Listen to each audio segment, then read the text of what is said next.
very early time for us to be streaming, but here we are. It's script notes, so buckle in. It should be another good one. And this week, as always, I have with me Navian. How are you doing, Navian? Doing okay. How are you?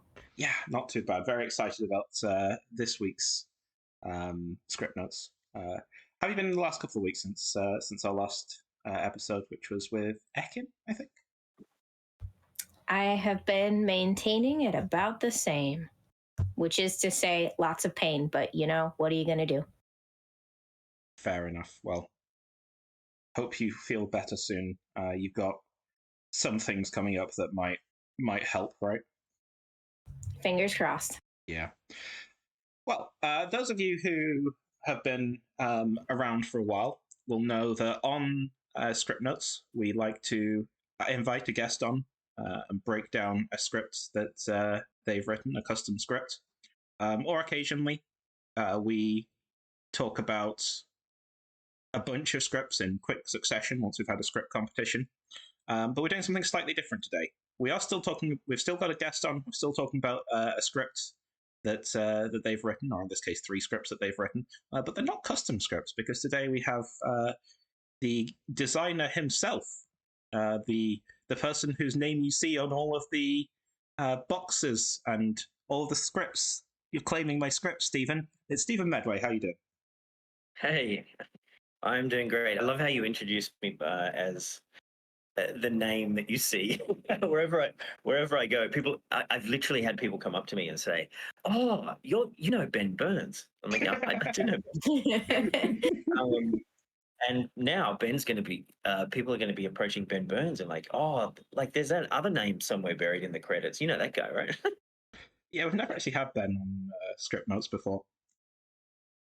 Oh, okay. Yeah, you're the second person who's been a member of TPI at the time that we've spoken to, but you're the third member of TPI because we spoke to Jamie before they were recruited. All right, I just spent a week with Jams. We're making a storyteller training program and putting all of the useful advice for storytellers together. Sort of. Yeah, I heard about getting that. all of our brainstorming done. It was really cool to meet Jams in person. Actually, she was just lovely. Yeah, that was very exciting. Looking forward to seeing where that leads. Is it going to be at all like what you had with Ted before? A little bit yes and a little bit no. Ted's program was wholly a Ted thing. That was something that he wanted to do, and he's the author of that program. This is something that's going to be more Official. Yeah, it's an official thing, and it's also something that's going to be useful for online games and offline games. Something for people who want to do paid storyteller work, or India at the moment. We just went to MeepleCon, India's biggest, most spectacular, and only board game convention, and it was fantastic. And one of the things that we keep getting asked is, I want to be a storyteller. How do I do it? Or we're doing this way. Is that okay? Or what advice do you have? And yeah, so we're putting all of that in the one place, and then we're going to figure out what we're going to do with that. Whether it's going to be a program or a series of wiki articles or a series of videos or all 3. Well, we will hopefully be touching on some advice for storytellers from you later on in the stream, but that's probably an hour or 2 away. Because, well, as we always do with our guests on script notes, we always like to get to know the person that we're talking to first. We usually do that with a framing of how did you get into Clock Tower, but I don't think that really works with you, because that would double as the history of Clock Tower. So how did you get into social deduction games? I'm actually not into social deduction games. I'm just into Clock Okay. Tower. Okay. I've played Resistance once, and I played Werewolf maybe 9 or 10 times. Sure. You're just like, this is shit. I'm going to redo this. Sort of yes, sort of no. I really Resistance didn't gel with me. I didn't like the definiteness of the information in the game. I see why other people's like it, but it wasn't my other people like it, but it wasn't my cup of tea. I actually really liked Werewolf when I first played because it's such an interesting social game. But there were all these things I just didn't like about Werewolf. So after it was getting a little bit stale, I just decided to make a whole bunch of modifications, gut it, write it again, and make the game that I wanted to make based on Werewolf. And then 12 months later, I found out that there was this genre called social deduction games. So I don't really look at Clock Tower as a social deduction game. I sort of just look at it as a social game because that's. I mean, it is a social deduction, but I mean that's just how I see it because I wasn't designing within a genre. I was just designing a game. Yeah. We've always said that it feels, as a game, it feels halfway between a social deduction game like Werewolf and a tabletop roleplay game, like something like D&D. Yeah. I wanted to bring in not so much role playing elements, but I guess story elements or human elements. I wanted the player to inject the character with as much of themselves and their own imagination as possible, and their own sort of wittiness or creativity. Instead of making the game rules so strict that you're really just navigating preset pathways, I wanted to keep things open enough to have that D&D like creativity without role playing being the thing that you are judged on. So. Yeah. And it's given Clock Tower a very unique identity that we will, of course, talk about. But yeah, let's talk about Clock Tower and its history before we go any further into that. First of all, I suppose the most obvious question to ask is how old is the game? Like when was the first ever game of Blood on the Clock Tower? It was in a Sydney pub in 2014. Okay. And I had like 7 characters, and I was on a clipboard, and it was miserable. Oh dear, what happened? No. It was fun, and it just fell apart. Who won? We had a drunk librarian. No, a drunk. Either a drunk librarian or a drunk anyway, whoever the saint was, a particular good player thought that the saint was an evil player, and the players that were playing argued back and forth for about 45 minutes straight and then killed the saint. And then I went back and just went, this needs a complete redesign. It needs to be much easier to kill the saint. Anyway. So of those 7 characters that were played in that first game, how many of those are still in Clock Tower? I think all of them under different names. We had Nice. We had Scarlet. Sorry, under different abilities. We had Scarlet Woman, Baron, Poisoner, Spy. Scarlet Woman, Baron, Poisoner, Spy existed, but they all had different abilities at that point. And like Spy just sucked. And Baron, we have Washerwoman, Archivist, which became Librarian, Investigator, Drunk, Fortune Teller, Slayer, something like that. Yeah, so more like a dozen. Correct me if I'm wrong, but I read somewhere that in early versions of the game, the drunk was the only outsider, and it was directly tied to the Baron, and it could only be a top 4. Yeah, yeah. There was one outsider in the game, and it was the drunk. And So talk to us about how that developed into what we know today as Trouble Brewing. I'd love to say that there was some grand plan. Like every time I'm asked this type of question, I wish I'd made a whole bunch of notes about things that didn't happen. Like it came in a dream, or there was a mysterious package arrived on the doorstep one day with all of the rules or something. We're very But interested in the iterative process, I think. yeah, but it was just a hodgepodge. I just started creating characters that I thought would be fun. Yeah. I wanted to create. I wanted to take Werewolf and make it a game where everyone was playing right up until the end. A game where there was a lot of information and a lot of misinformation, and a game where talking and sharing information and cooperating were incentivized. Whereas I sort of found in Werewolf that there were the way that the game is structured, it sort of incentivizes secrets and staying quiet, and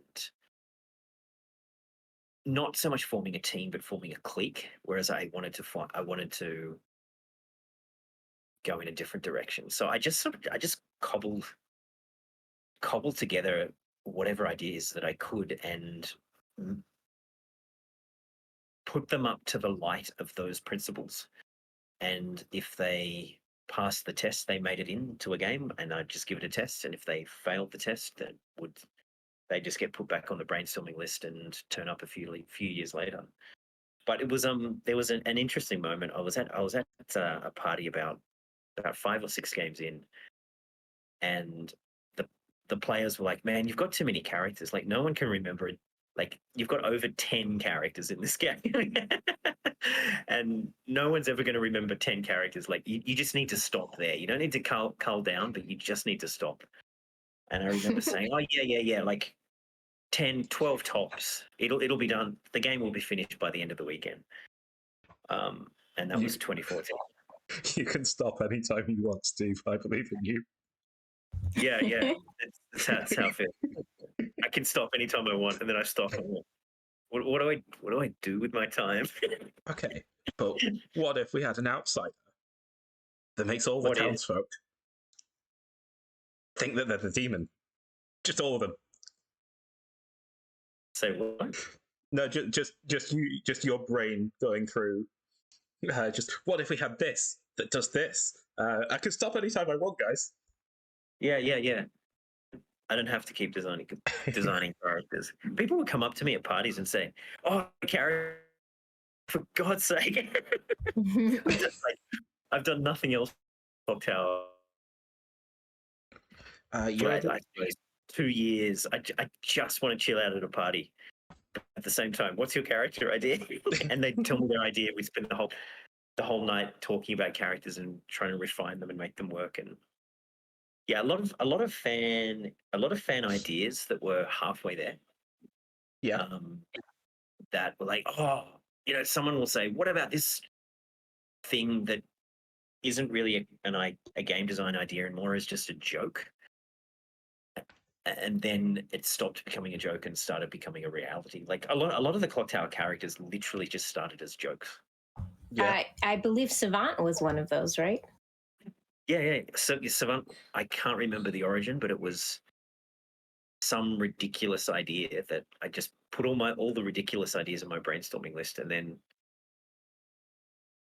more ridiculous to incorporate those ideas. So I have a bit of noise in the background. You'll catch audio glimpses of Bangalore honking and traffic. The traffic here is relentless. It's hilarious, but relentless. Yeah, I think that you got a bit of a slight connection error issue as well. I'm not sure if that's on my end or yours. Navian seems to be coming through fine. But I'm sure it'll be fine. All right. Steven sounds fine to me, so. Maybe it's on my end then. Do I sound okay to you both? Yeah. Oh, Yeah, well. you sound fine. I'm just actually just going to run and grab my charger in case the laptop's on like the power mode or something. Okay. Just one- We'll take a couple of a short break while Steve goes to get a charger. See you in a couple of minutes.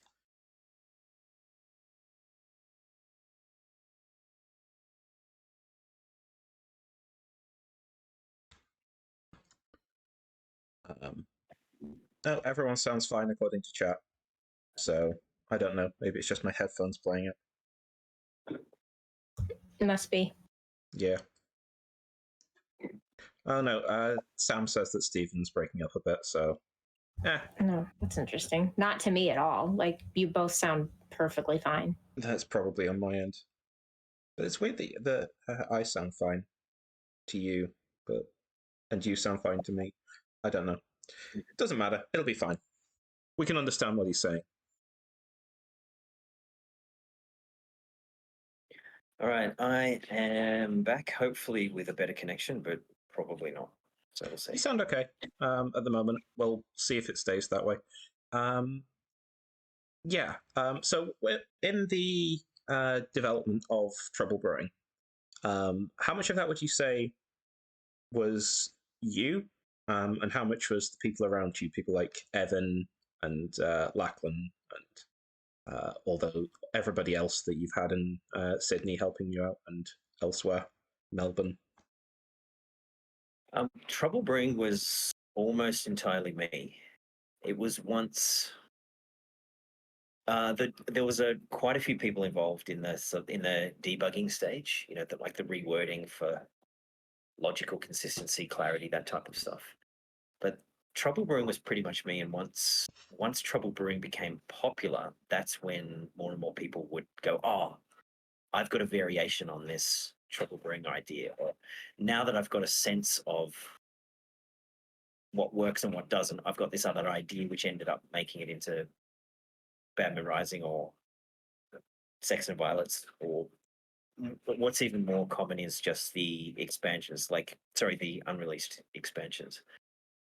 So if you look at the thank you list in the first print run, most of those characters are not released yet because a lot of those suggestions came afterwards.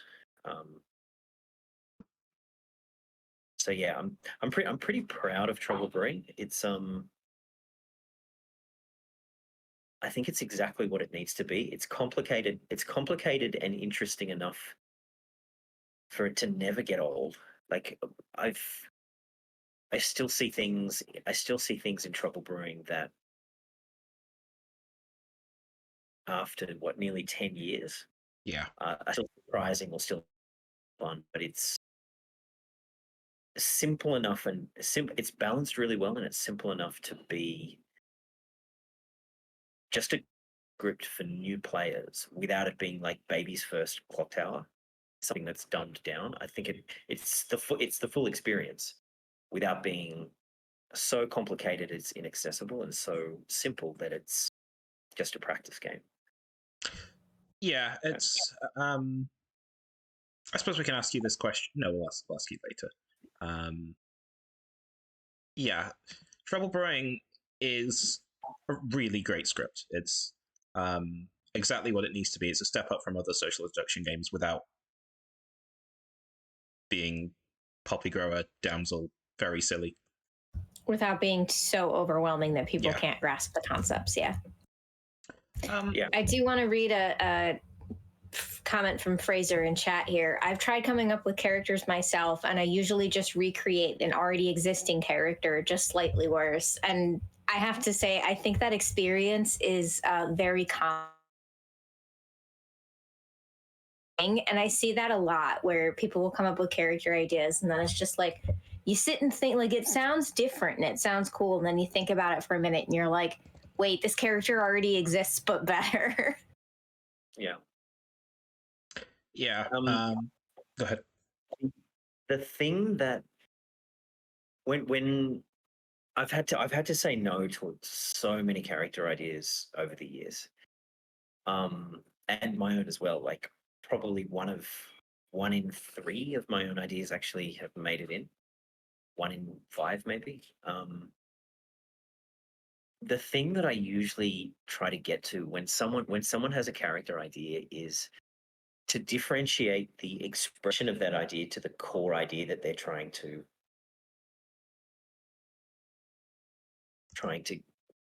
get to.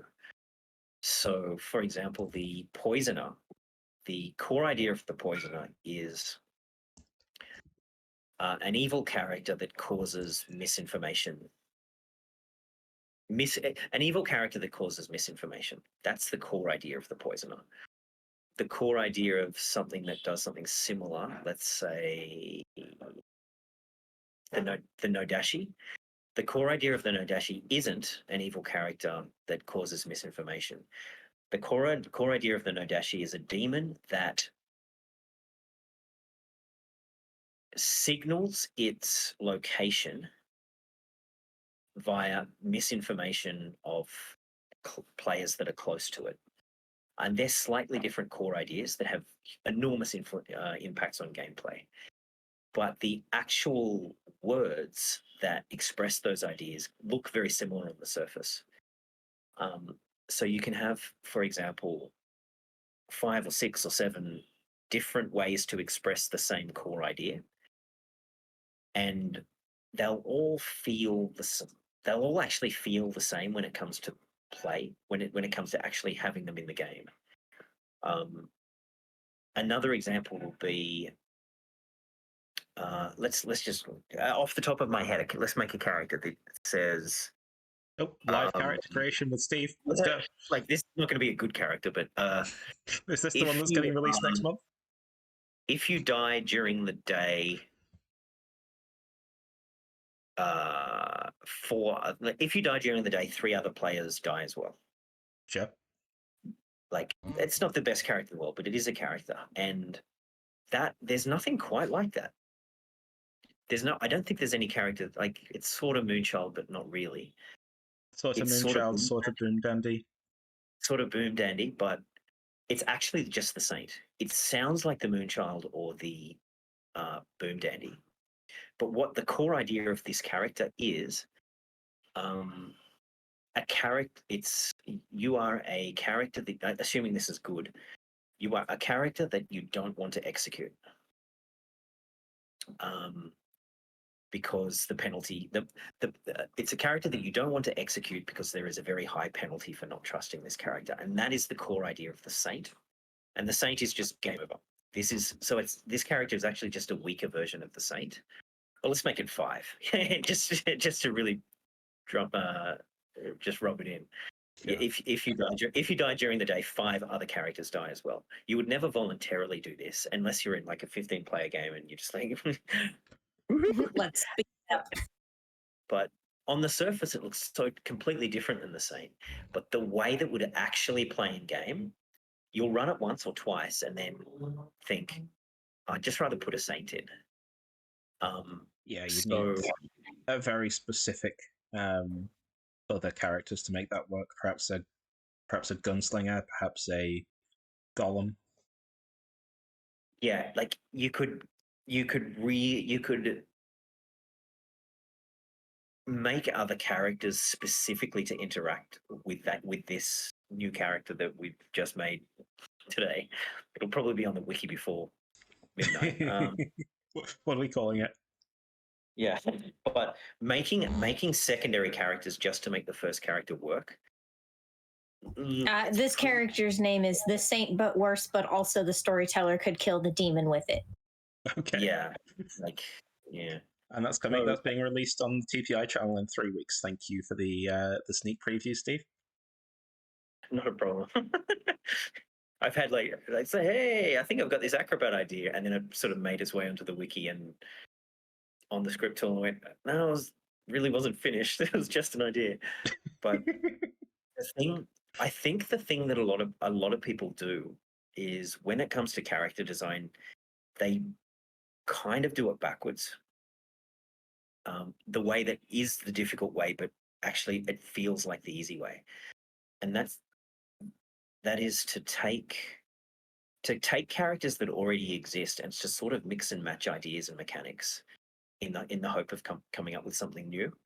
And you usually end up with a character that works, but it just kind of feels like another character. Whereas I think the better way to do it is to go the other way and to come up with an idea that is just totally unique. Clock Tower hasn't seen this before. It's something that makes, and when you tell your character idea to someone, not the ability text, but the character idea, the people you tell it to go, wow, or they laugh. They go, that's stupid. That's ridiculous. That's insane. What are you talking about? That reaction, that wow or that laughter, means that you've got something unique and silly and possibly fun, and almost certainly broken. And it won't work. And it'll be a nightmare to put in every script. And then you refine it down. You smooth off those rough corners, and you just keep to your initial idea and just do whatever you can to make this character play nice with others and work. And that's how a lot of the best characters in the game were written. And when I hear and suggestions for characters, that's always what I'm looking for, is that idea that makes me think, oh, I've never seen anything like that before. I ignore whether it works. I ignore whether it's janky or broken or written in incorrect, incorrect clock tower wording. It's all about that core idea. And is your core idea unique and interesting and fun? And if it is, keep working. And if it isn't, scrap it and come up with another idea. And that's really difficult because the basic rules of Clock Tower are very simple. There's 4 character types, a voting process, there's a drunkenness, poisonous, drunken poison, madness, and death mechanic, and that's kind of about it. So coming up with new ideas is really difficult.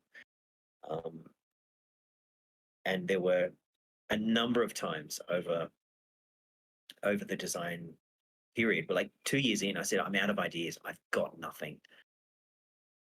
And then they just kind of pop into your head after 6 weeks of thinking that you've got no more ideas, and then they just keep coming. So it's really weird. An example of what you were just talking about might be Lil Monster, right? Which started life as the idea: what if a player holds something? If I'm understanding correctly, that was Amy's idea. Amy had an idea that was something like,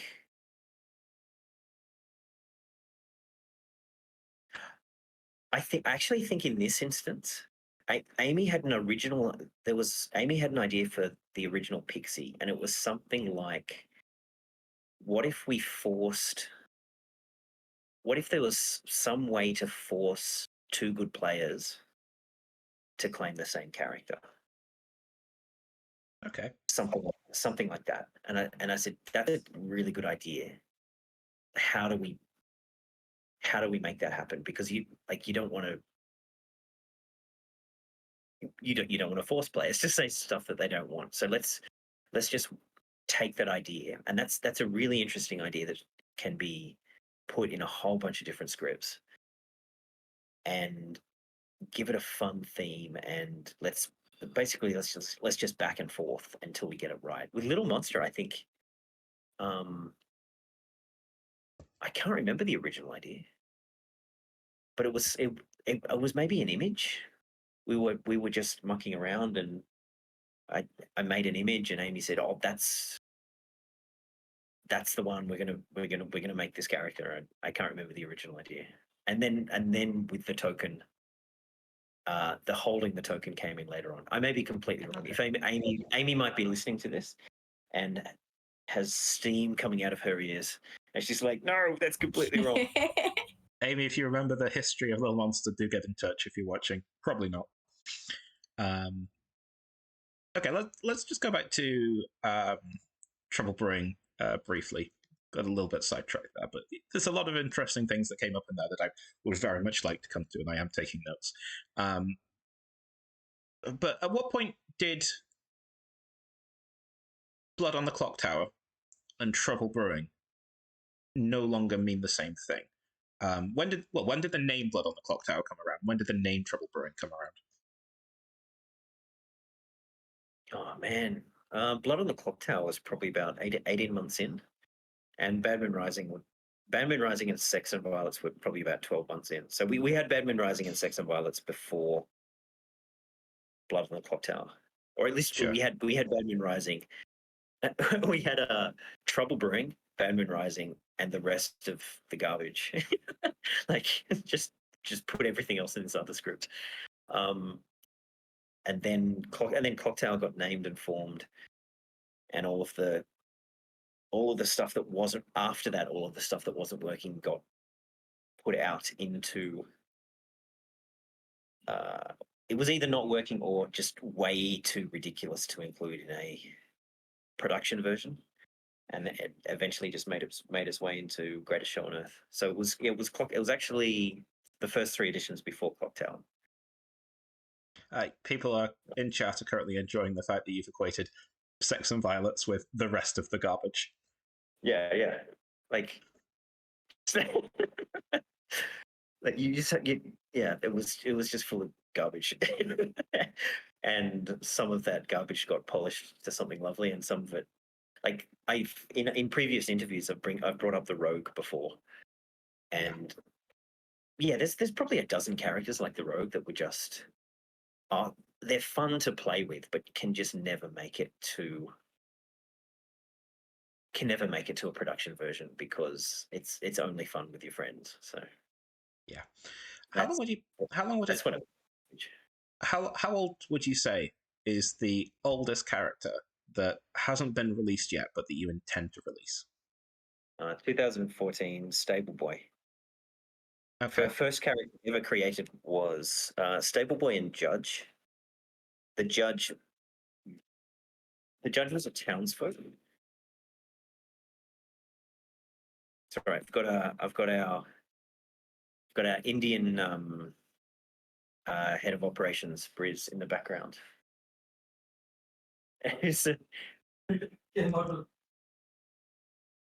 Sorry, guys.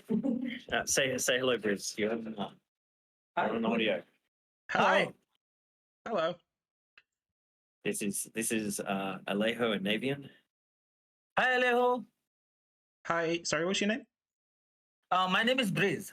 Briz. Hi, Briz. Hi. I'm looking after India, basically. That's all I do.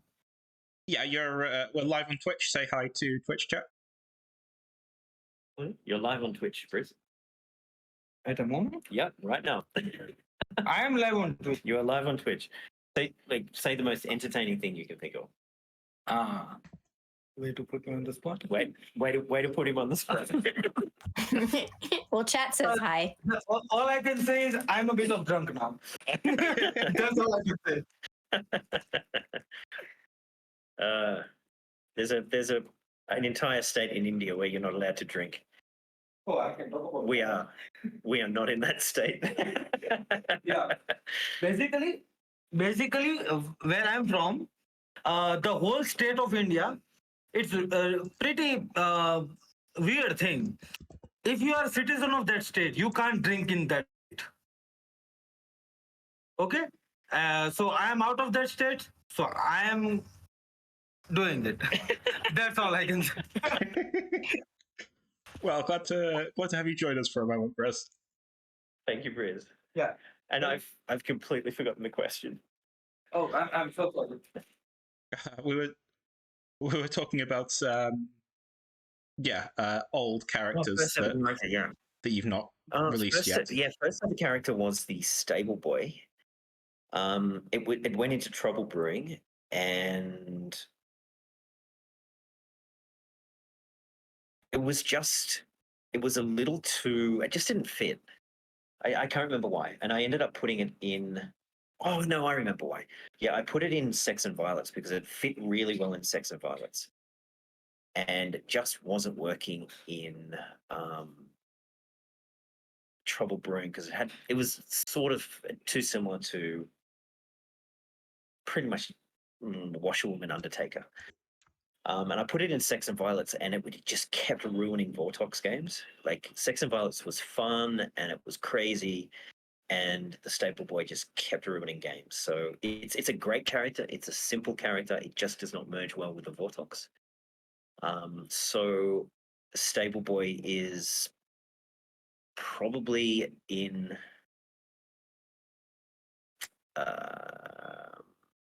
Greatest Show on Earth. It might end up in Garden of Sin, but almost certainly Greatest Show on Earth.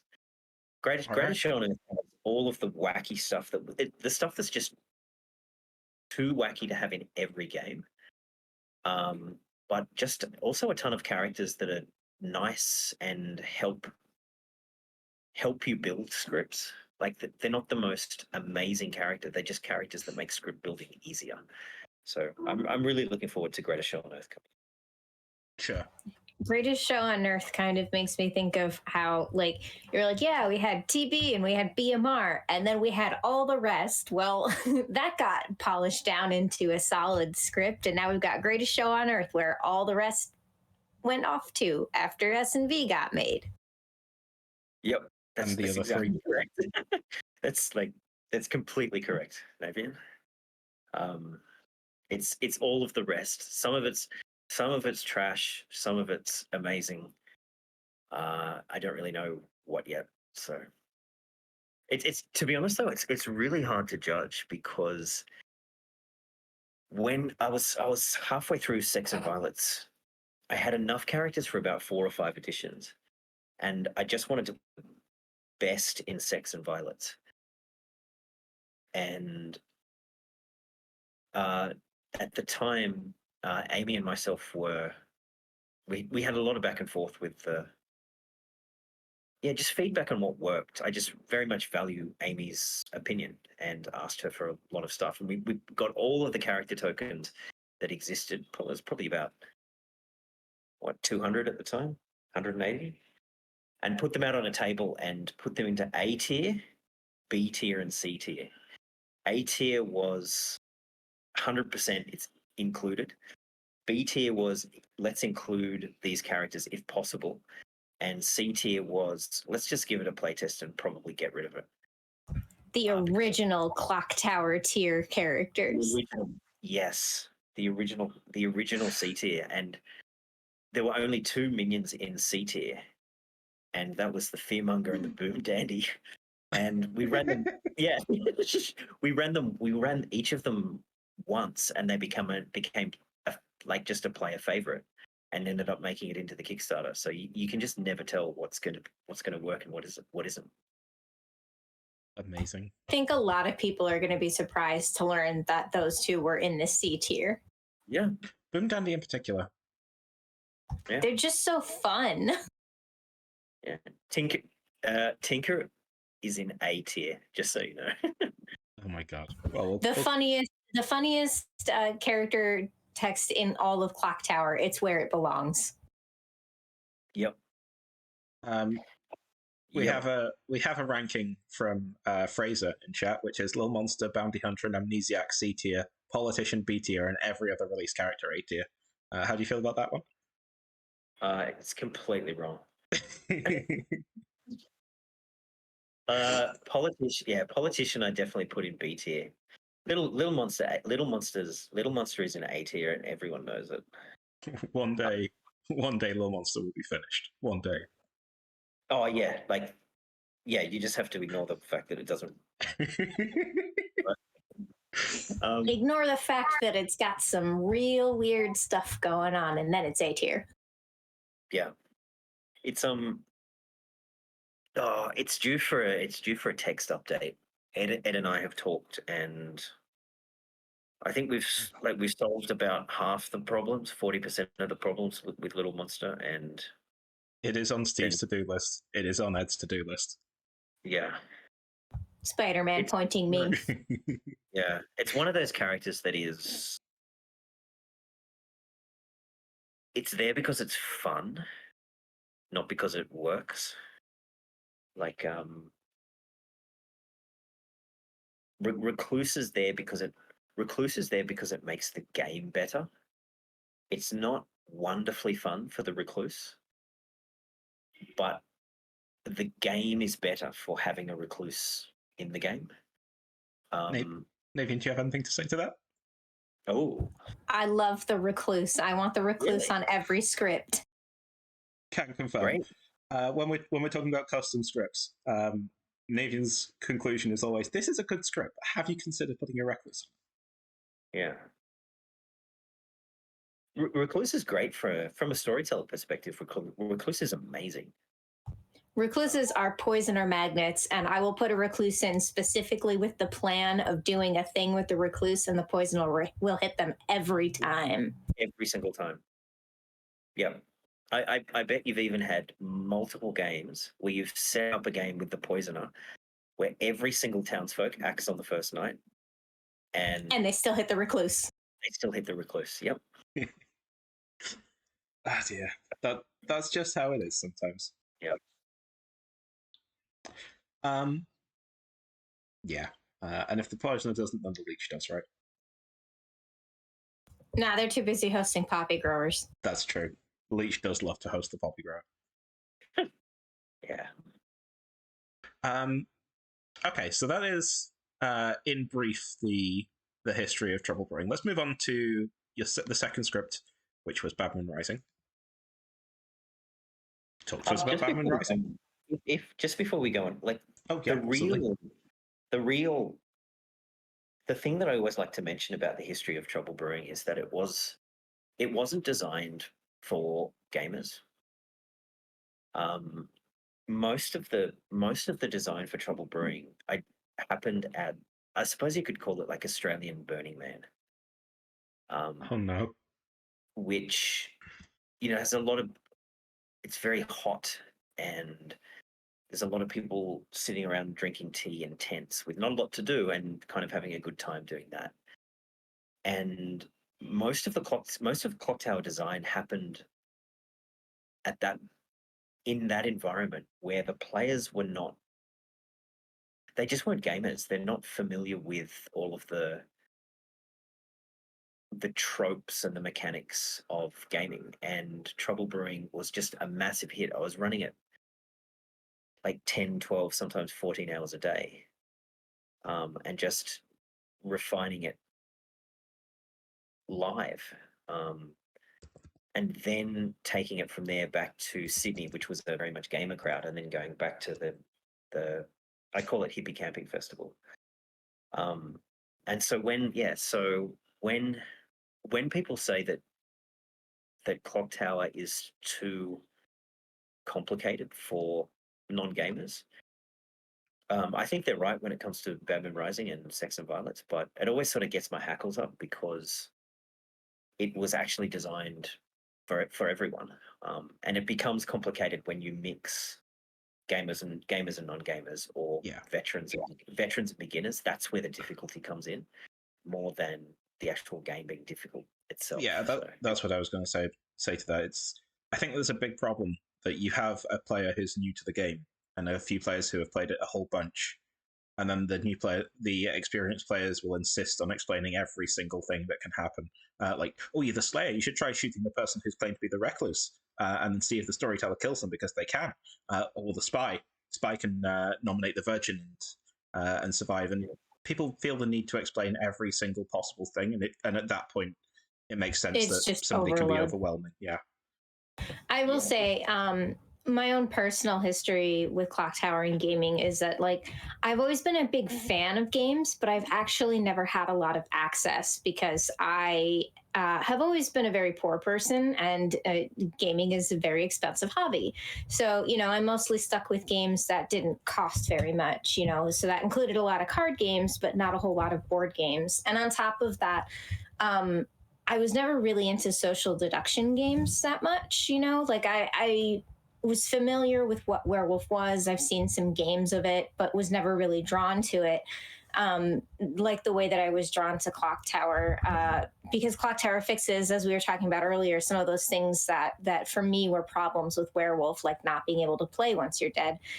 So I have a very limited history with actually playing anything, and Clock Tower is my first social deduction game ever, and I definitely just want to be a personal anecdote point about like how accessible Clock Tower is to people who don't have that background, and don't normally have that strong of a pull towards a social deduction game. Like it roped me in. I never looked back, and I really think that Trouble Brewing is an absolutely beautiful design for people who don't have that background to still be able to come in and play. And there's so much nuance and layers to it that, yes, you'll have, of sort of like discovering all the little delights that come in this game, but it's also just packaged so perfectly in Trouble Brewing as something that, there's more here than meets the eye, and we can all feel it and sense it when we first get in, but it's not so much that new people can't figure it out, Yeah. Thank you for saying so. That was very, very much my intention. To make it accessible. And by accessibility, I mean the broader sense of accessibility, in that anyone who wants to play will to play. Yeah, Clock Tower famously comes with some great accessibility tools, of course. Revolutionary being key among them. Yeah. One of the particulars that may interest you, Navian, you were talking about the conversation just went from sort of veteran players over explaining to new players to being a feeling of accessibility. And the thing that two things happen to a few things happen to a beginner player when one or more experienced players sort of over explain the possibilities. First of all, the new player usually gets just overwhelmed with the amount of information. They don't know what's important. They're not understanding what's going on. But the second thing that happens is the mindset of the new player changes from a mindset about having fun and learning the rules to doing what they quote unquote should do. When you're new to something and someone is explaining how it works, you're learning. When you're new to something and someone is explaining all the strategies around it and what is a good thing to do and what is a bad thing to do, it puts you to a degree in a state of anxiety, because you're focusing on what you should do and shouldn't do without yet knowing what you can do and can't do. And that tends people into followers. They'll just say, look, just tell me to do, or what should I do? And there were a few characters that Trouble Brewing that I thought naturally engendered that response, and the spy was one of them.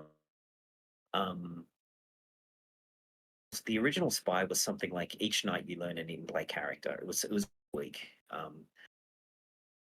The third or fourth iteration of the spy was you get to see each night you see the grimoire, and what that character design did was give a wonderful experience to veteran players.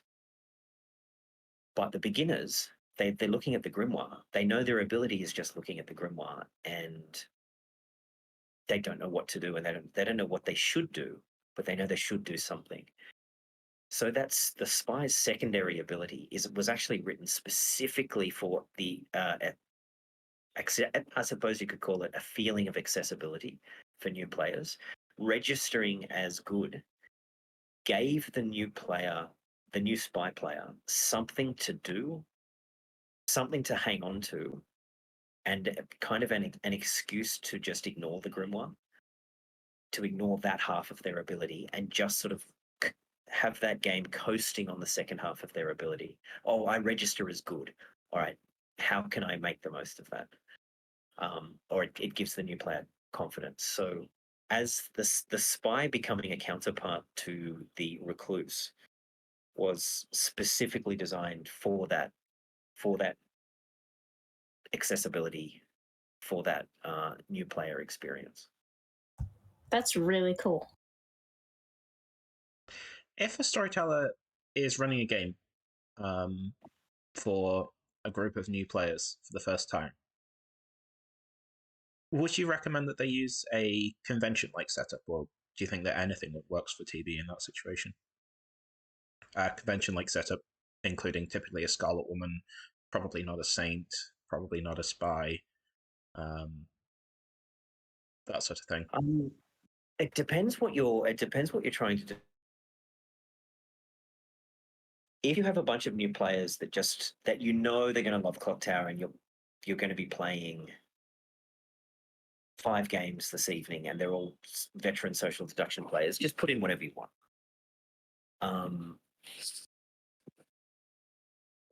What I recommend, though, for either for a convention setting or for a showcase game, or if you've just got new players and you're not sure if they're going to like it,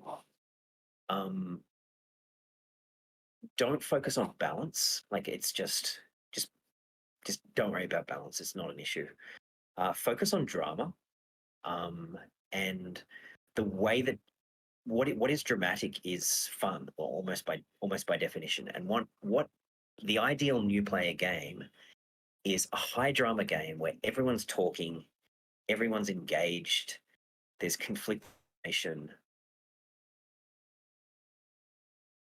The winning team gives a big cheer at the end. That's really what you want for that first game.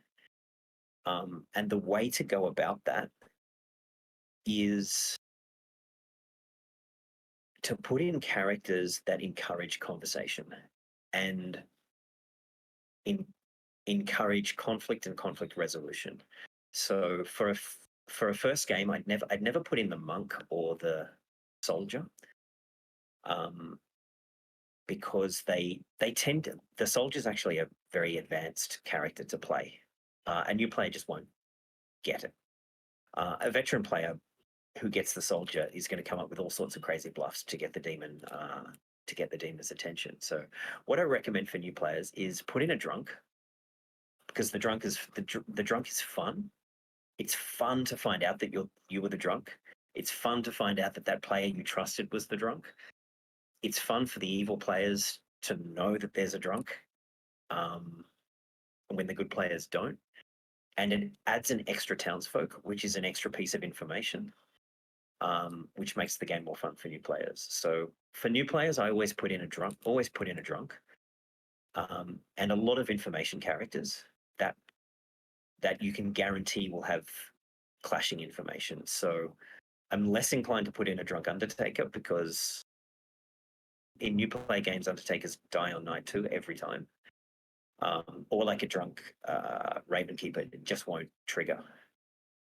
But putting in a drunk chef, drunk fortune teller, empath, investigator, librarian, even virgin, the new players love it. And when they love it, they come back for more. That's really your goal as a storyteller, is not to run a balance game, at least for new players. It's just to give them the tools for them to have fun. So the best way to do that in terms of minions is Scarlet Woman. Scarlet Woman gives the demon confidence to bluff, and the poisoner creates enough misinformation that the good players are not going to immediately hone in on the demon. So for new players, I'd avoid Baron, and I'd avoid Spy, and just see where your players are at in game 2 or 3. Like, I've had players that just really click, and in game 2, I'm putting in a Spy. But game 1, I'll almost always go drunk Scarlet Woman or drunk Poisoner, if I think that the game's going to get to the final day. So I really like that advice of focus on the drama, because like, even just from a lore standpoint, right, it kind of really fits in really well with this concept that, like, every time we're playing a game of Clock Tower, we're not just playing a game, we're telling a story. That's kind of the the framing device for Clock Tower is the storyteller has been killed and you are helping the storyteller tell one final tale on their way out, you know? Focus on the drama.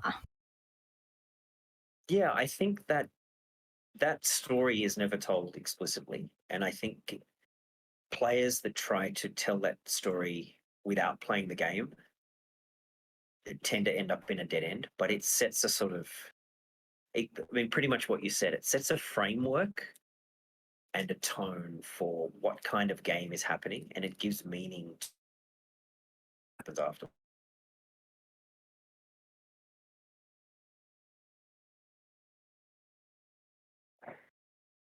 Okay.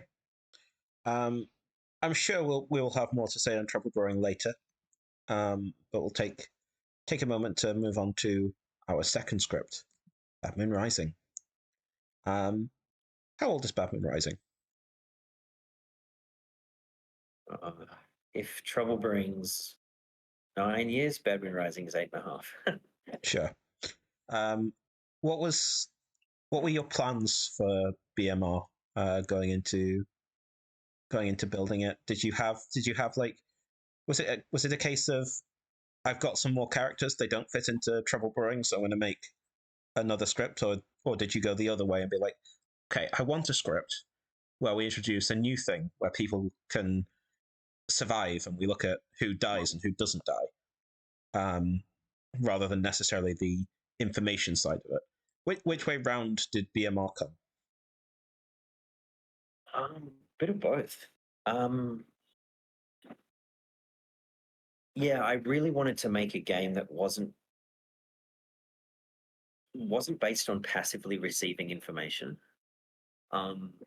Something that I noticed with Trouble Brewing was that some players would take quite a while to get proactive. You know, they'll play the fortune teller, sit, receive information, tell her information, and then consider their contribution as finished. And I wanted to make a script where you just couldn't do that. You had to, you got information by doing stuff and by noticing the effect. You do action A and you get result B, and that gives you information C.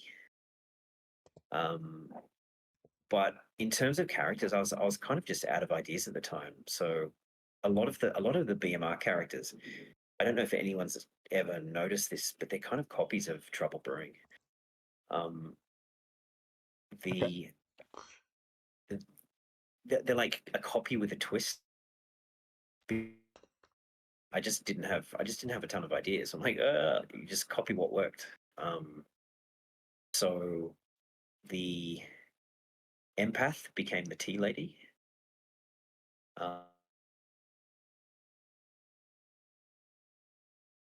The tea lady learns about their neighbors by doing something about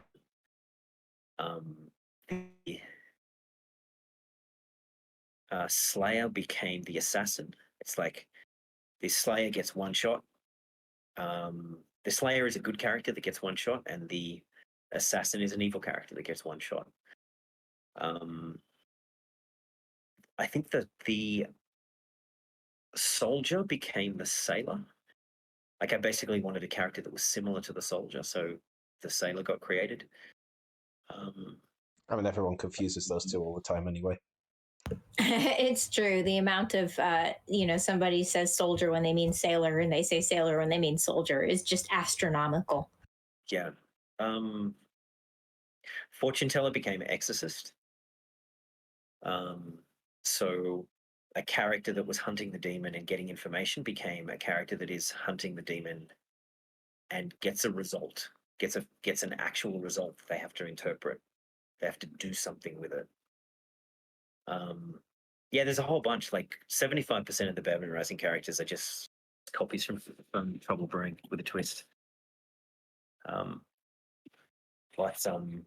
Bad Moon Rising was really just to just get working. because the initial games had too many. It was just too easy to figure out what was happening at night. You know, you'd have a gossip killer player, and without hidden demons, there was a few original demons that were not as hidden as they are currently. And you're just like, oh, okay, cool, that was the gossip kill because we know which demon is in play. So Batman Rising it sort of built itself out of the necessity of hiding its character powers. And so like, oh, I need a character that does this specific thing. So I made that specific character for Batman Rising. Sure.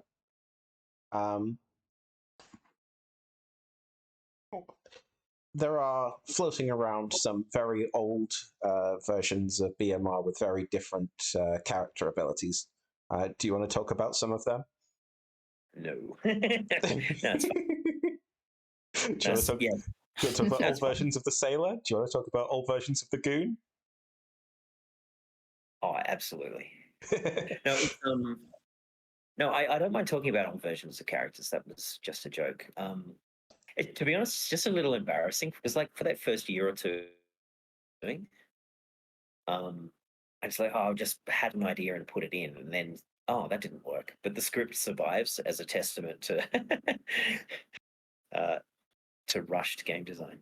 But the original Goon was amazing. Sure was.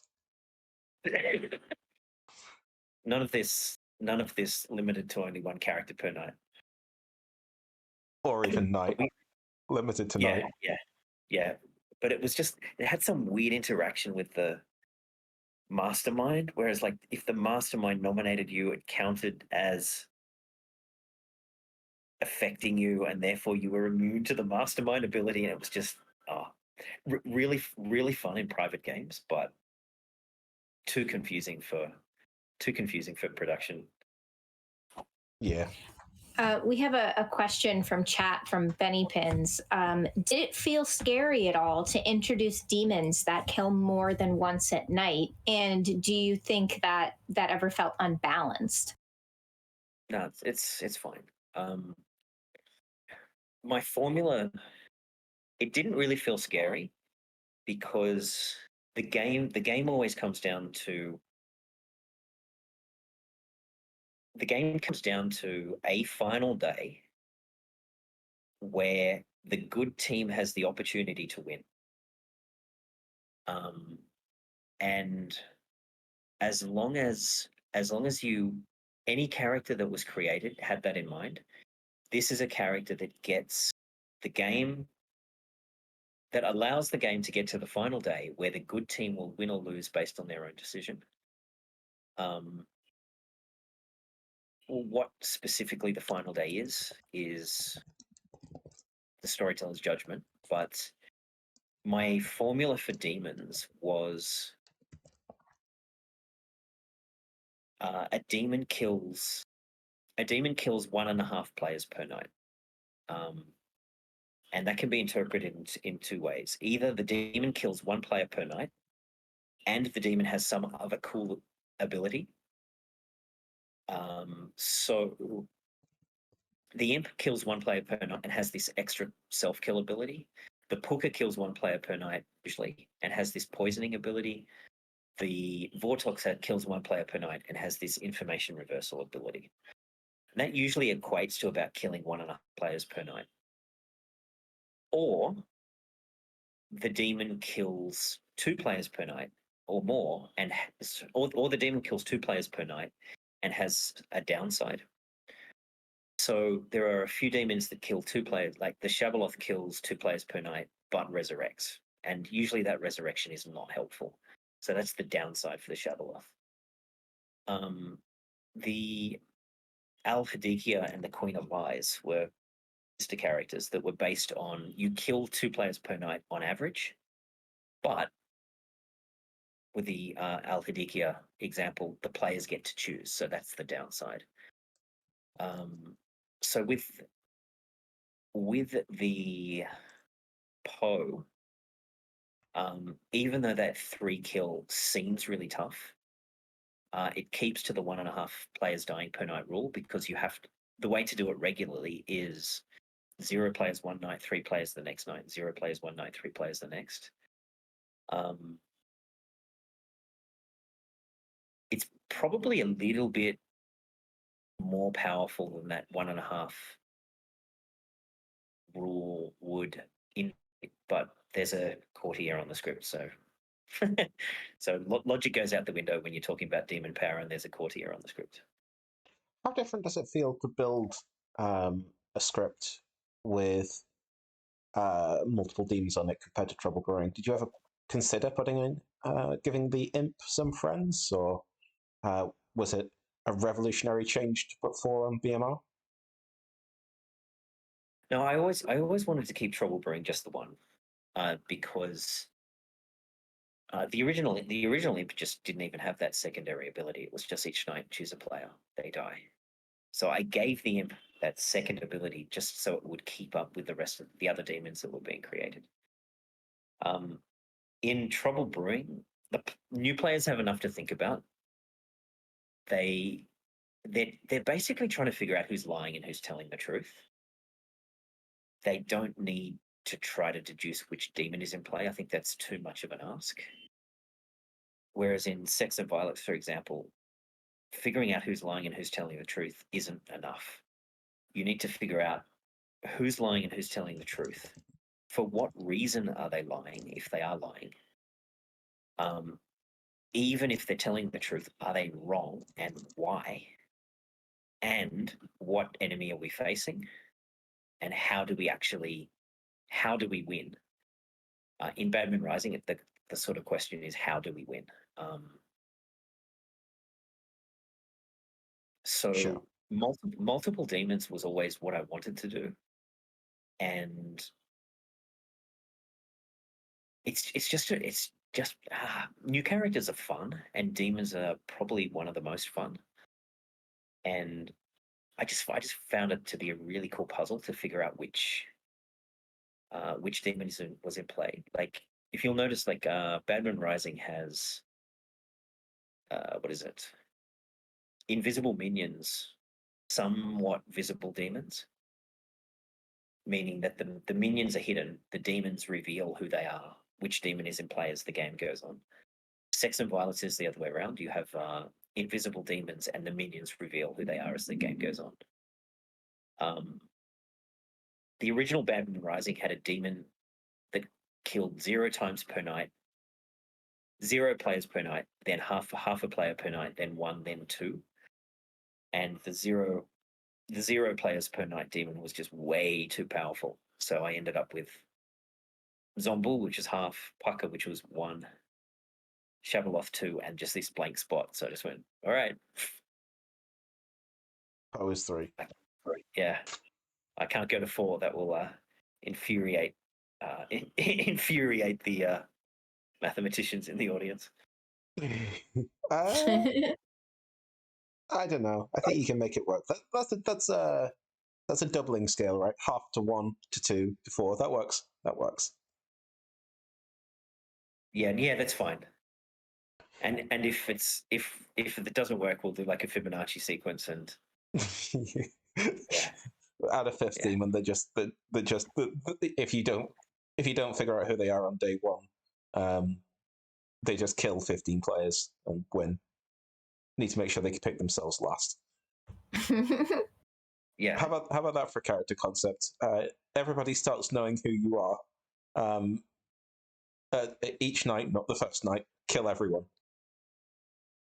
It's no alteration necessary. Ed, if you're listening, put it on the wiki. Put it on the wiki tonight.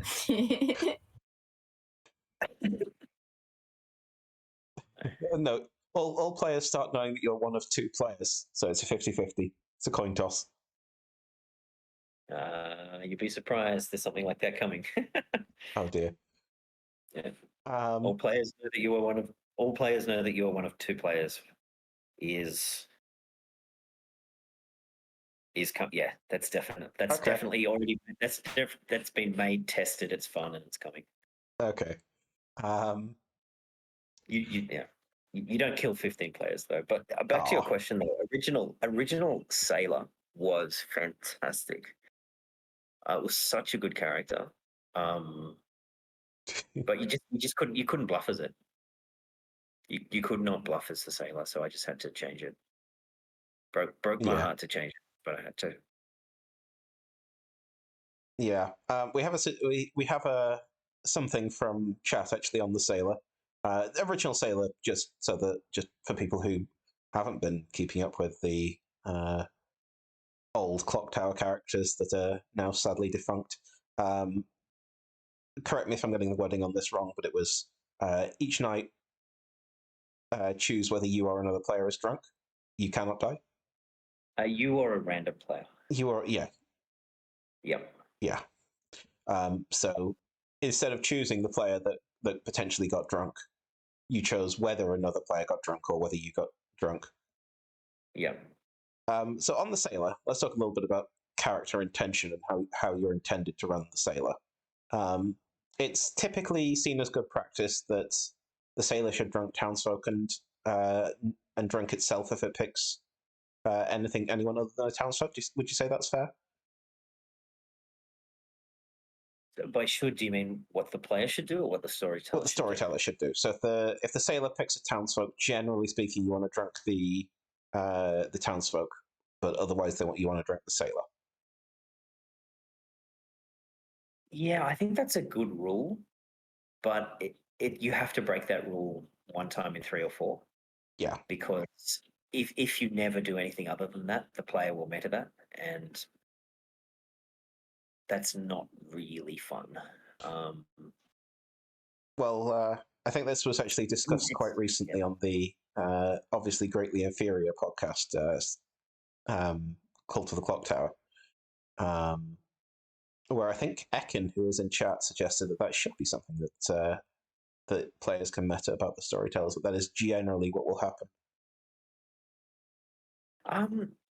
It's generally what will happen because coming back to original Sailor, I mean, to get some context, the original Sailor, the idea for the character was you have the best ability in the game, but you have to pay a price. You have to make someone else drunk to use that ability. So your ability is you can't die. That's just like the sailor. It's the soldier on steroids. Soldier can't die at night. You can't die at all. But you have to make someone else drunk for you to get that bonus. That's a really cool idea. So the price that you paid for living till the end of the game, and you could just stay sober the entire game.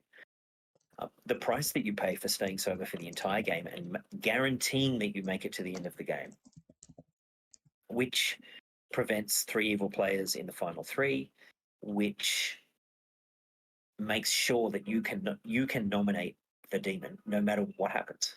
Like, it's a hugely powerful ability. The price for that is the storyteller is making one townsfolk drunk every single night, and you don't know which townsfolk it is. Apparently, Twitch have just been sent to an ad. People watching this back later shouldn't have that problem. But for the next 45 seconds, would you like to tell us an interesting and unrelated fact so that our subscribers get that bonus, but people who are currently on ads don't miss anything major? Yeah, the character we were talking about before is the Janak. People will still be able to watch this back, by the way. Oh, bugger. Well, damn.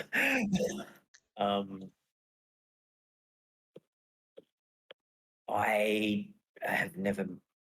Most of the super famous clock tower personalities, such as the famous Alejo and the famous Navian, I have no idea what you look like because I am not involved in the streams, and it's kind of weird talking to people that I have never met and don't know who you are. Well, everybody who isn't a subscriber is back. We will make all of the necessary changes later. I'll chat with you after that, Steve. But to answer your question that you just said, I guess you're going to find out because we'll see you in a couple of months at not at Strange Games, at Clock Tower Con, which is very exciting. Yeah, I think Clock Tower Con is going to be. Clock Tower Con has about 400 attendees, I believe. Here in Bangalore, there's a group that gets over 100, and I'm trying to get a game together with 150 people, and I'm going to bill it as the biggest clock tower event the world has ever seen, because I've got 3 months before I am never able to do that again. And yeah, there are two Indian, two local Bangalore Indian storytellers that are like, they just have massive groups. Like this city has 18 million people, and Clock Tower is just a huge hit. So yeah, this is my way of showing up. Sort of, what's the phrase when you lay the glove down or something? Yeah, when you throw your glove down on the ground and declare a duel. Yeah, I'm dueling Clock Tower Con with the Bangalore group, and I'm sending through some photos that are just going to say beat this, and I'm going to lose. I'm going to lose catastrophically. I'm pretty sure that even though you lose, you're also winning. Yeah, I think it really is a win, even though it looks like a loss. Yeah. I mean, you're gonna be turning up with your own special little token for Clock Tower Con for everyone to enjoy. I assume you've made a decision on what that is. No spoilers, obviously, but I actually don't know what it is. Okay. Yeah, I've heard a few suggestions, but I don't actually know what character it is. You're just gonna show up with you're not gonna tell anyone. You're just gonna be there. You got like a little character tucked away in your top pocket, and surprise, it is the rogue. I hope not.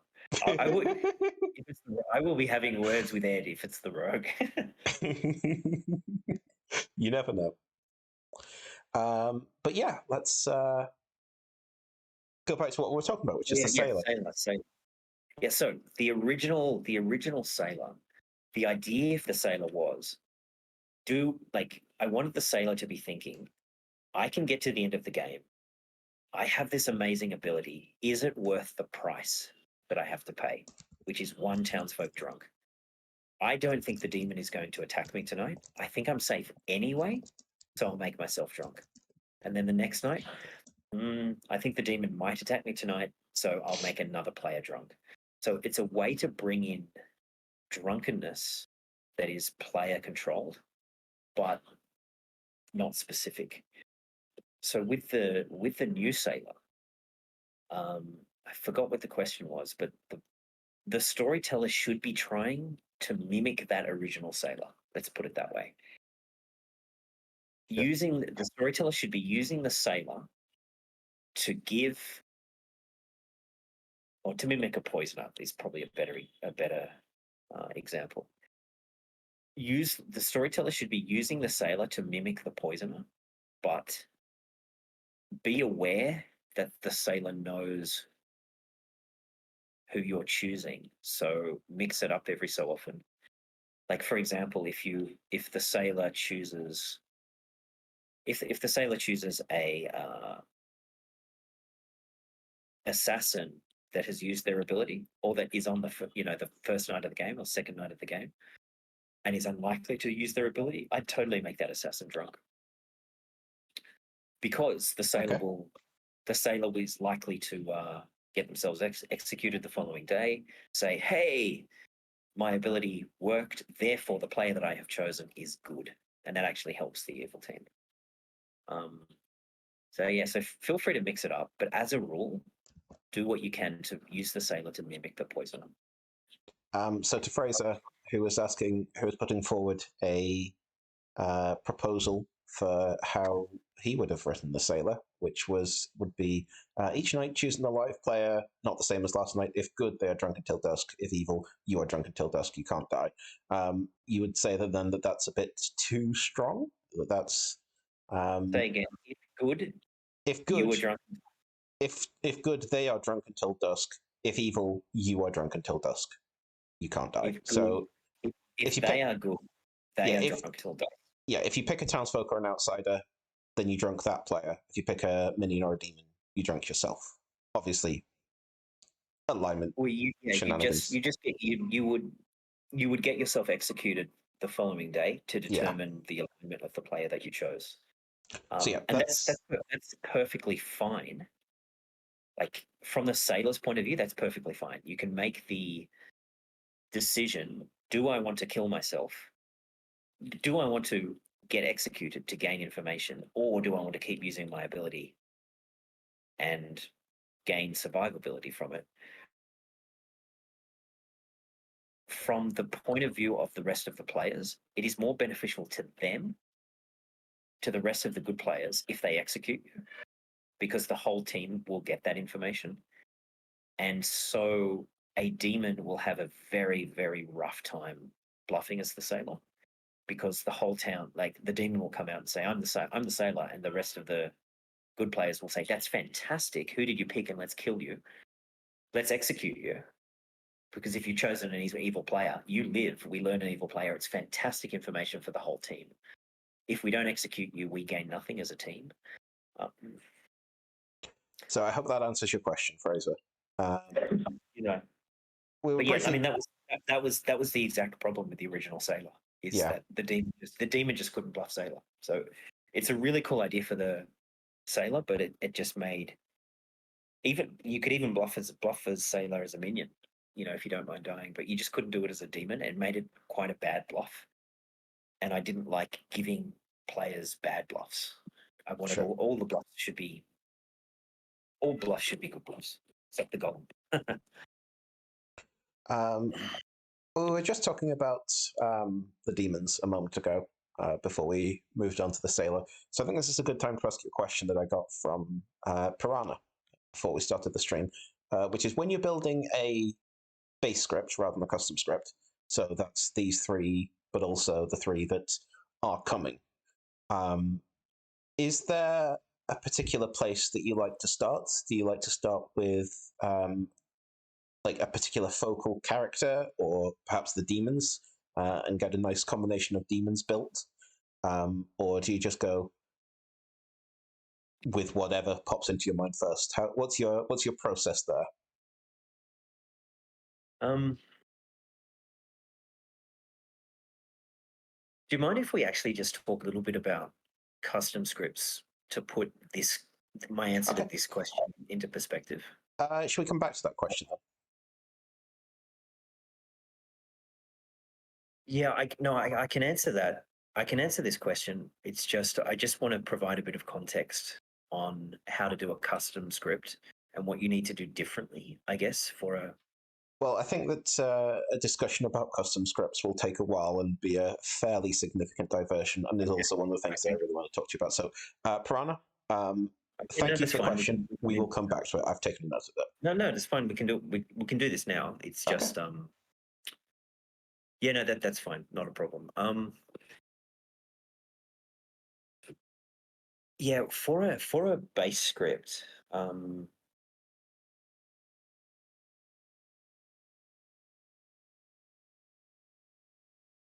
one of the things that I've noticed, I'm in a very privileged position because I'm being the CEO of TPI, and the game designer means that I get to design the game exactly the way that I want it to be. Sure. I don't have I don't have sort of a publisher or a marketing sort of marketing executive say, oh, we need a Pokemon script, or we need theme script, or we need a script that is like this. This is what we need to design. And exactly what I want is the most fun. I want a script to be the most fun that it can be. So for me, that means having a script that's really, really unique, that hasn't been seen before in social deduction genre, and that hasn't been seen before in Clocked Out. So the first thing is to have a theme, a mechanical theme, not like not a theme in the normal sense of what are the characters named and where is it set, but a mechanical idea that is so strong that it makes everyone want to play this script just for that idea. Like you play Sex and Violence because of the information and the chaos and basically the misinformation. You play Batman Rising because you like that specific thing. So when designing a base script, it needs to have a really, really strong theme, something that oozes out of every character and every character combination. And once you've got that set, once I've got that set,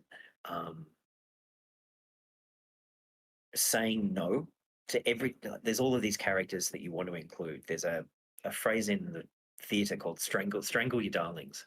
Usually when you start writing a play or directing a film, there's something important or special that you really want to include, and at some point in the development process it becomes a thorn in your side. It becomes a hindrance to the quality of the thing that you're creating, and you actually have to get rid of it. So once that theme is set, finding which characters, first step is finding which characters adhere to that theme, and then getting rid of everything else, starting with a blank slate, putting in the characters you want, and being really harsh and just saying no to that really cool idea, and you want to include it, but you just can't because it's not in theme. It's just a distraction. Looking at the characters that you've got and seeing how they interact, and usually that gets about 60% of the characters done.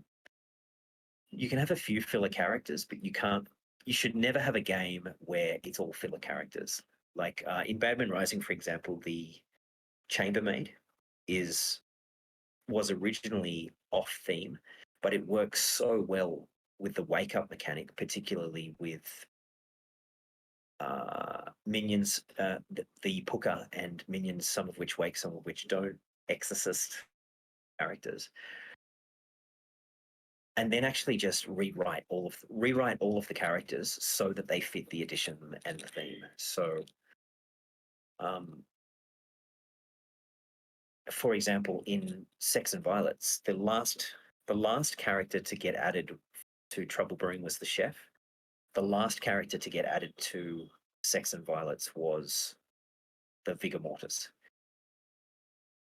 I didn't actually have a character. I didn't actually have a demon. I had a previous demon that wasn't working. I tried a few iterations. They just weren't powerful enough. And I just looked at the script and said, all right, I need a demon that removes an outsider, that creates poisoning, and that is removes an outsider and creates poisoning. The script needs this character. Therefore, we just have to make this character. So creating a base script is really, it's just so difficult. Like creating a character is hard. Creating a custom script is a challenge. But you've got Sentinel and Fibbin and Duchess. Like just use those three characters. That's what they're there for. A base script can't rely on those fabled though. So you need a really, really strong theme. You need characters that interact with a multitude of characters. If you've got to come back to Navian's recluse, in Trouble Brewing, the recluse doesn't interact with one or two or three characters, because if it did only with only those one or two or three, you'd have so many games where the recluse just didn't do anything. So the recluse needed to interact with investigator, empath, fortune teller, undertaker, slayer, everything that it can interact with. The recluse got rewritten again and again and again. The original recluse was just like, you register as evil. And it just wasn't good enough. So when creating a base script, you actually just have to gut characters and almost totally rewrite them so that they fit the needs of the script, which is mechanical theme and just maximum interaction with other characters. And that's just crazy difficult to do. Sure. I really I want to say that you're talking about, themes and script writing, the base script writing. It really actually reminds me of just writing, not writing scripts for Clock Tower, but writing in general, right? You do your first draft, and your first draft is to get the idea out, and then you do an editing process. And what part of the editing process is you're narrowing down on what it is that you're trying to say with your work. And Kill Your Darlings is a part of that as well, where you take out the bits and pieces that aren't really working, that aren't supporting what your actual themes and motifs are, that, they're not supporting what it is you're trying to say. They might be really cool bits and pieces, but they're not bits and pieces that are uplifting this actual work and what it is you're trying to accomplish with that. It's really fascinating to me how much script writing it mimics like a whole bunch of different art forms, writing and artistic work, where you're putting layer upon layer and you're making refinements throughout the process. And I think that's really cool. Yeah, and that's exactly correct, and that's why it's called a script. It's because the storyteller's job is to, with heavy restrictions, because it is a game, to compose and produce a play where the actors are really in the roles,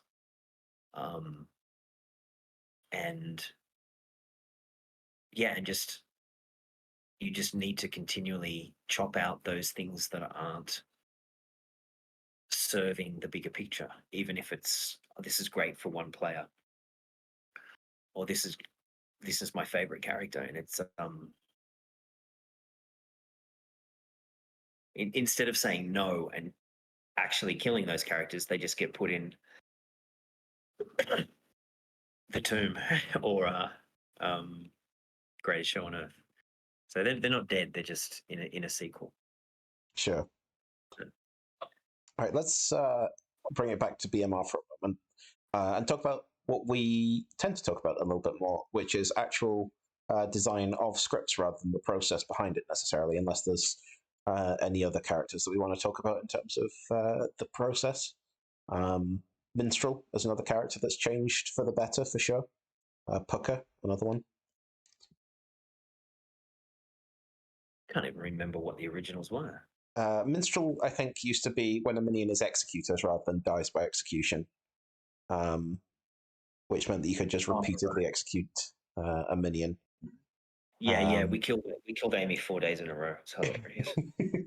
And Pucker said the previously chosen player rather than previously poisoned player, which created problems. Pucker was a nightmare to bug fix. Yeah. After Kickstarter,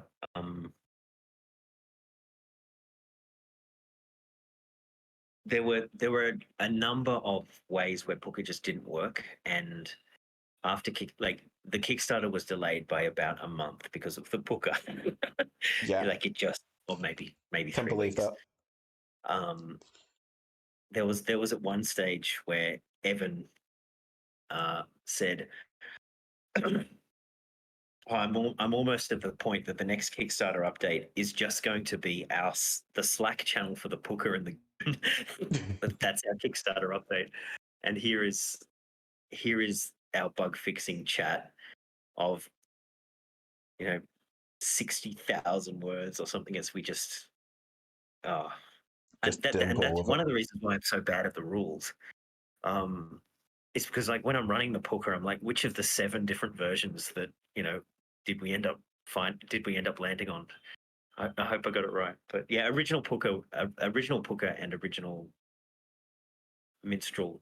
I mean, they were basically still the same idea. They were just just slightly less clear wording. Original Baron, like original Baron and Scarlet Woman, were completely different. The We didn't original really- Baron, We didn't the really original talk about that, did we? What other versions of abilities did characters have on Trouble Brewing beyond what they currently have? like some of them were just like super different.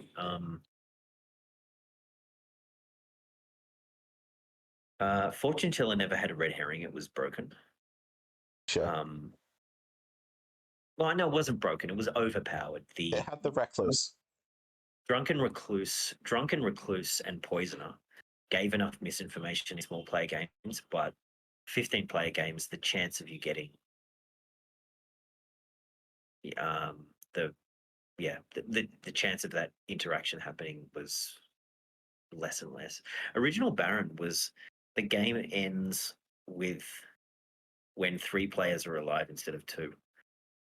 Okay. And I just every game where every game that I was setting up, I looked at the Baron and thought, this is just not going to be fun. So I just changed it. But it's not an interesting story. This is the story of abilities that weren't interesting enough to keep.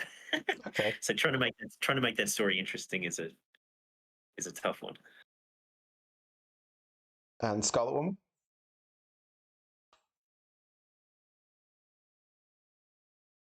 I think the Scarlet Woman woke up at the same time as the Scarlet Woman woke up at the same time as the demon and killed a player.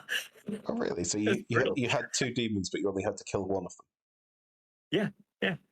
It's like, I get to wake up too. It's something like that. That's yeah. I guess you'd know that there's a Scarlet Woman in play that way. Yeah, that's the problem. I mean, It was fun, but if you know that there's a Scarlet Woman in play, you know for a fact there's no Poisoner in play. but it's balanced by the fact that the game's a lot quicker. I don't think that's the worst thing, but I think what we ended up with is definitely better. Yeah, like current Scarlet Woman's. Just I really like it. It's awesome. We've actually forgot while we're talking about Trouble Brewing, or I forgot that we should do the thing that we talk about when we finish talking about a script. So, Steve, you sat down. You're playing a game of Trouble Brewing. You put your hand in the bag and pull out a character token, and it's blue. What do you want it to be? It's blue? Yeah, it's a good character. I don't know if I have an answer for this. I'd be happy with literally any blue character. Probably Butler.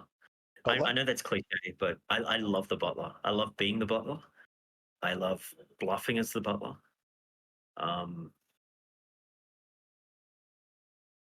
The powerful characters, I'd rather someone else be the fortune teller than me get the fortune teller. Sure.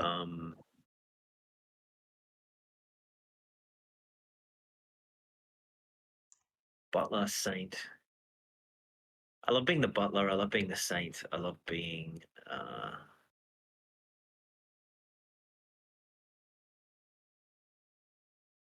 probably Slayer or Mayor. Sure. Maybe. A bit of a character that doesn't get a bunch of information, but has to play quite the social game. No,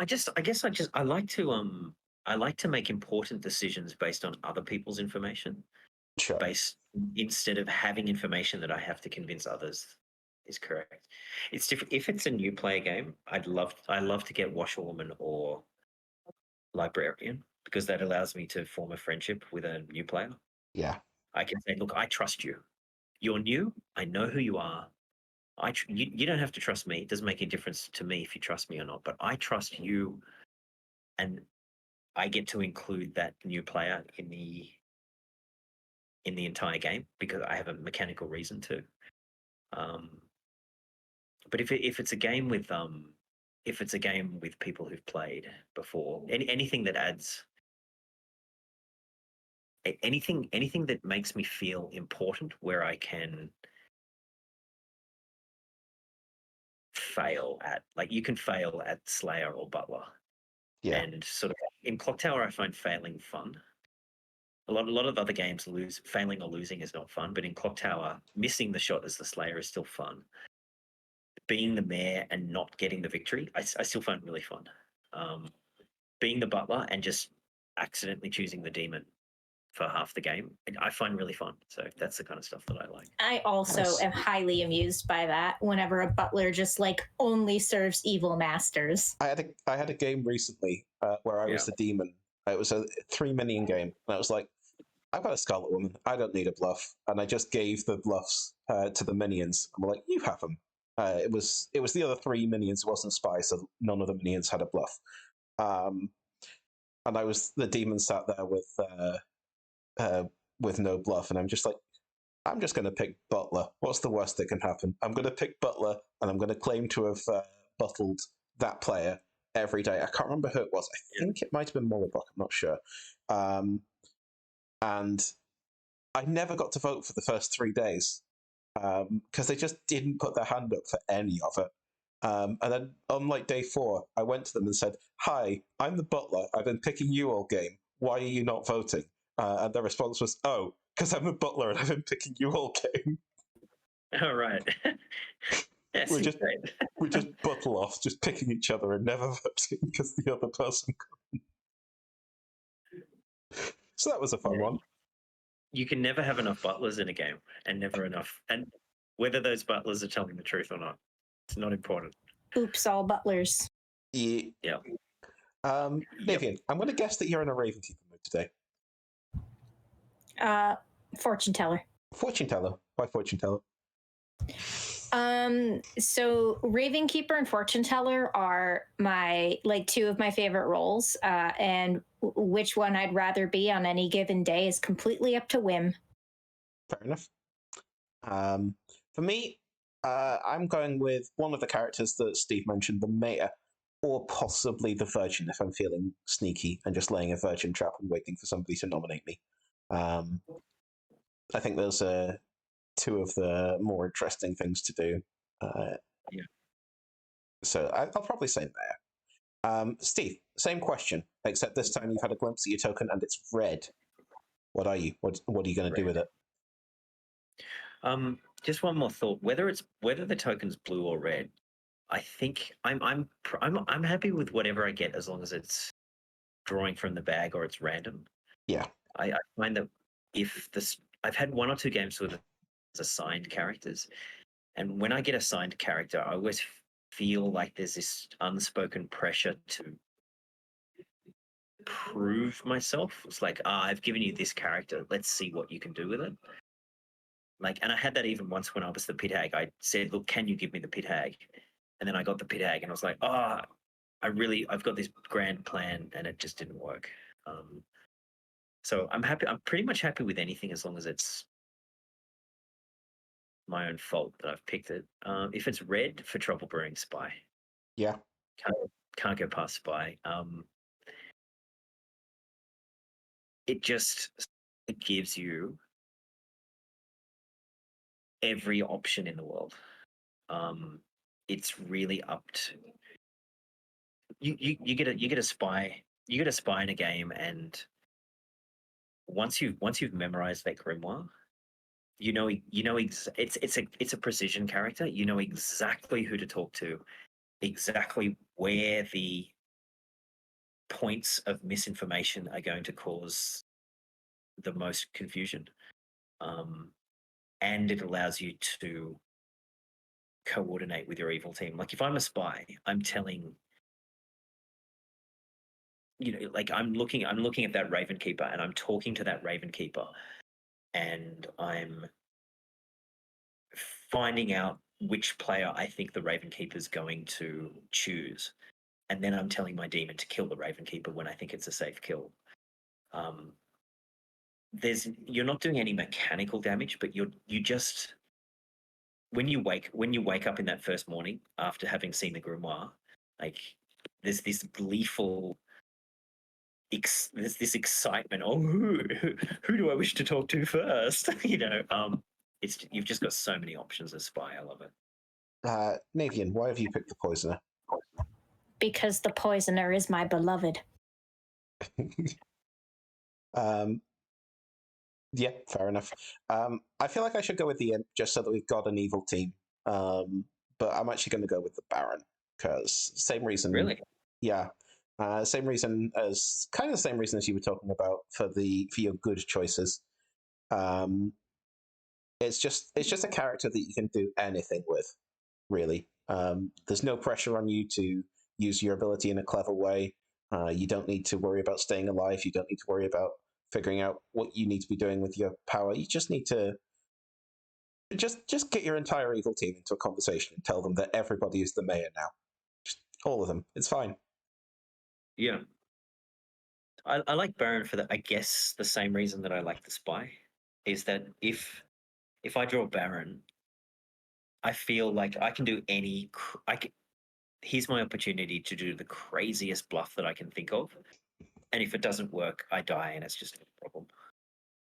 Yeah. Yeah, basically. You've just got no responsibility, therefore, like just you're limited only by your imagination. So go nuts with your bluffs. No pressure. So Trouble Brewing is broadly considered to be basically completely balanced, or at least within the design framework of Blood on the Clock Tower with a storyteller to help things out. Would you say that's fair? Would you say it's one of the most balanced scripts there is? Yep. We recorded 1,000 games of Trouble Brewing, and I think it was something like 510 were good wins, and 490 were evil wins, or vice versa. There is a perception. Also, that's incredible. But there is a perception that the strongest for a 2 minion game, the strongest possible combination is Spy and Poisoner, because the Poisoner knows exactly who to use their ability on. Do you think that's true?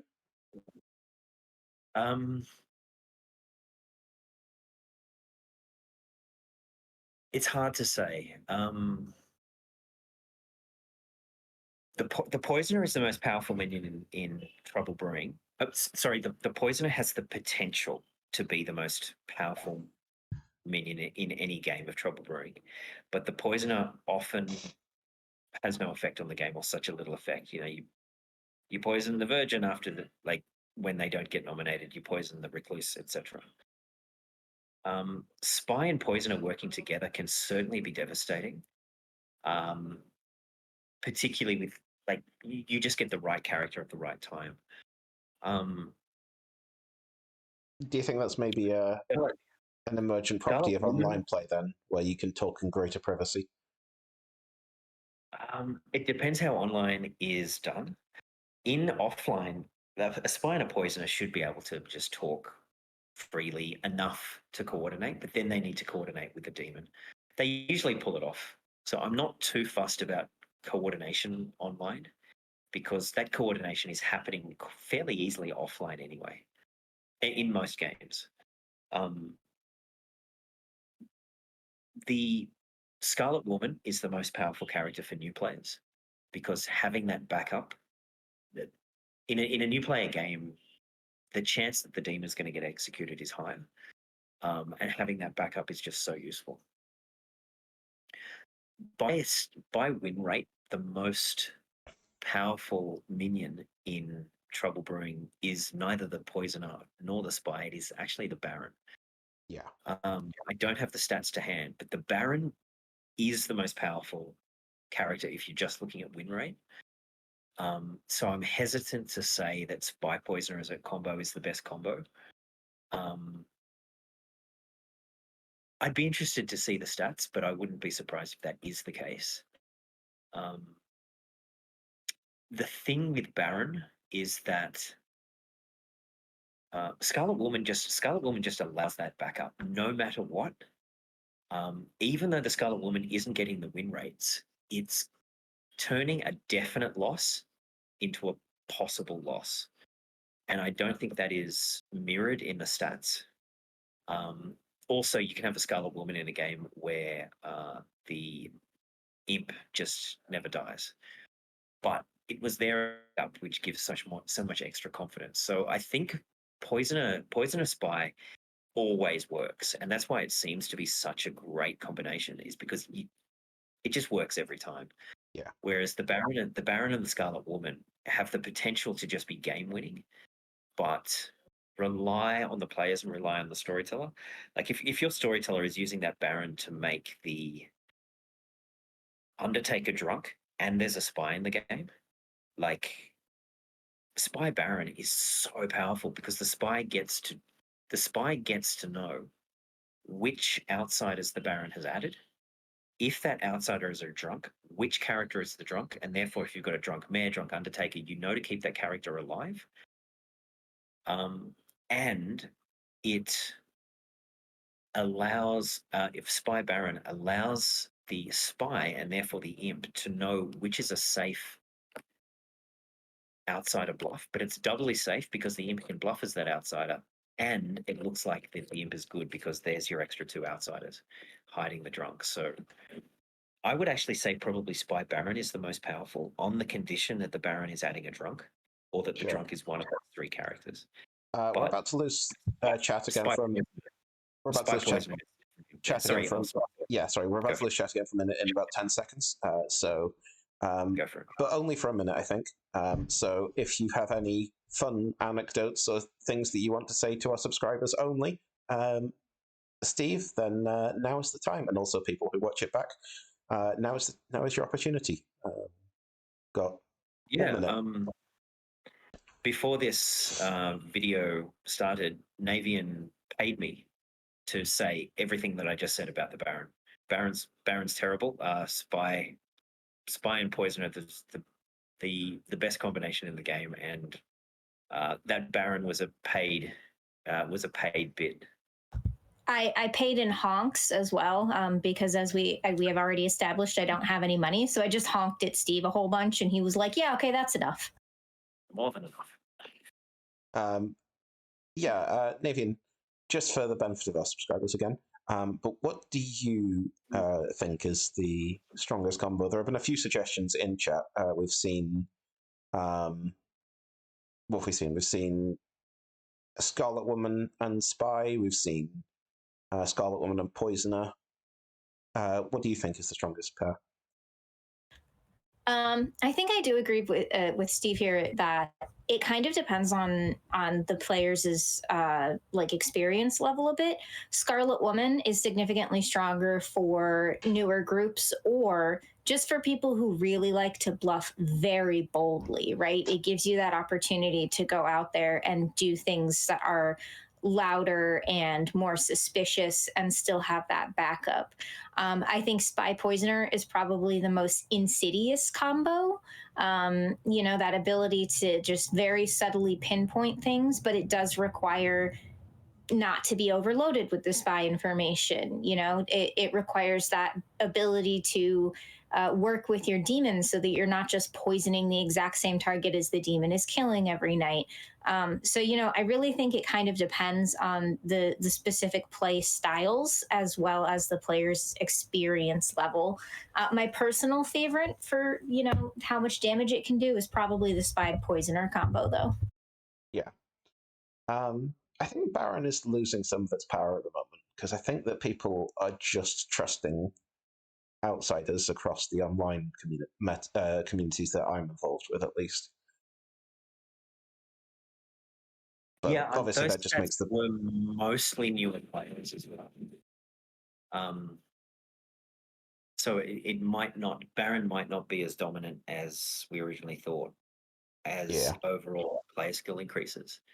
I mean, for example, if you've got Spy Scarlet Woman, you should absolutely be setting the demon up as an obvious evil player. Like have the spy and the Scarlet Woman set the Scarlet Woman up as someone who is attacking the imp the whole game, and have the imp deliberately take a dive. All right. Well, chat up back. So if you want to catch Navian's thoughts on the strongest combination, or my and Steve's thoughts on the changing role of the Baron in the Trouble Brewing minion tier lists, then watch this back on VOD or on YouTube. But for now, I think we can go back to BMR real quick. I think, Steve, you said in the past that you like there to not be a single way to play any given character in any given situation. Mhm. How do you feel about something that is a bit of a meta that's established on BMR of executing the grandmother on the first day and professoring them on the first night or the second night?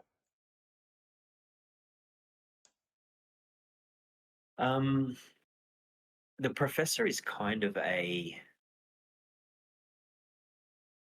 is one of the few characters that I think really has a dominant play style. Sorry, a dominant way to play the character. One of the things that I was disappointed with releasing Bad Moon Rising was that the professor should almost. I couldn't come up really with a good reason why the professor should not just resurrect the first executed player.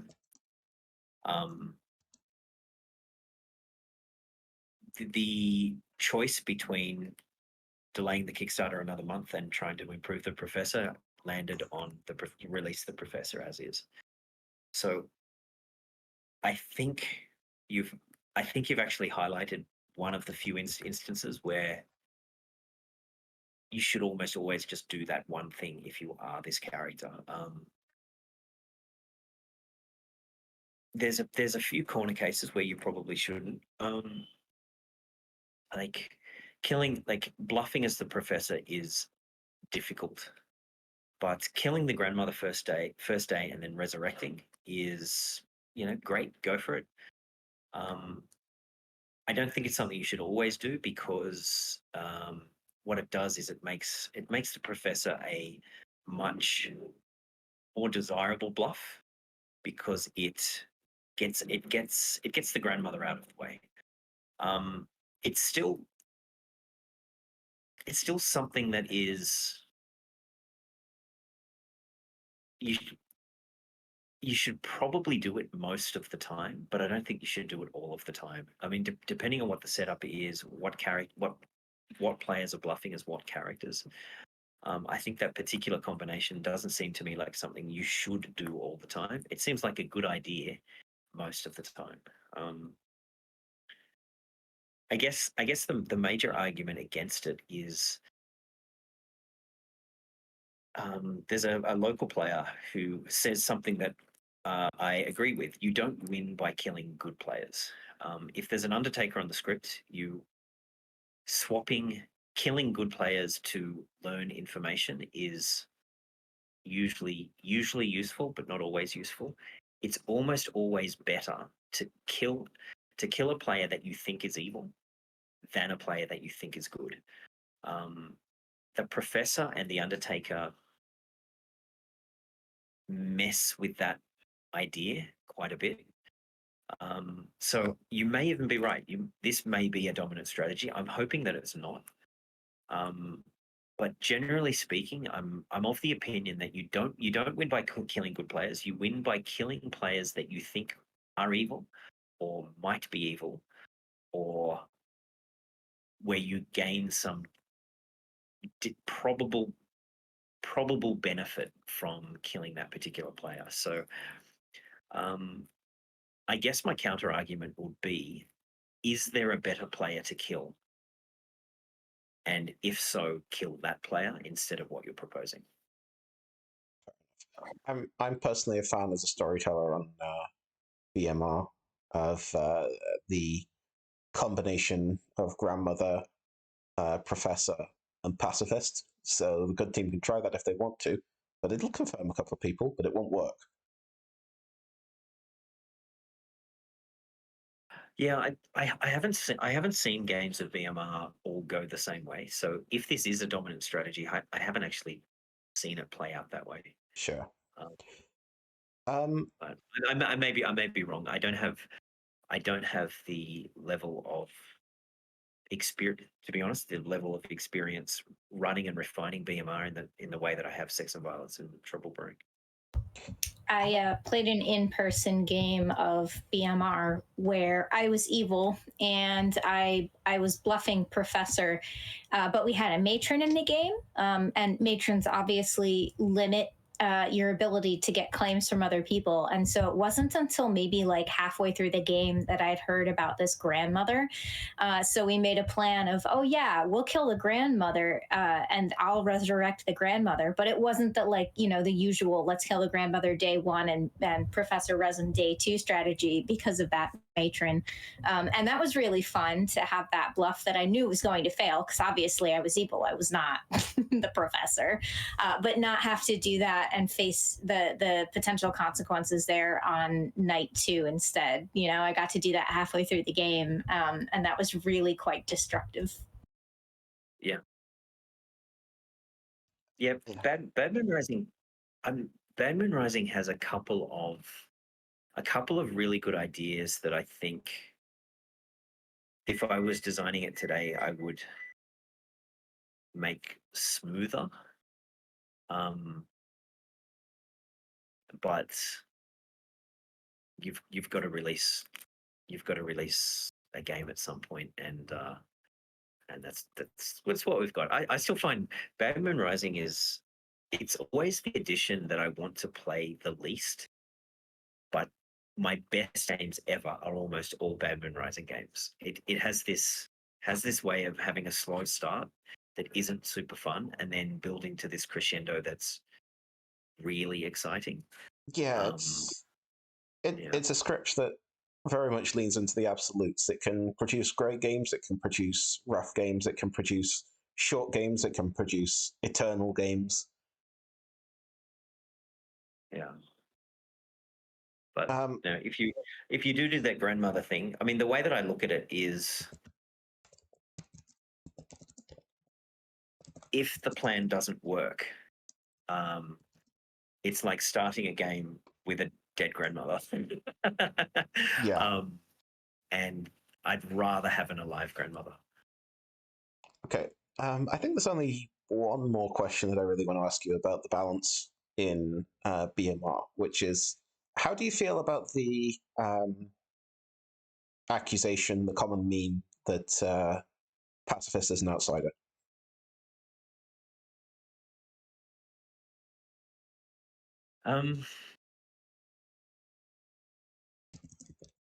I don't think that's accurate. This is the first time that I've heard that. Really? So the argument is that the pacifist can save the neighbors of the demon or the DA to confirm their tea lady bluff, or make it look like a good player is just saved by the DA, so they have to be executed twice anyway, and so on.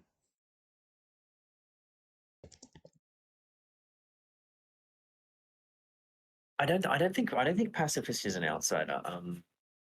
Pacifist is sometimes not helpful, but I think it's rarely unhelpful.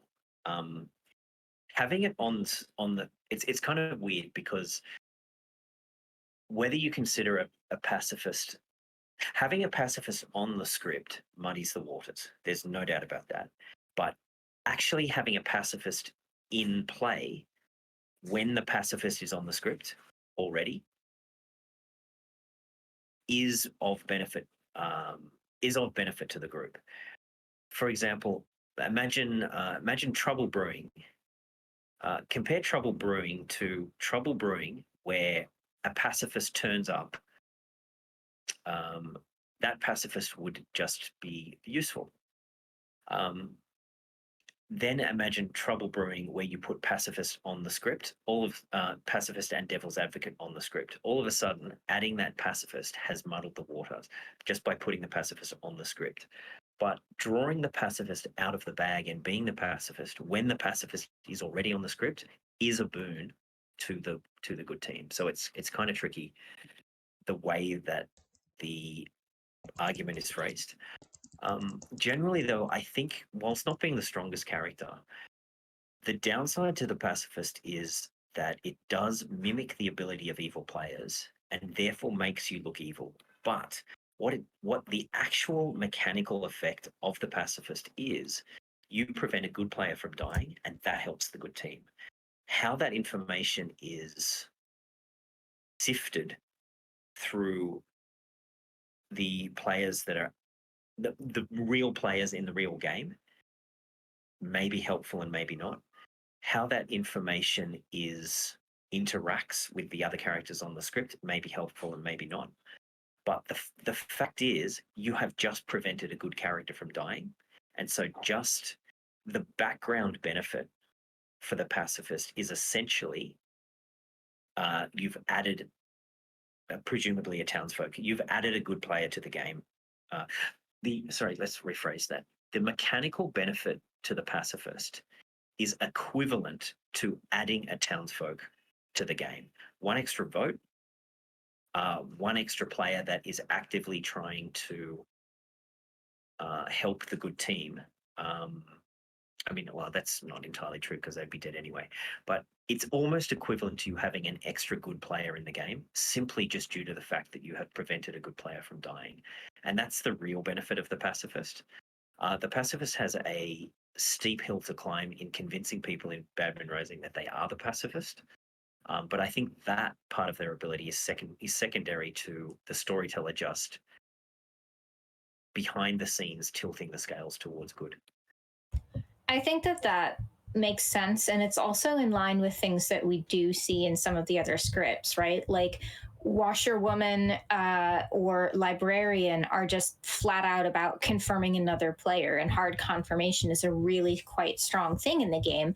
But it's countered by the fact that spy is on the script. So anytime that you're a washerwoman or a librarian, or somebody's claiming to have seen you, as a washerwoman or a librarian, you kind of have to ask the same question of, well, how much do I think this player is good and actually just this role, and how much do I think that this is the spy who's trying to, worm their way into the good team so that they can corrupt us from within?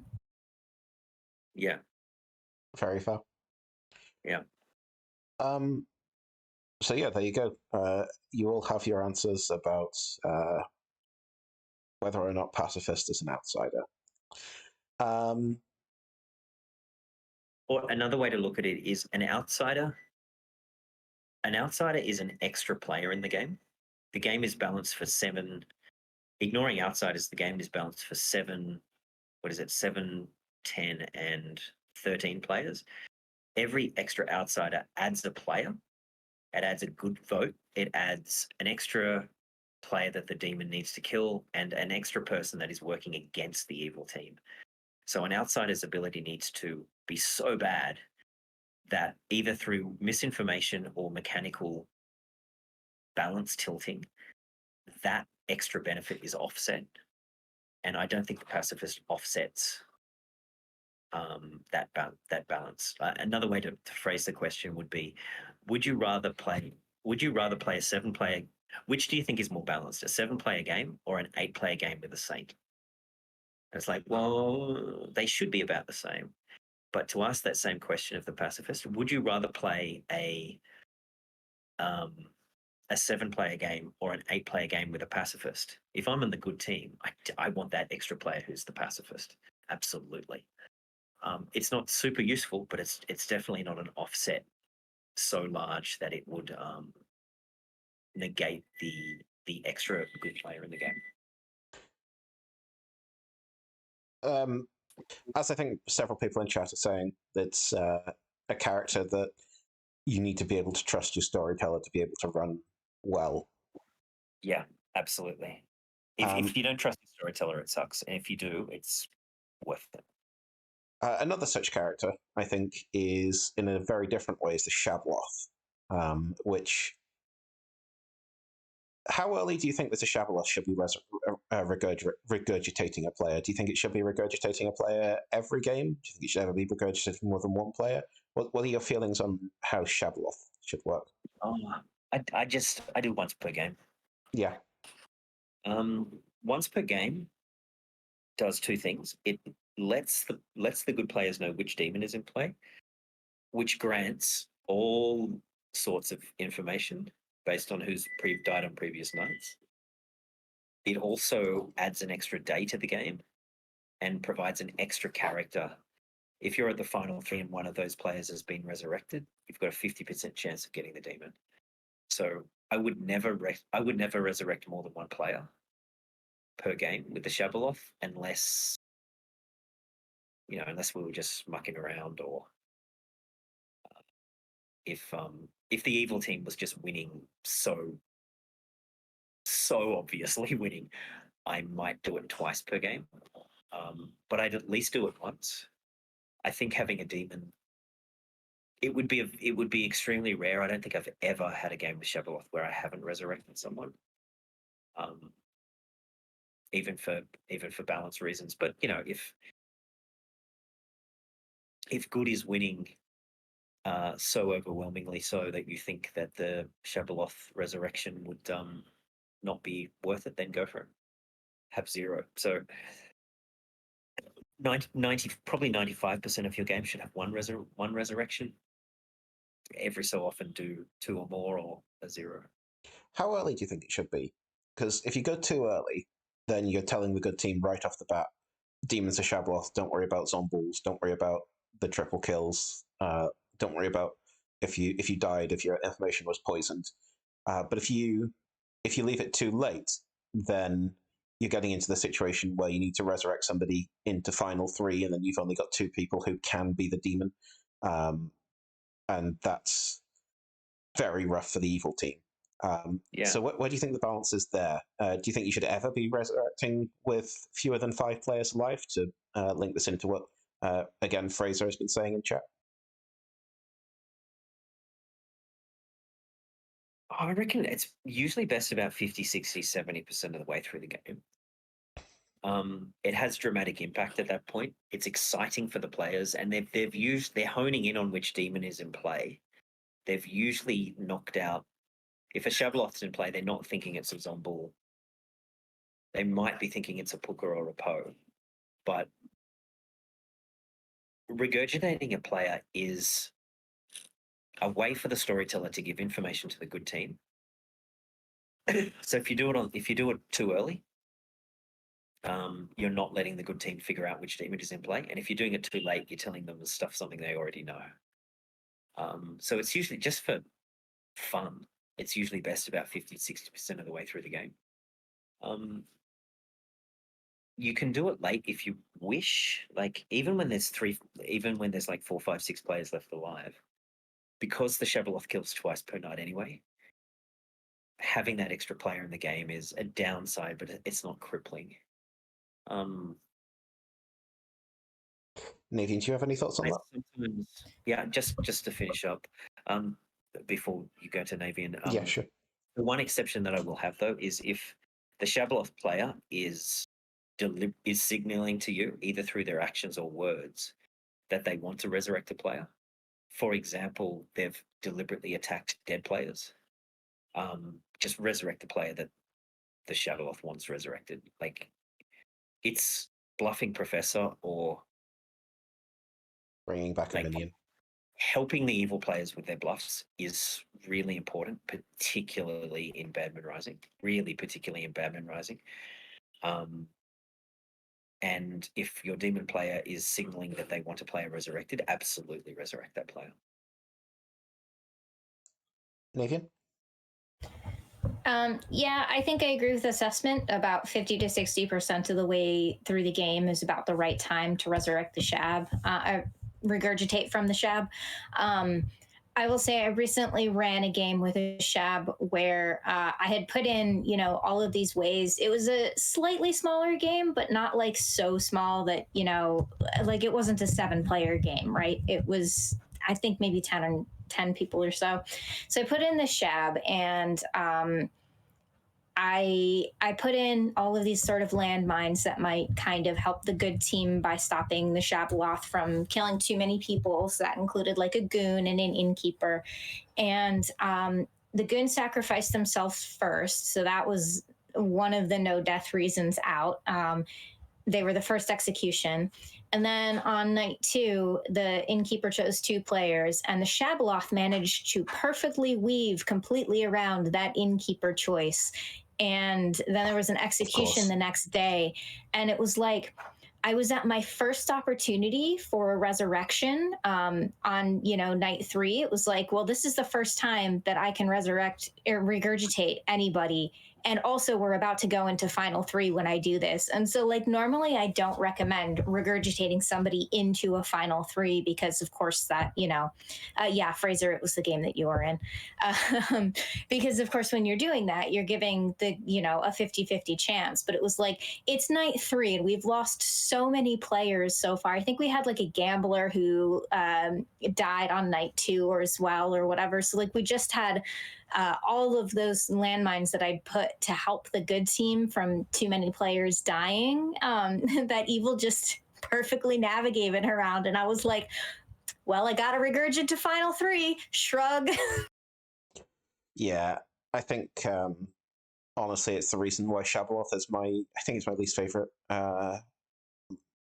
base demon, just because there are so many situations where one team feels a bit put out by that sort of thing. I love the concept, don't get me wrong, but I think a lot of people have had that sort of story. Yeah. Actually, that's it's a tricky. Professor and Shabaloth are just so tricky to. They look like they mimic each other, and to be honest, they don't. They don't do it as well as they could and should. Yeah. I'm working on a couple of demons at the moment that kill multiple times per night that mimic the Shabaloth. The Shabaloth can po 2 and 3 kills. And on a minion that mimics a minion that mimics Professor,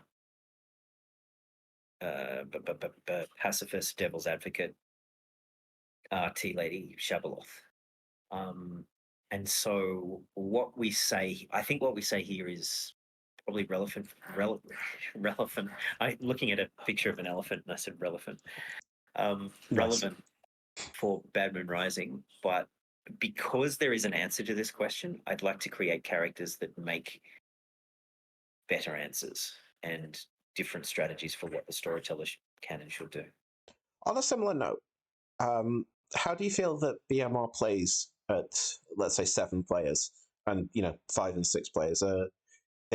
Does BMR work as a Teensy-ville in your opinion, with the Poe and the Shabaloth and other multi-killing characters on script? Yeah, I think it's fine. I don't. Bad Moon Rising and Sects and Violence aren't recommended for 5 players because Bad Moon Rising, you're likely to have the game end on the second night, and it's just too short. And for Sects and Violence, having a extra evil player, you can't have when you've only got 5 players. But for 7, I think Bad Moon Rising is fine as long as the players are not going into it expecting the normal game length. Like if they're just after something that could be quite brief, like you can play a Trouble Brewing teens. You can play a 5-player Trouble Brewing Teensy-ville or a 7-player Bad Moon Rising, and they'll probably go for the same length and have a similar escalation of a similar climax. Just don't deliberately load it up with every killing character and no saving characters. Like, so you wouldn't recommend BMR and SMV, either of them, as a Teensy-ville script? No. No, I think that makes sense. Bad Moon Rising, Sects and Violence just don't work as 5-6 players Teensy-ville. But 7 players, they're fine. I mean, you can make a script very similar to BMR or Sects and Violence that works as a Teensy-ville. Sure. That's why I only recommend in the rulebook. If you're going to play Teensy-ville, go Trouble Brewing or make your own Teensy-ville. Question from chat, and it's from Ed. How do you handle being meted on setup at 7 players? Say again, please. How do you handle being meted on setup at 7 players?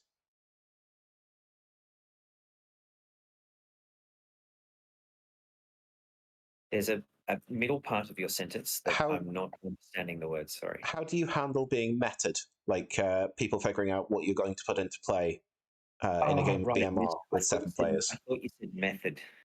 I thought Sure. you said method. I think it's fine. Whenever the players expect me to do something, I usually just do the opposite. Fair enough. It's sometimes the players can successfully guess what I've put in the game because of what I like.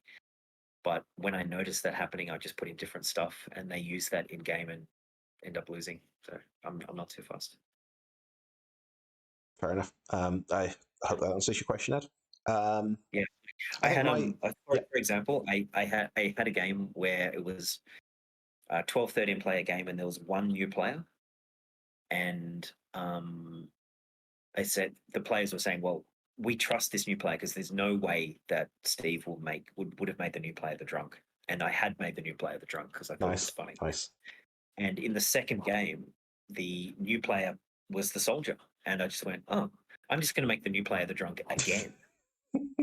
And the whole game, they trusted this player because they said there's no way that there's literally no way that Steve would make the new player the drunk again, and there's no way that Steve would make the soldier the drunk. And yeah, I think it's good practice to just, not all the time, but just mix up what you do so that you keep the players guessing. That way you can run the games that you want to run, and then give yourself a twist every so often so that the players just don't. So it's not that the players won't meta you, it's that when they do meta, maybe one time in 3, they just doing completely the wrong thing. I think my last question on the balance of BMR, I don't know if Navian has any more, but my last question is, should a lunatic ever see a lunatic? Say again, you cut out. Should a lunatic ever see a lunatic, both on BMR and beyond? Every time. Yeah. No, yeah, that's perfectly fine. Okay. The lunatic has a few misconceptions around it. The lunatic is not designed for a lunatic to spend the whole game thinking that they are the demon. They're designed to spend a day or two thinking that they're the demon, spreading misinformation, and then finding out that they're the lunatic and then coming out as a good player. My sort of, in the same way that demons are designed to kill one and a half players per night, or one player with a special ability. Outsiders are designed to kill themselves and one more player. So, I mean, that's my metric. So if a lunatic spreads enough information to get the wrong player killed on one day, then the demon will kill that night. That's 2 players dead. Adding the lunatic to the game has had the net effect of having 2 good players die. The lunatic has done more damage than they've has harmed the good team more than they've helped. Therefore, that's makes it a good outsider. Also, it's often not fun to think that you're on the evil team, to have a mechanic that makes it really, really difficult for you to find out which team you're on, or impossible. So I'm perfectly fine with lunatics finding out that they're lunatics. That's how the character is designed. And to spice things up, I absolutely recommend showing the lunatic that another player is a lunatic, because it's fun when the lunatic figures out that they're the lunatic, because there was that extra thing that convinced them that they were the lunatic. And it's another harmful tool. I mean, that sounds really insidious. It's another thing, another piece of misinformation that the lunatic is basing their entire play on. So I think it makes the lunatic more fun. The downside is that it tends to confuse demons, but if you're a demon on a script with a lunatic, you just kind of just have to put up with that. Like it's fun. I think it's fun being a lunatic that finds out that they're a lunatic. I think it's fun being a demon that is suspicious that they're a lunatic and then finds out that they're actually a demon. So you Interesting. don't have to do it every time, but I recommend doing it whenever you want. Not a problem. Interesting. You Nate? disagree? No, it's interesting to get your thoughts on the philosophy of the lunatic as a character. I think that there's a lot to be said for the point that you made at the end, which is that it reduces the demon's chances of knowing that they are the demon in the early game. And I think that a hidden part of the lunatic's ability is you think you're a demon, but you are not. The demon knows who you are and who you chose at night. Also, the demon knows that they are actually the demon. Gives the lunatic a bit more of an outsider status, because the lunatic being in play then gives the demon a little bit of extra info beyond just who the lunatic is, in that they are definitely not the lunatic.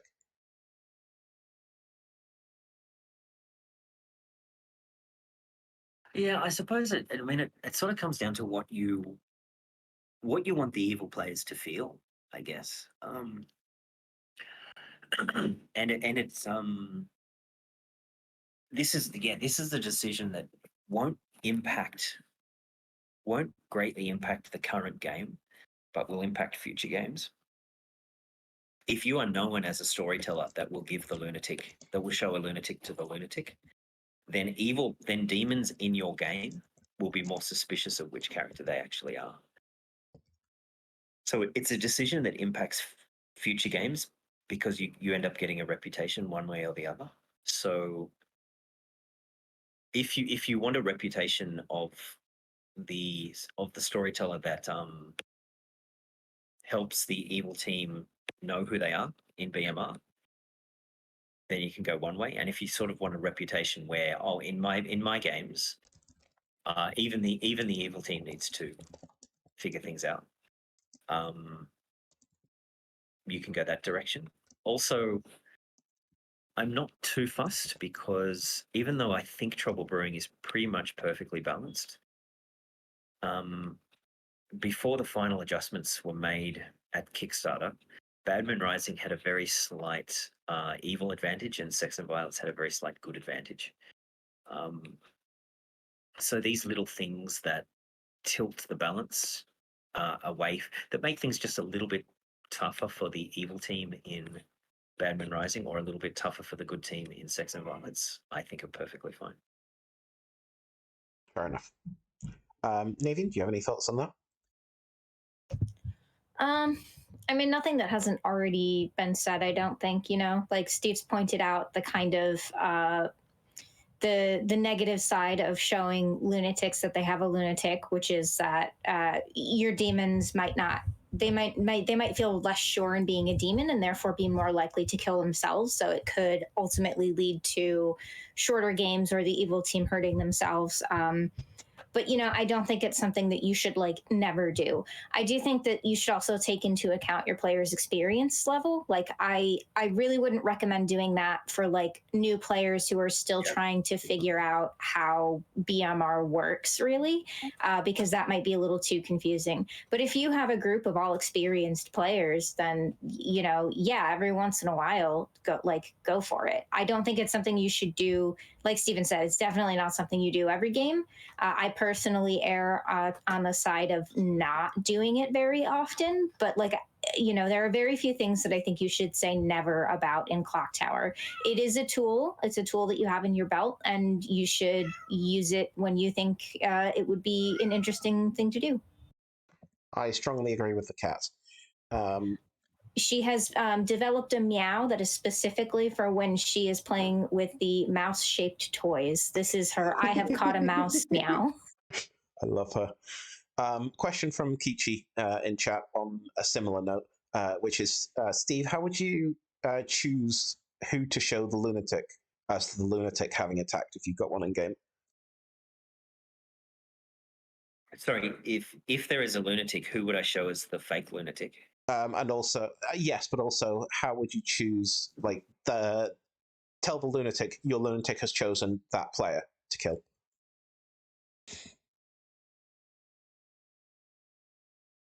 Like the lunatic, when you wake Mechanically, or how do I decide, or how do Yeah. I? How do you decide? Usually based on the players, like similar to choosing an evil twin. Sorry, a good twin. I'll choose players that will have rapport often, or players that will treat conflict as a pleasant challenge. Sort of You'd just also- ask you, yeah, something like that.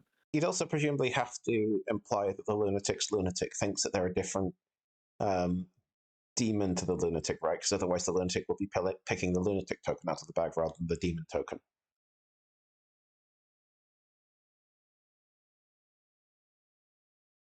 I'm not sure I'm following you. I'm not. I can't even remember what the rule book says, but the way that I do it, I put the lunatic token and the demon token into the bag.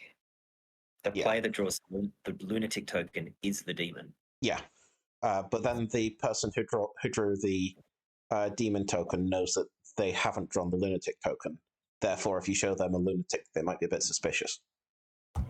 Yeah, they're gonna have to think that you put two demon tokens in the bag instead of the lunatic and the demon token. Otherwise, they would have had to have pulled the lunatic token. So the fact that they pulled a demon token but still got a lunatic means that you have two different demon types in the bag. Yeah. I think the rulebook says you can put two different demons in the bag Yeah, absolutely does. for that specific purpose. Or if you've got two grimoires, you can actually just put two Shabaloths in. Or if you're playing online. Yeah. No, I guess I was tripped up a little because I like to run L'Océan Fair, and that being a Teenseville, is that a problem? Maybe I'm talking bollocks. It's not a problem if you have multiple demon tokens or multiple lunatic tokens. Yeah. That's true, which you can do by having multiple copies of the game. But it's also much easier to do online where you're not restricted by physical token count. Yeah. And if you're the CEO of the Pandemonium Institute, you probably have multiple copies of the game. Yeah. I think there was also also a game when might have been I think it was a L'Océan Fair game where I put the lunatic token in the bag and the Leviathan token in the bag, and I actually made the lunatic the lunatic. Okay. Because it's the word think isn't a strict instruction for the storyteller. It basically means do what you need to do to make this player think that something that is not true is true. So you can there's nothing saying that you can't put the lunatic token in the bag, the demon token in the bag, and just make the person who draws the lunatic token is actually the lunatic, because they think that because they have drawn a lunatic token that they are the demon, even though they've drawn a lunatic I see what you token. mean. They think that they are the demon, but they're not. They're the lunatic. So you give the demon token, the lunatic token. Yeah, I see that. I see that works. Yeah. Okay. That's veteran players only, because that's a few logical loops that might frustrate a new player. But yeah, you have made the lunatic think that they are the demon, and that is the requirement for that character. So that's weird, but it's fine. Okay, Nadian. Anything else you want to talk about for balance on BMR, or anything else about? Further to that question, the other part of that question was, how do you choose who you are telling the lunatic that their quote unquote fake lunatic has picked to die in the night? So you wake up the real demon, you show them who the lunatic picked, but before that, you have to wake up the lunatic and show them who the fake lunatic picked. So how do you choose that part of it? If that you question just makes sense. Yeah, you just wake up the lunatic and point to a player of your choice. It's fine. You just make up you just make up which player it is on the spot, just like, that Yeah, player it's seems fine. most interesting. Okay, well there Yeah, you go whatever. then. It's just whoever Steve thinks you should pick, Kichi. So yeah, Nadian, any more questions on BMR before we move on to SMV? No, just roll the. My answer to that question is roll the die. With however many number of players you have, that's the die that you roll, and then that's who you're going to say the lunatic chose. Absolutely. Yeah, your goal is not to keep the ruse up for 8 days straight. Your goal is just to fuck around. Just to fuck around for about 2 nights before the truth comes out. So that's fine. Actually, one final question, and it's kind of not really about BMR, but I'm going to ask it here anyway. You mentioned earlier putting a pacifist on TB. In our experience of talking about scripts, which we do every other week, when we look at a script and we see that there's something that's a little bit funky or not quite, a little bit janky, the culprit tends to be a BMR character, whether it's the minstrel or the DA or any other BMR character. The gossip is another big contributor. The courtier breaks things. How much does building characters that work on custom scripts go into your mind, or did it go into your mind when you were building BMR?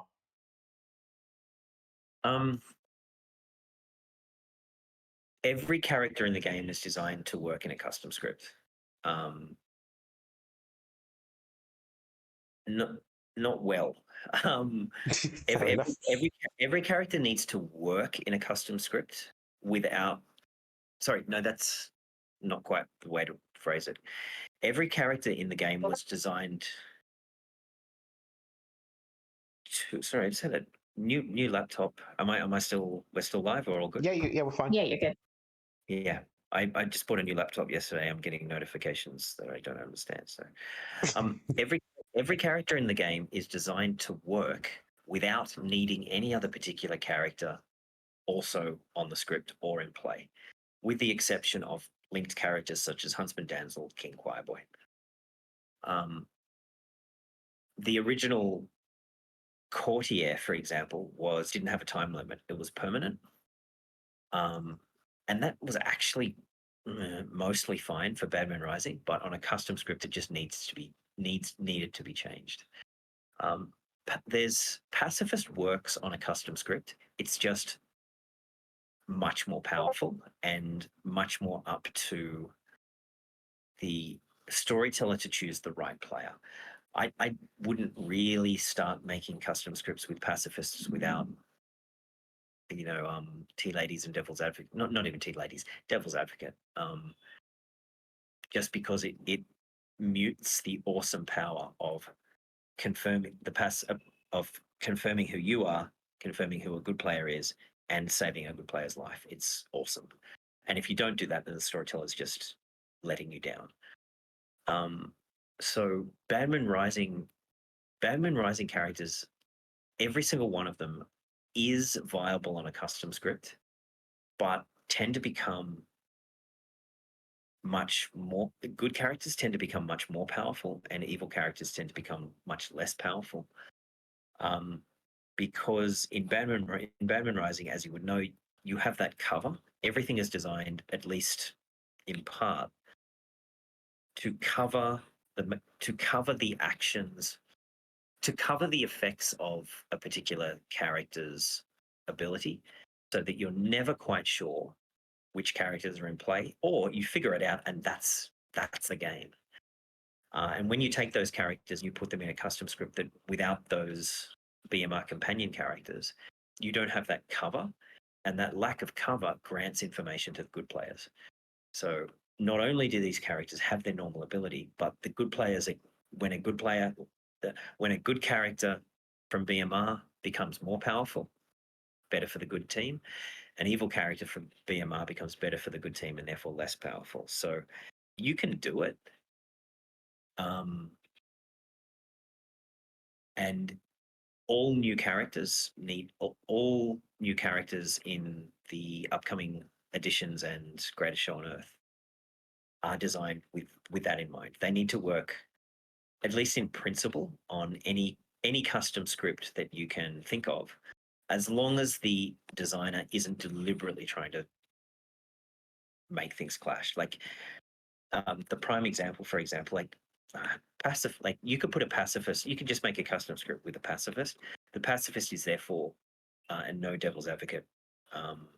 The pacifist is just really powerful. It's not going to wreck the game, but you just have to keep it in mind when you're designing the script so that you have evil characters that balance that out. Such as, maybe stuff like Cerenovus and Witch, to just get those extra deaths, or I don't know, bad example, but something of the sort. A more extreme example would be the Courtier. You could just put the Courtier on Trouble Brewing, and the first and only thing that the Courtier would ever do is choose the imp. Yeah. As soon as they are able. I mean, it depends on whether they want to have fun and pick the spy or not. Yeah.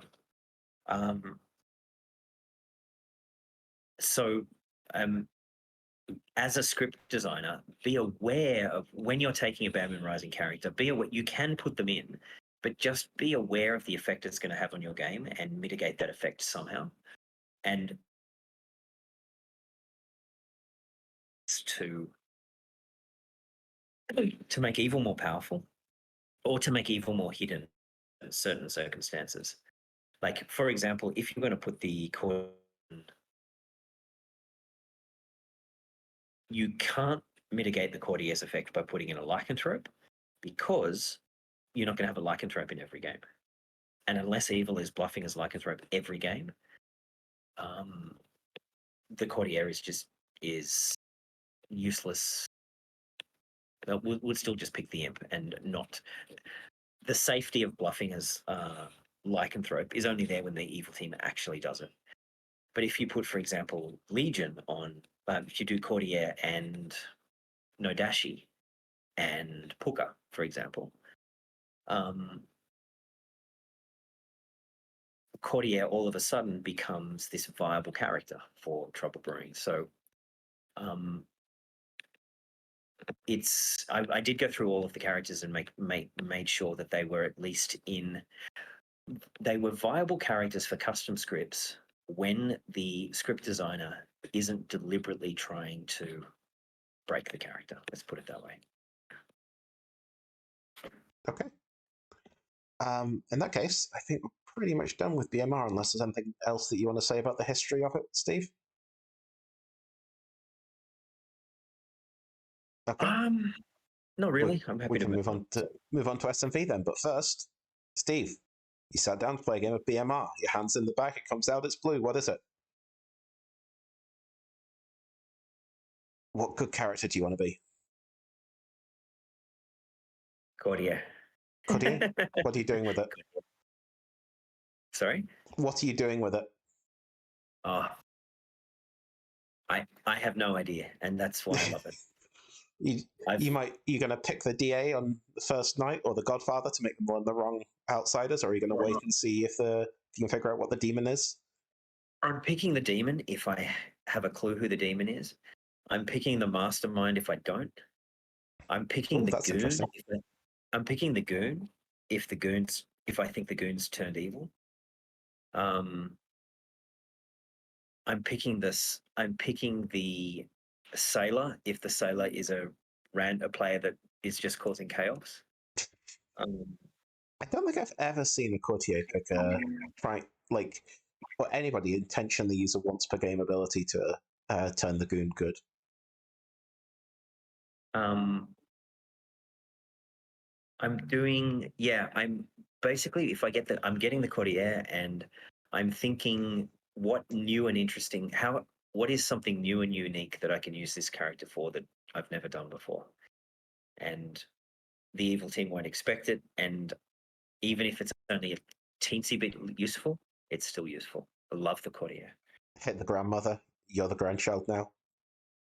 Yeah. Hit. There's a grandmother in game. Great, hit the grandmother. All right. Moonshine. So much you can do with courtier. Navian, it's either chambermaid or goon. Which is it?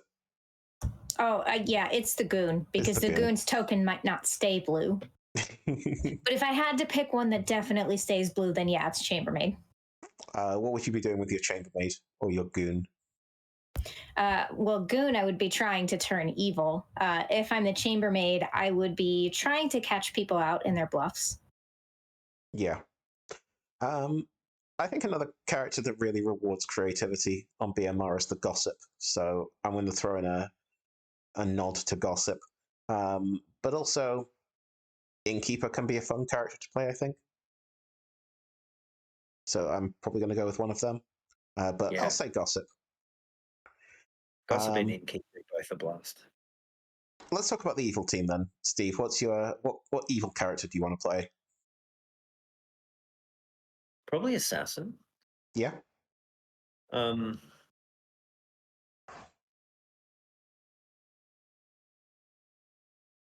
If I get Poe, I'm too terrified of the courtier, so I never choose 3 players. Mastermind is fun. Mastermind's really good if you've got veteran players who are going to accept a mastermind win graciously, but a lot of new players look at it as unfair. Probably assassin, because you can have a definite small impact on the game at the perfect time. Again, it's another precision character. Like I had a game recently when Carly was in Sydney, and I was the assassin bluffing as the Poe. I was getting strong goon vibes from her, and I said, "Look, Carly, I have a hunch you're the goon. I'm just going to put my cards on the table. I'm the Poe. Do you want to be evil?" And she said, "Yeah, absolutely, I want to be evil." And I said, "Great, I'll choose you as my 3rd player tonight because I'm the Poe and I didn't choose anyone last night." And then that night, the demon who was, I think it was either the Shabaloth or the Poe, actually killed Carly. I was the assassin who actually killed Carly because I wanted to turn her dead. I wanted to make Carly dead and evil. And there was some weird shenanigans where Carly wasn't the goon, and I went straight up to the following day and just spilt the beans on everything, saying, "I'm so glad you're evil. I'm the Poe. Welcome to the evil team." Because there were 3 deaths that night, and I thought Carly was evil, and she said, "I'm not the goon. What are you talking about?" Oh dear. And I just had to backtrack, and it's like, oh my god, I'm the worst assassin ever. That was a very funny joke. I just said, well, you got me, because she thought I was the Poe, and I just rode out the Poe bluff and took the final execution and ended up winning. I love the assassin. It's so flexible. You can take out the right player at the right time, or the wrong player at the wrong time, and just roll with it. Yeah. Navian, what's your evil character of choice here? Honestly, okay, so I haven't been a Puka yet, and I really love poison. So I'm definitely very interested in drawing the Puka token. But in general, I probably assassin. Okay. Anything to add to what Steve said for why? I also really enjoy bluffing as like a gambler, and then you kill yourself at a convenient time to throw suspicion on a specific player. Sure. Like kill a tea lady neighbor. Yeah, tea lady neighbor. Mm-hmm. I'm also going to go with. I am going to go with Puka. Since you brought it up, it is my favorite evil character on the script, if not my favorite character on the script.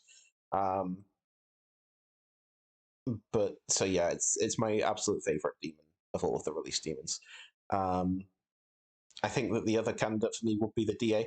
but I'm going to go with the pucker, just because I like to see people try and figure that one out. It's an interesting one that can bluff Poe, it can bluff Zombull in the right circumstances. I also quite like playing as a Poe and just trying to convince everybody it's a Zombull game until the very right moment to strike. But yeah, that's probably my pick, pucker. We're going to go to another quick 3-minute break. So Steve is going to give our subscribers and everybody who's watching it back another fun, quick story or fact or anecdote or whatever. And the rest of you will see in 3 minutes. Bye for now. Go ahead, Steve. Hit them with something. Hit them with something. The most amazing thing that ever happened to me. Yeah. I have no idea. How's India treating you? India's great. The traffic here is like something out of a video game. We were in a tuk-tuk going the wrong way down probably a 4-lane highway. And I don't mean like on the side of the road. I mean just like traffic weaving around us. Like there's no traffic rules, or if they're there, they're ignored, and everyone just does not care. Every time you get into a car, but they're all really good drivers. Like down to they know the boundaries of the car, and can stop within an inch of a car either side. The amount of what looked and felt like near accidents that we've had, but have actually just been a host of very good drivers in very small cars and motorbikes just weaving in and out of each other. Sounds terrifying. It was terrifying. It was terrifying at first. Like we got our driver was the president, the ex-president's driver. So he was from like president from like 15 years ago.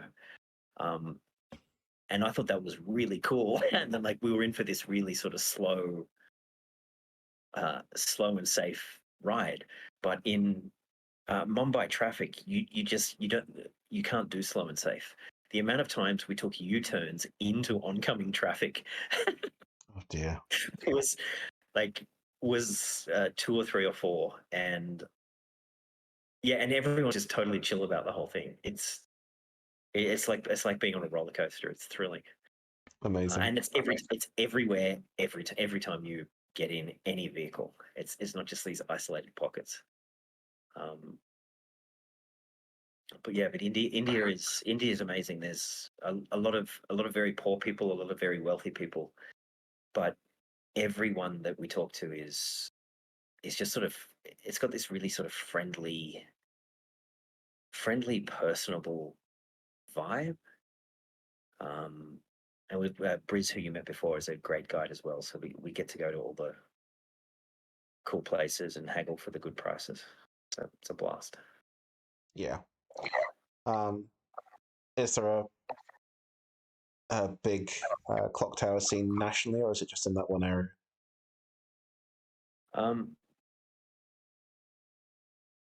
It's mostly like there's a couple of cities which are kind of hipster /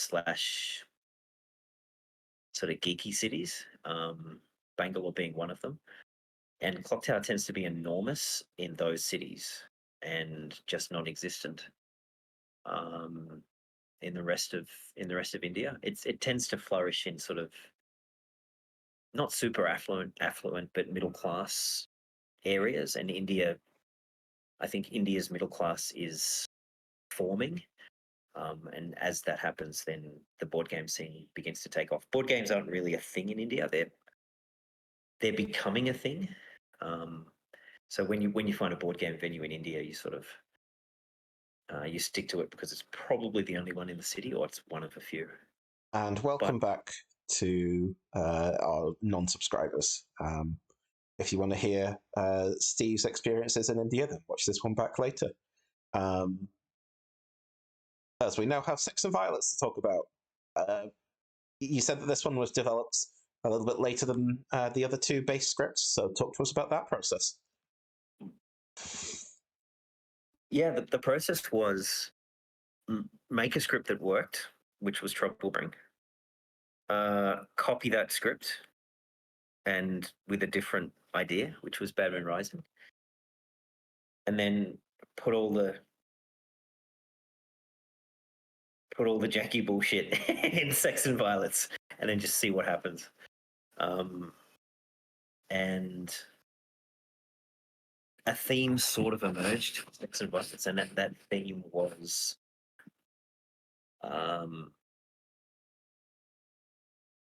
massive, huge amounts of information, huge amounts of misinformation, and good players lying was the theme. I just sort of, Sure. and I just sort of built from there, and that's why the 3 editions don't really, like, the characters don't really match up with the theme of the script. Is because a lot of the characters were named based on the mechanics, on the character ability, what seemed sensible, and then all the characters got switched in and out between editions. So that's why it's all a bit of a hodgepodge, to be honest. Yeah, it's as we said earlier, the one with the rest of the garbage for anyone who was around 2 hours ago. Rest of the garbage. And as you said on a Q&A a while back, there are a number of characters that you never expected to see the light of day end up on this script. As we mentioned, Savant was one of them. Vigor Mortis was pulled whole cloth for it. What else on here? Everything. Vortox. Yeah. Vortox was too crazy to ever, like, who the hell puts a character in a social deduction game where everyone's information is wrong? It's like it's the stupidest idea. Yeah, I think Vortox is the only base character off that causes as many problems for custom script building as the BMR characters. So talk about the design of the Vortox and how that one came about. But yeah, sorry, yeah. Just finish the last one. Vortox, Yeah, Vortox, Savant, Serenovus, Mutant, Flower Girl. Like, Flower Girl's crazy powerful. Artist, Evil Twin. Yeah. They're all just these really, really silly ideas. You're just reading the script at this point. Yeah, Vortox. I actually have never used Vortox on a custom script. You're mentioning issues. My guess, and correct me if I'm wrong, but my guess is something around. Oh no, that's not going to make sense. There was a problem with the Vortox. The original Vortox just had each night choose a player, they die. All information is false. Yeah. And that caused some problems with, like, good and evil alignment switching. But the biggest problem was that Town Crier, Flower Girl, and Oracle could be gamed. With a Vortox on the script, you would never execute on the first day, and never nominate. You'd never nominate, never vote, never execute on the first day. Just to test if there was a Vortox, and the Flower Girl would get yes, the demon voted. The Town Crier would get yes, a minion nominated, and the Oracle would get there as one dead player when there was no one executed. So that's actually the reason behind the Vortox forcing of execution. It's to force players to nominate, vote, and execute, which makes the Flower Girl, Town Crier, and Oracle ability non-gameable for Vortox. But yeah, other than that, it was just this crazy idea that I just slapped in and hoped for the best. It was just so fun that I never took it out. Yeah. Nothing deeper than that. Fair enough.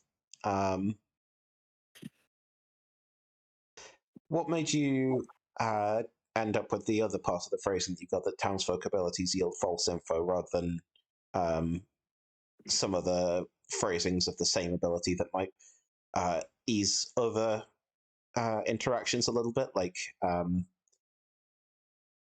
townsfolk abilities yield false info to themselves, or good players, the original, which was good players, learn false info. What made you end up with townsfolk abilities just blanket lead to false information? Is it that's kind of a question that we got from chat? Yeah, the original was all information is false, but that applied to evil players as well. So technically, that demon should learn false minions, which was not acceptable. Good abilities or good players get false info. Had an issue with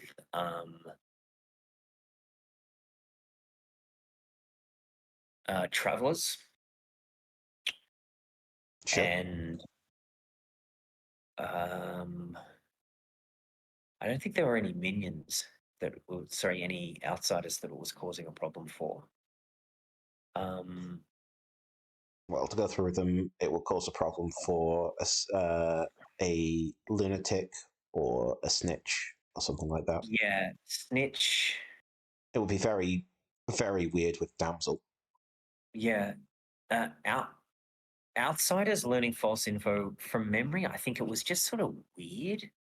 It either helped the good team or it was just weird. Outsiders typically don't get information.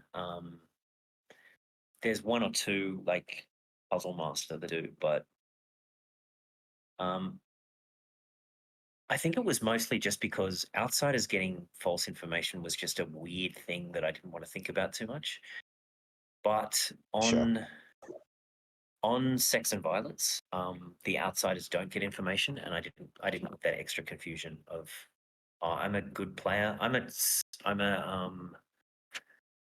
a mutant. I don't understand how it means. What happens? Am I getting false information somehow? I just didn't want that confusion of outsiders thinking that they somehow got false info if you're a new player. So it was just basically simpler to make it townsfolk. Yeah, but it still does lead to some weirdness with the current phrasing when you take it off script with things like, as has been pointed out in chat, the poppy grower. The Vortox causes the evil team to learn the wrong evil team after the poppy grower dies, because townsfolk ability, or what was the other one that I was thinking of?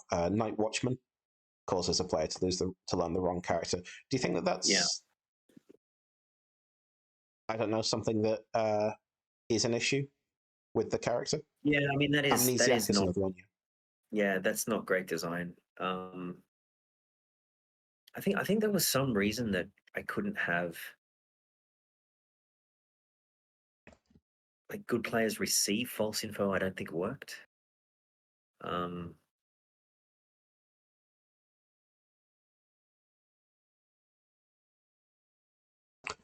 Another question from chat about the Vortox. I think it was just the best phrasing that I could think of from a bunch of poor options, and it ended up whenever you just slightly rephrase a character, it has all of these unintended consequences, like the poppy grower thing not working. So I'm really reluctant to do it. Ed says that receive broke Evil Twin, by the way. But go on. Yeah, something like that. There were other options, like with the goon. The chef is a great example. A lot of people get confused on chef and just say suggest a different wording, and it's like we went through about 4 or 5 different wordings, and they all cause problems. The original chef was you learn how many pairs of evil players are sitting next to each other, and people would say, all right, so if there's one pair and another pair, and these pairs are adjacent, doesn't that mean you need 4 players? And I'm like, shit. Yeah. I think yield false info was just the best of what we had, and it just had the unfortunate side effect of making the poppy grow and a few other characters just not work as well. I don't want to get too kind of sad. much. Yeah, I don't want to get too much into the weeds with off-script interactions, because we are talking about sex and violence here. So I'll cut that short for now. But I do have some more questions about similar things later. What else went through the design process for S&V? All right, let's Um, talk. Let's talk specifically about the Ceranos and the mutant then, because that's another big thing that you find on SMV that you don't find on other of the two. Talk to us about madness, where the word comes from, and how you interpret it. all right. Well, generally, just the first question of the design process, it's mostly just trial and error. Like, design something, run some games with it, see what works, see see what the players find fun, see what the players find unfun or confusing, and then redesign, and then same again, again for months and years. And things just emerge, and you try things out, and just get rid of stuff that doesn't work, and keep the stuff that does work, even if it causes problems, and then iron out those problems later on. Madness actually came as a friend of mine, Doug from the original videos, said just out of the blue, to be like, oh, it's a shame there's no madness in this game. You know, you can be drunk, but you can't be mad. And I said, that's a fantastic idea. Let's come up with a mechanic to support that word. And my initial plan for Sex and Violence was to incentivize good players lying. And I was never quite able to do that before Madness. Like, I wanted good players lying.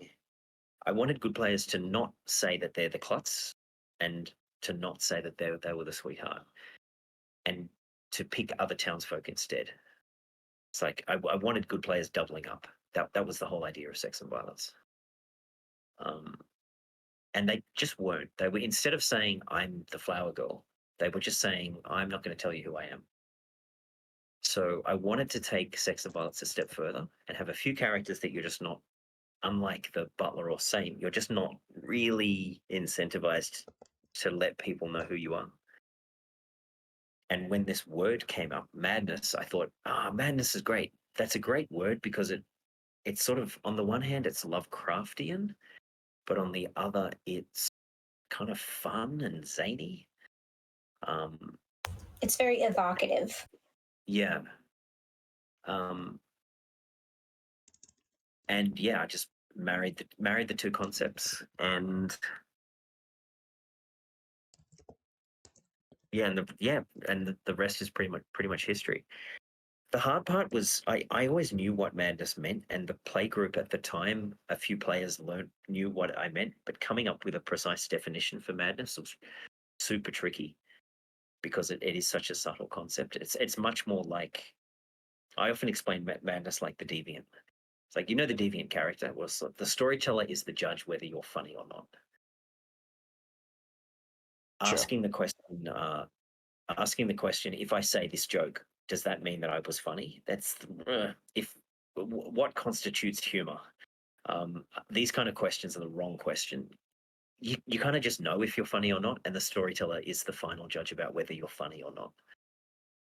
For the deviant, so deviants who are asking questions, hypothetical deviants asking questions like, "What do I have to say to get the deviant benefit?" are taking the wrong approach. So with madness, that's kind of how I treated madness. Was you can't really loophole it. It really comes down to the storyteller. If the storyteller thinks that you are mad, if the storyteller thinks that you are deliberately lying to the good team, essentially, then that fits in with my initial idea for Sex and Violence. So let's run with this concept. The definition got refined later on, and is in the rulebook, but to this day, I'm not sure whether madness was a good idea or not. Some of the most fun games I've ever had have been due to madness, but it's a concept that can easily, if you disagree with the concept, it can easily devolve into an unfun experience for someone. So I'm still not sure about madness. Yeah, I have seen that. For me, and for apparently quite a few people in chat, it is my favorite thing in the game. Yeah. Mutant is my favorite character out of all of them. So that's a bit of a spoiler for when we come to what we'll be taking. But yeah, I love it. I think Yeah, SMV. I really like it too. Like one of my favorite games and one of my favorite players, Abdullah, who I've mentioned in the rule books. He was the seamstress, and a player made him mad as the savant, and he just ran with it. Like this was the third day in, and he just gave 2 days of savant information. It's all right. I'm coming out as the savant. I have 2 days of savant information, but we'll it's a bit vague, so we'll get back to that in a tick. Last night, I learned 2 things. I learned that one of these 2 players was evil, and I learned something else which I know is false, so we don't even need to talk about it. So he found a way, because he was the seamstress. He actually learned that one of the 2 players were different alignments. And he seamlessly, when he got picked by the Serenovas, he seamlessly weaved the things that he knew already via his seamstress ability into the character that he needed to be mad about. And he did so like as a fun, it was like a fun intellectual challenge.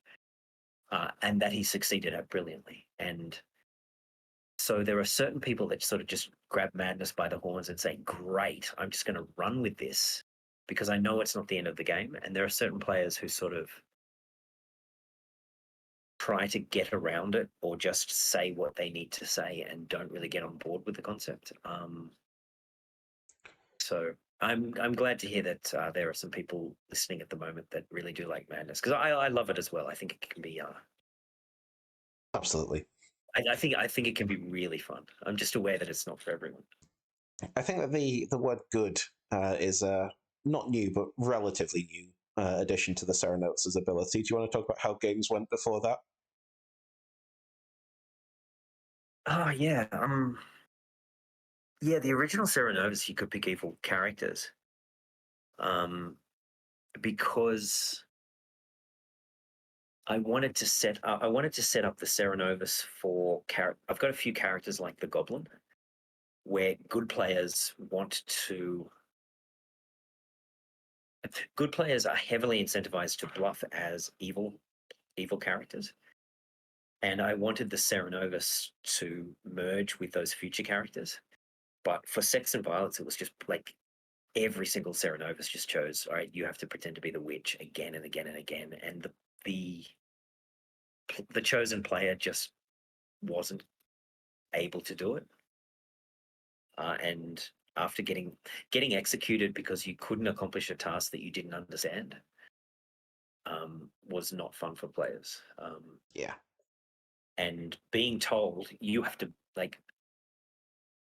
bluff, you have to pretend to be the witch, you have to convince the group that you are the witch. A lot of players just couldn't pass the conflicting ideas of, I need to convince the group that I'm good because I am good, and I need to convince the group that I'm the witch, therefore I'll act witchy and hope for the best. You play the Serenovas players had a blast. Like choosing good players to pretend to be evil was fun for them, but it wasn't fun for the game. Yeah. You just access your real character and give all your real information, but you just occasionally do an evil cackle, right? Wasn't worth. I suppose there's still, as someone says in chat, there is still, Chadril says in chat, there is still kind of something adjacent to that, which is a mutant being serried into an outsider. Which, it's not the best thing for that player. Sucks to be the mutant. Yeah. That's the way I look at it, though, is that's one more reason not to even hint that you're the mutant. You want to avoid getting executed by the storyteller, and you want to avoid getting chosen by the Serenovas, because if you're the mutant, that is Serenovas to being the mutant, you there's no way out of that. Yeah. You just ask your storyteller very nicely and hope for the best. Yeah. We had a question actually that you kind of hinted at in there, which is the jinx between Cerenovus and the Goblin, and I hope we'll talk about jinxes a little bit more later. But for now, the Cerenovus can make a player mad that they are the Goblin. How did that one come about? It's hilarious. It is hilarious.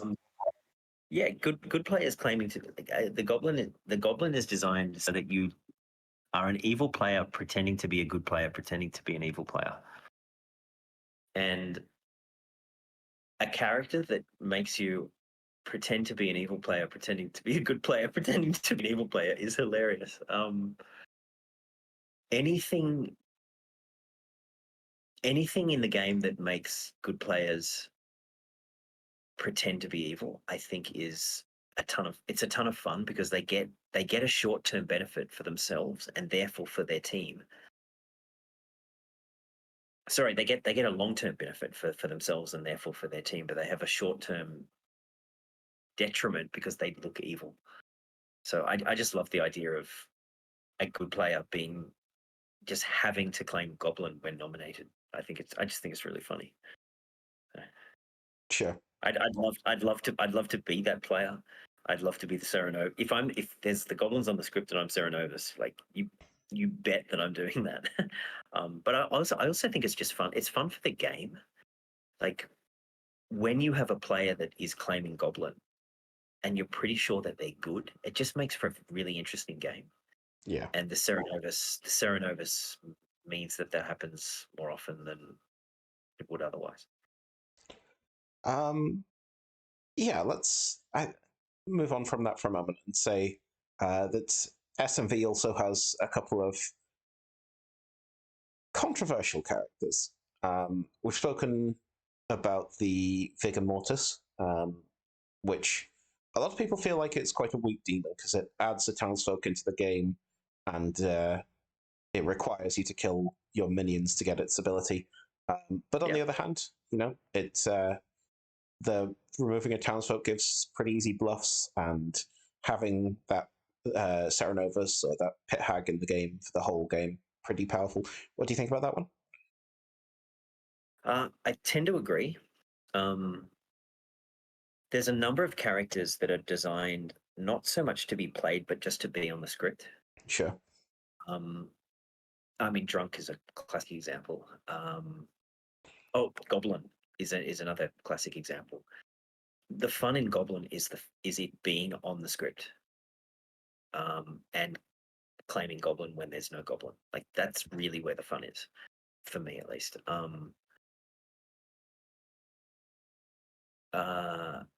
The Vigor Mortis needs to be on Sex and Violence because the script needs more. It needs negative outsider variance, and it needs that character to poison. The demon on its surface is quite weak because it does add an extra townsfolk.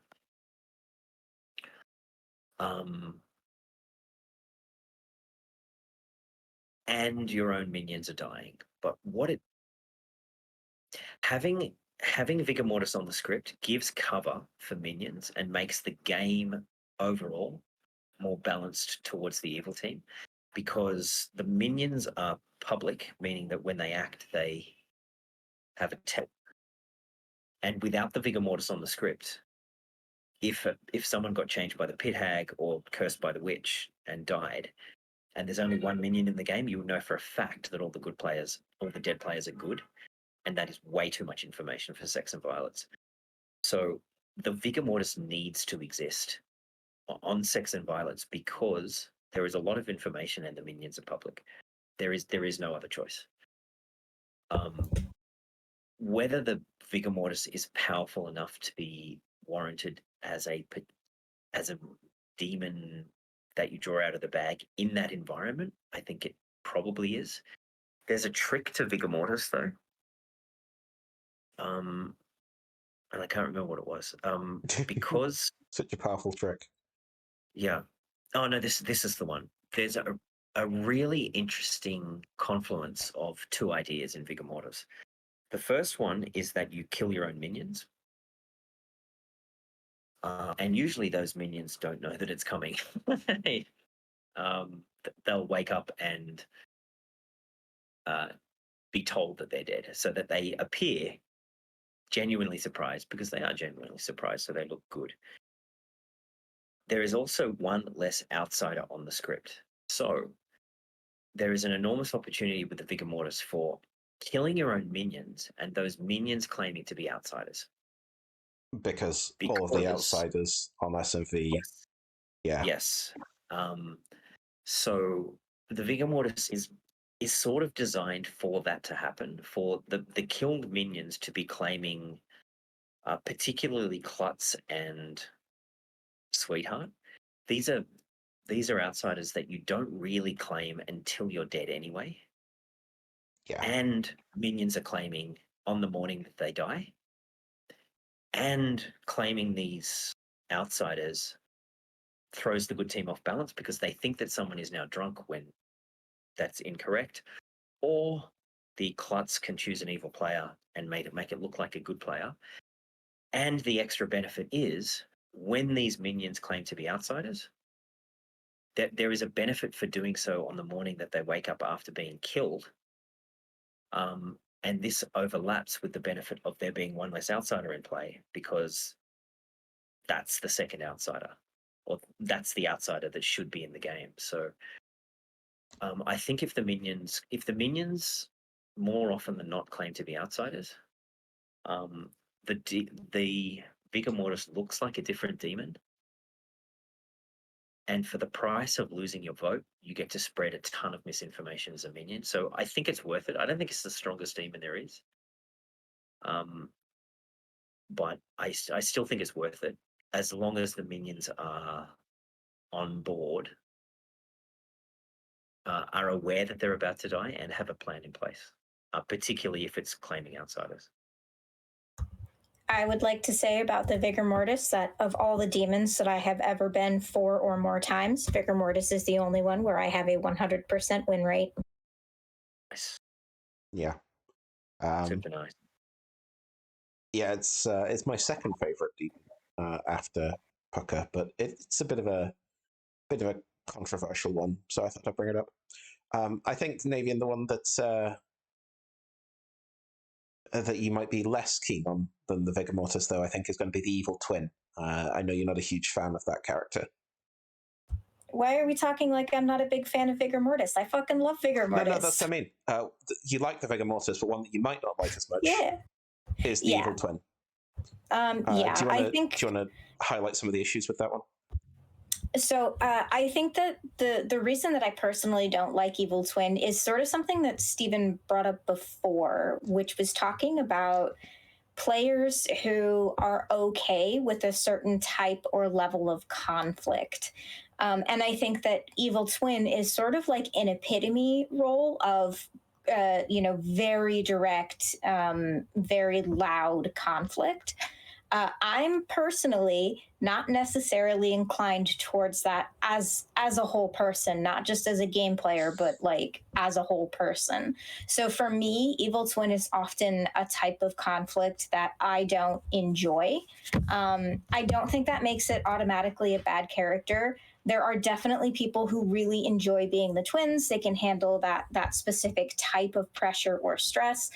They can have a fun time with it. I also think who your twin is can be really important. There are definitely people that, like, if I learned certain people are my twin, I would be like, okay, I feel at least a little bit better about that fact, because this is somebody that, like, I really vibe with, and we can play more of a collaborative game, even though we're on opposite teams.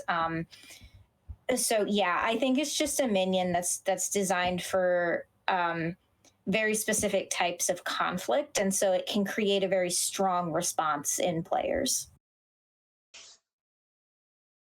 Yeah, I agree completely. There's a line in the Shut Up and Sit Down video review that says something about the game doesn't devolve into shouting matches.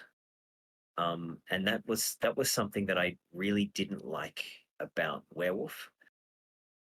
I liked observing those shouting matches when they were shouting matches between two players that were loving having a shouting match. Like they were both just having a great time. But I saw a couple of games where one player just sort of backed down and said, "Look, I'm not having a fun time, so I'm going to back down." And even though I know that means we don't win the game, or it's just unpleasant for me to be in this situation. So one of my character design rules was to avoid that shouting match at all times by never having a character where someone would know for a fact that you were evil. There was always some doubt. With the fortune teller, it's the original fortune teller was one of two players, not one player. So it could always be the other person. With the investigator, it's one of two players. So either the investigator's lying or I'm lying or the other player's lying. It just gives evil that wiggle room. I broke that rule with Evil Twin. There's no possibility if you're woken up, you make eye contact, there's no possibility that you are wrong. So I'm the only other time that I've broken that is for evil characters that are outed in a fun way.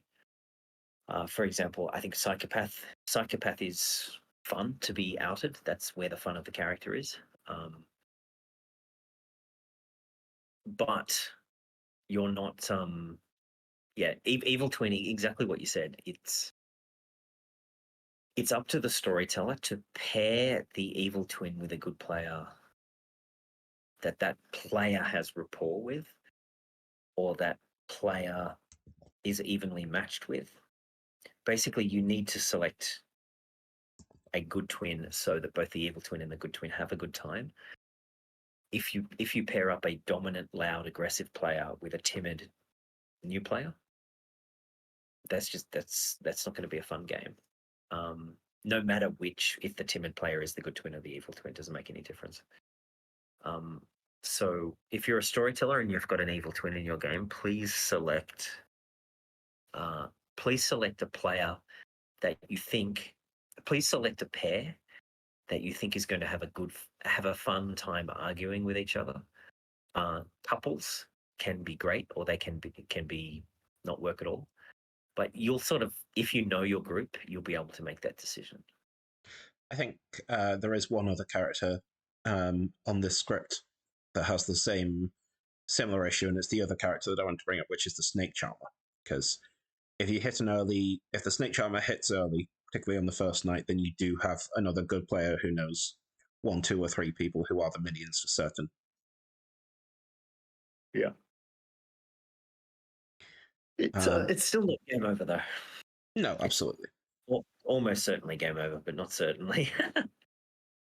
One thing that I had a look at recently was moving the Snake Charmer to be after the Minion Demon Night info on SMV, so that at least the new demon gets a fighting chance of knowing who the minions are, knowing what the bluffs are, whereas the old demon still has the advantage of knowing what the demon type is, which is still huge information.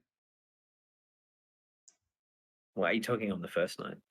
Yeah, on the first night. So instead of it being demon learns who the minions are in the bluff and what the bluffs are, and then the Snake Charmer picks them. Snake Charmer picks, and then the demon, whether it's an old Snake Charmer or not, learns minion and bluff info. I don't know if it's workable. It does come with its downsides, but I'm trying it, seeing if it works. Yeah, how have you found that? I've not actually had a Snake Charmer hit since I've been trying that, so I can't tell you. If you find that, my guess is that the Snake Charmer would actually seek the demonhood. Yeah. Maybe not. It's only one night. it only has an effect on those rare games, although probably more often than statistically should be, where the snake charmer does hit the demon on the first night. But yeah. I literally made an emote for the TPI Twitch for that. Yeah. It happens. If your variation on the snake charmer is significantly more fun for your players, can you please get in contact with Ed and just write up Yeah, of course. all the good and all the bad and everything you've noticed that's different, and I'll consider doing the same. Like snake charm is a ton of fun, but it does have.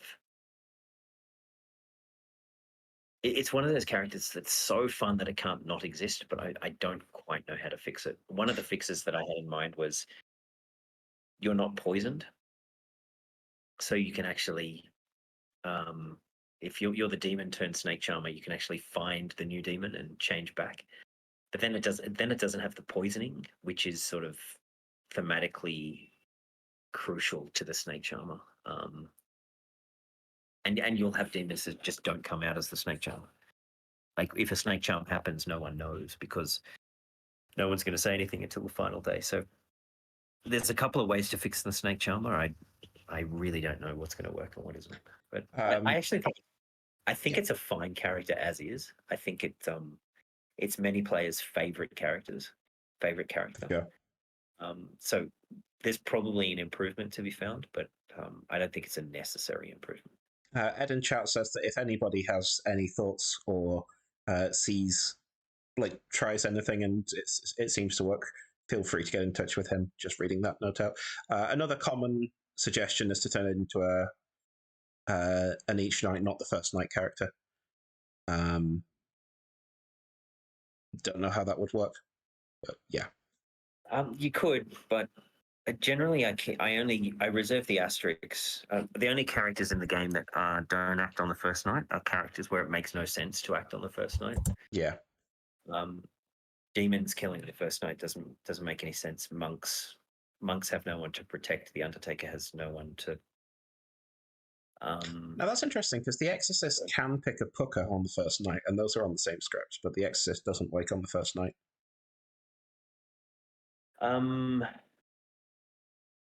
True. That is the exception to the rule.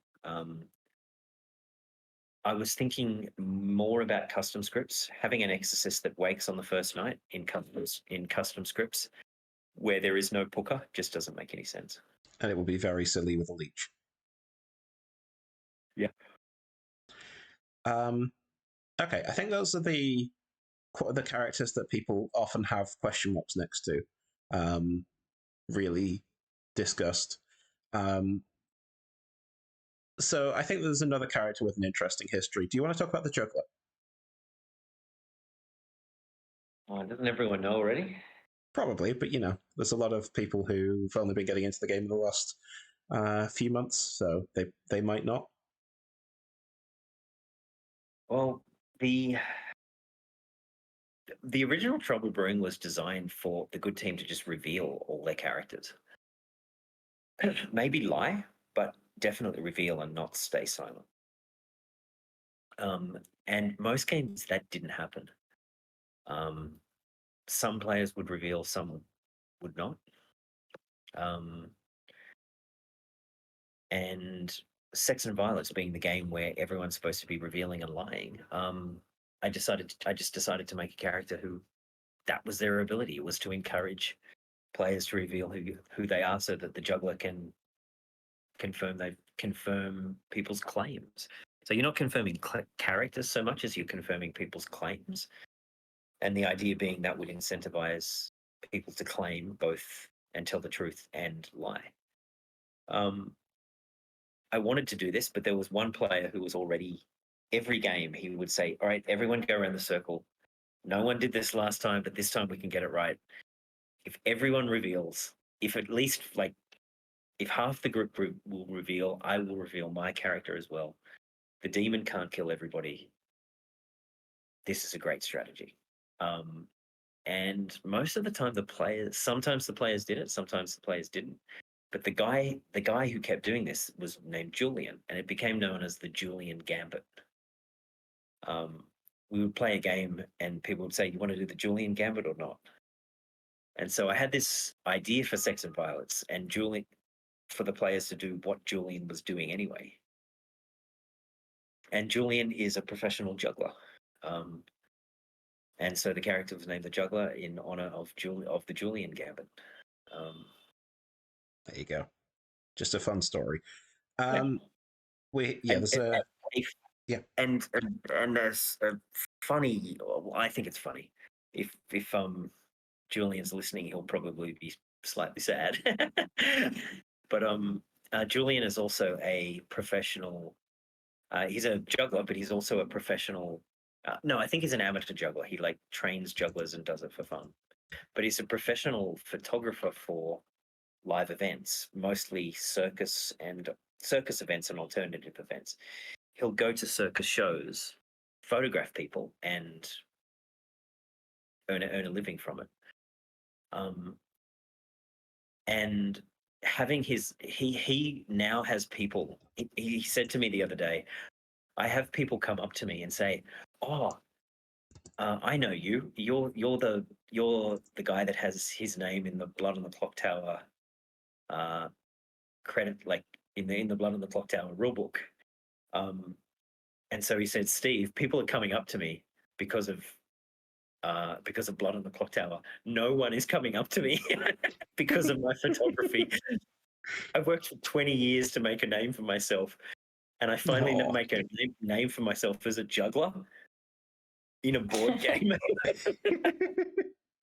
I thought that was kind of cool. That is, yeah, fun. I think. We have a question from chat on the juggler. What do you think should happen if the juggler chooses not to juggle on the first day for whatever reason? Like there might be Sarad, or somebody else was Serenovist and the execution happened before they could do any juggles. Yeah. Oh, just either not wake them or wake them, give them a 0. It's your call. Okay, there you go. You have the answer. You can do either. Yep. The reason that you can do either, and that I'm not going to say you must do one, is because you're going to have evil players bluffing to be jugglers that didn't use their ability on the first day. Some of these evil players are going to be saying, "I didn't get woken up last night," and some of these evil players are going to be saying, "I woke up and got a 0." And yeah, as a storyteller, you need to mimic that. Oh, there you go. Yeah, so that's that. Are there any other fun stories from the development of SMV that you want to go into?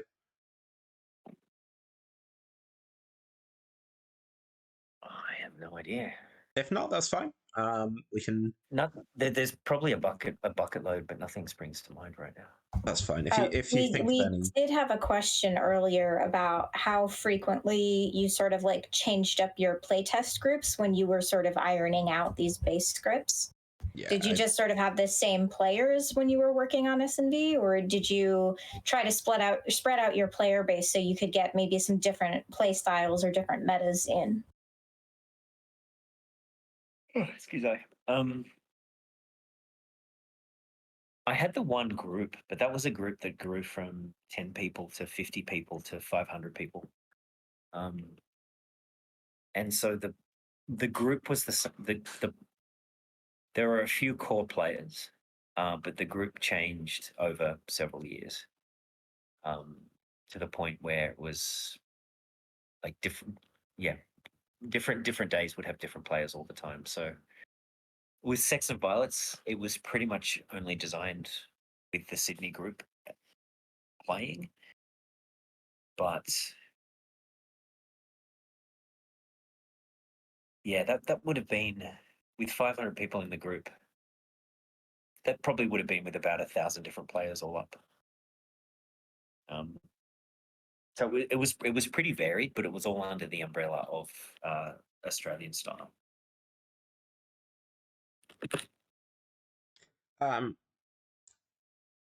Yeah, cool.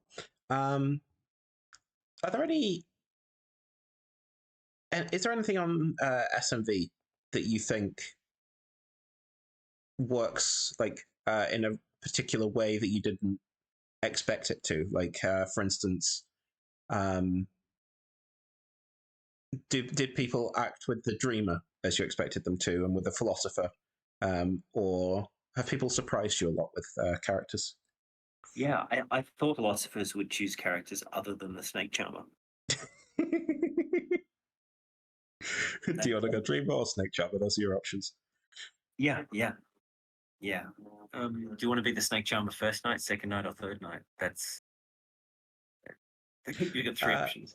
This actually feeds into another question that we got earlier. I'm not sure if it was in chat or previously to me, but how do you? We're getting into custom scripts a little bit, but since it's about the philosopher and you bring it up, how do you think that script builders should go about making sure that there isn't an optimal choice for the philosopher? Like, for example, philosopher and poppy grower. The philosopher doesn't really drunk the poppy grower.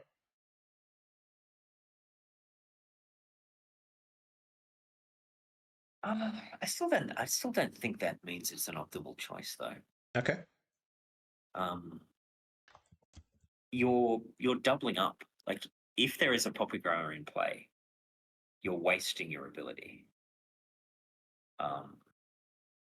Whereas if you choose flower girl over, if there is a flower girl in play and you choose flower girl, what you gain is that you know that you become the flower girl, and you personally know that the flower girl's information is correct because you are the flower girl, effectively. If you become poppy grower, you're not actually making things any more difficult for the evil team. Knowing that there's a poppy grower in play isn't really huge information. So I just wouldn't consider the poppy grower as the optimal choice. I think it's a good choice. But probably the biggest. There are certain characters that become much stronger when they're outside their script. For example, artist is one. If I'm putting an artist in a script, I'm going to have some way for the artist. I'm going to have some reason for the artist to ask a question other than, is this 50% of players? Is the demon within this 50% of players? Either a Vortox or a. I have to list characters that are released. Reckless. A Vortox or a Scarlet Woman or an Imp. Reckless. Or a Recluse. Yep, prime example. Without those characters, artist becomes too strong, way too strong in my opinion, and therefore that would be a prime choice for a philosopher. Just regardless of whether there's another artist in play. So I think the question is less about choosing optimal characters, because there shouldn't be any optimal character. The characters should be designed so that they fluctuate in power. And when I say should be, I mean the characters have been designed to the best of my ability so that the power fluctuations isn't overwhelmingly good or overwhelmingly bad. So therefore, the philosopher should never really have an optimal choice. The exception to that is when you do have a character like courtier or artist, that when they're outside of their home script, just need a couple of balancing usually evil balancing characters. I suppose another common criticism of SMV, or rather phrases a question, is artist a better seamstress? Artist is a better everything. Okay. Yeah, artist is a better seamstress. No, it's not a better everything. Artist is a better once per game character than pretty much anything. Artist is a better slayer, because you can just get a yes. Is this player the demon? But it's better than the Slayer because if that isn't the best question, you can ask a different question. So you could look at artist as once per game, choose any once per game character ability in the entire backlog of Clock Tower, and that is your ability. You can look at it like that, but only for information or pseudo information. Like even Virgin, if you really need to know if someone's a townsfolk, you can be the Virgin, or you can ask if they're a townsfolk. But if that's not what you really need to know, then you can just ask a different question. So I think artist is probably the most powerful townsfolk in the game. But so if you put artist on a script, I recommend those balancing characters, because it's not crazy overpowered on Sex and Violence. It is to a degree. I mean, you could just consider it a better seamstress.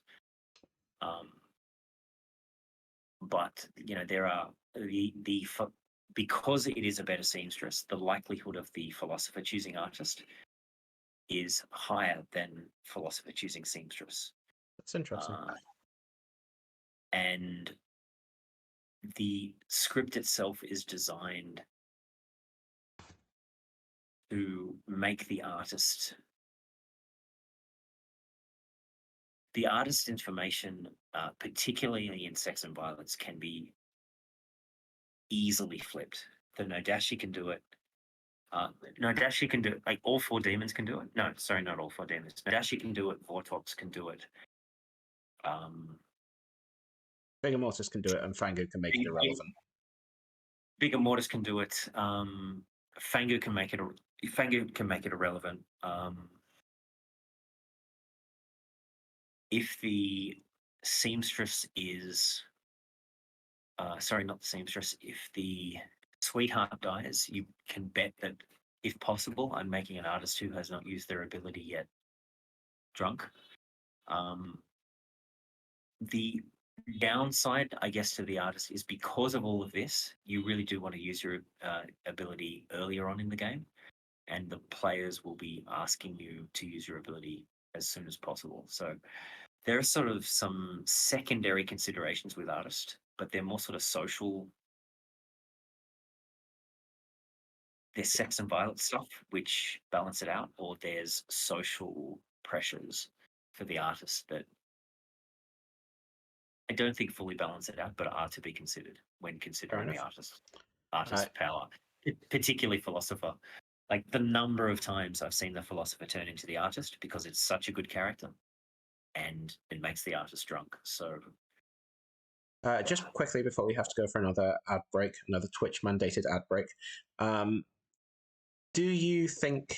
What do you think about Vortox proofed artist questions? If you're familiar with them. Oh, I don't allow them. You don't allow them. Yeah, the artist. The real reason that I don't allow them is that if you do allow them, then all questions will be artist proof. Sorry, Vortox proof questions, and even for new players will get pressured to phrase their questions in a particular way. It spoils the fun. It spoils the fun of the artist. It's not in the intent of the character. In the same way that it's within the intent of the artist character design for the storyteller to give true information to the artist. I didn't feel the need to say once per game you may ask a yes/no question and get a correct answer from the storyteller, because if you could get a false answer, it would make the character pointless. So this was brought up during playtesting. I never saw the need to Vortox proof the artist in the character ability, because if you could Vortox proof the artist ability, then you would always do so. So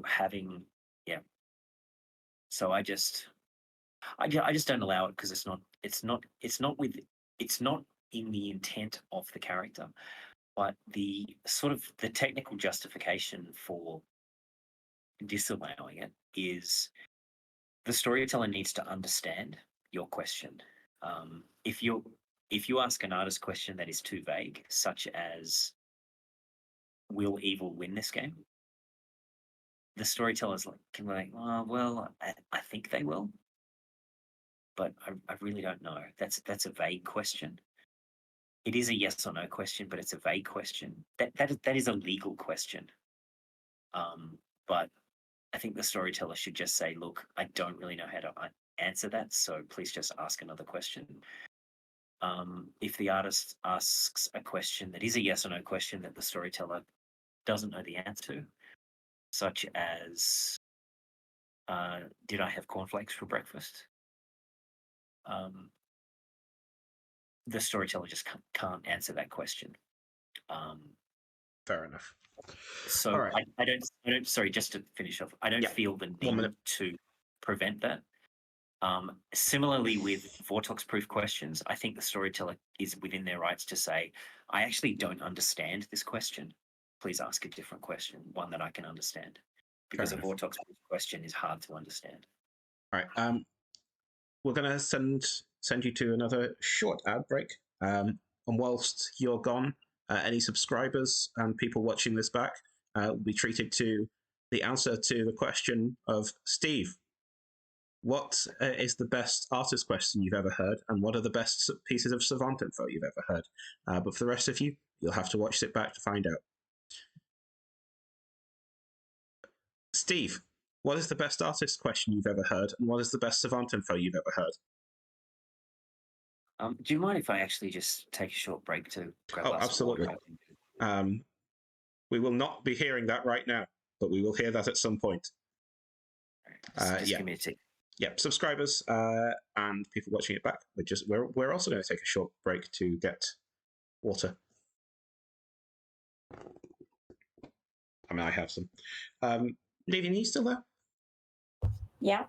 What do you think about vortex proofing questions? I mean, I think it's up to each individual storyteller to decide whether they're going to allow it or not. But in general, I agree with Stephen. I don't personally allow them, generally speaking. Or I might answer with a player, like I might tell them, "You are allowed to ask this way if you would like, but I'm going to let you know right now that if for some reason I don't follow the logic correctly, or I am unsure how to answer the question, I may answer incorrectly, or I might just tell you I don't know, and that is simply the use of your ability." So I would caution players to probably not do that, or I would just outright not allow it, because I agree with Stephen. Like, it's pretty clear to me that that is outside the purview of the intention of the artist character. Yeah, for sure. And what is the best savant and artist info you've heard of recently, or in general? You know that my memory doesn't work that way. I cannot answer this question. Fair enough. I've seen a few good artist questions recently. I heard a good one not too long ago, but I can't remember for the life of me what it was. I recently asked one about whether the story about the example that Steve brought up at the end there, which team the storyteller thought was winning. Or was I evil player bluffing that I asked that? I think I was an evil player bluffing that I asked that, actually. For artists, I mean, you'd have to ask, do you think X team is winning? Yeah, that's what I asked. But yeah. All right, I'm back. Right, welcome back. Well, there's 30 seconds left of the ad break. But if you want to, if anything springs to mind for that question, then go ahead. I feel like your ad break timing is not right, because like I'm watching stream and it's already back. Oh, that's weird. It says ad in progress 23 seconds on my screen. But hi, Not on welcome my back. end. All right, well, we'll have to save that question for later. Yeah, so anything else that we want to talk about for S and V? The Dream is hugely powerful. Yeah. I say the Dreamer's real ability is that it confirms itself rather than other players, but it's still hugely powerful. Or it's completely worthless in a Vortox game. It's really powerful for about two nights, and then kind of fizzles out. But that's fine. I mean, by that time, the Dreamer's already confirmed himself, right?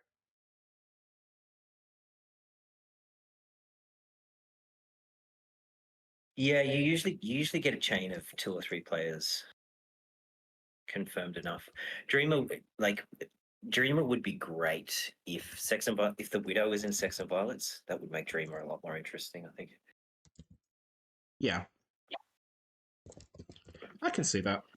It is countered very effectively by the Vortox, and the Vortox game it kind of learns. You start knowing there's a Vortox in play, which is still great information. Yeah. I think Dreamer could use something. You use a bit more, something like the Drunk.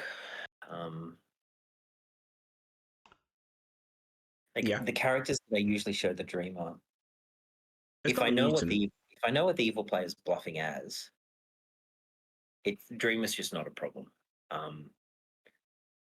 The two ways that the Dreamer can become too imbalanced in the favor of good is if the Dreamer gets a lucky string of choosing evil characters, and you don't know the bluffs. You don't know what those evil characters are bluffing as. Yeah. The second way Dreamer can go wrong is if you show too many minions, or if you start showing demons that are not believable, such as the Vortex. Like if it's obviously a Fangu game, don't show the Nodashi, show the Fangu. And if the Dreamer picks 5 players and they're all minions, then the Dreamers just doesn't care about those players. They'll just kill everybody else because the demon is a different player. I'll often show Dreamers mutants as a good character. Yeah. When they pick evil, because that gives the evil team a little bit of wiggle room to, if they're claiming Flower Girl and the Dreamer sees mutant, yeah, they still might actually be the mutant according to the Dreamer. So it's not the end of the world. But yeah, just don't show.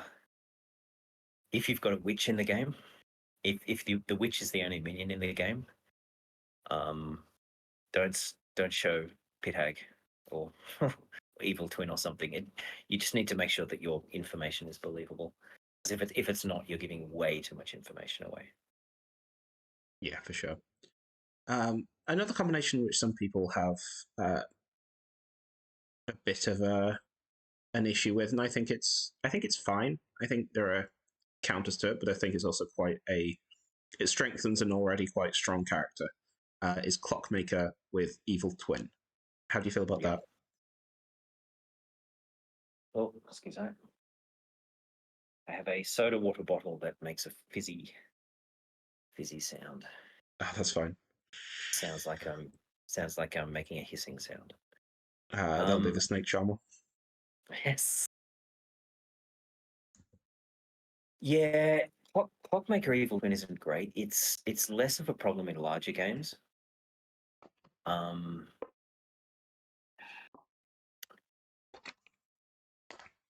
I don't think it's broken.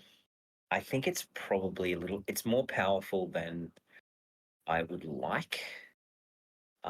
Usually Clockmaker is executed on first day anyway.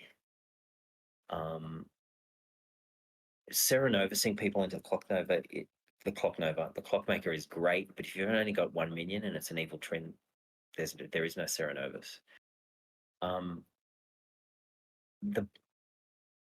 As long as you make sure that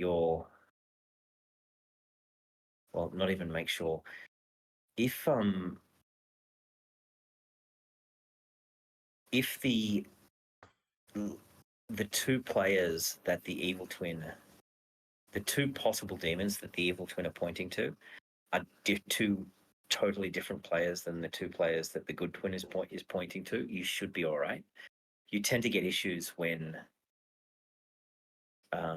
there's a player between between the good twin and the evil twin that they're both pointing to, which makes the demon one of 3 possible targets instead of one of 4. The fact that you have to kill the evil twin, I think, the way that I've seen it go in games is that when you have Clockmaker Evil Twin, evil's best chance is actually executing the good twin. Once that evil twin dies, you've narrowed down, and the game continues. You've narrowed down the possibility of the demon to 2 players, and it's usually curtains for the evil team at that point, unless they've got some really convincing, sort of Vortox or Nodashi world or something like that. It's not ideal. If I had my time again, I'd probably change something up, but it's not the end of the world either. I've seen quite a few games where evil twin Clockmaker has ended in a evil victory. You can't coast as an evil team in that setup. You really have to be proactive about building a believable alternative universe. Yeah. If it happens in a 7-player game, you've got 4 demon candidates, but only 2 executions to kill them, and that's assuming it's not a Vortox game and the Clockmaker is sober and healthy and the Clockmaker is good. I don't think it's as bad as people say. I don't think it's game wrecking. To play devil's advocate for a bit, when you have Clockmaker, when you have Clockmaker Evil Twin, you are, as a good player, you are more incentivized to kill one of the twins earlier in the game to allow you to kill both of the possible demon candidates.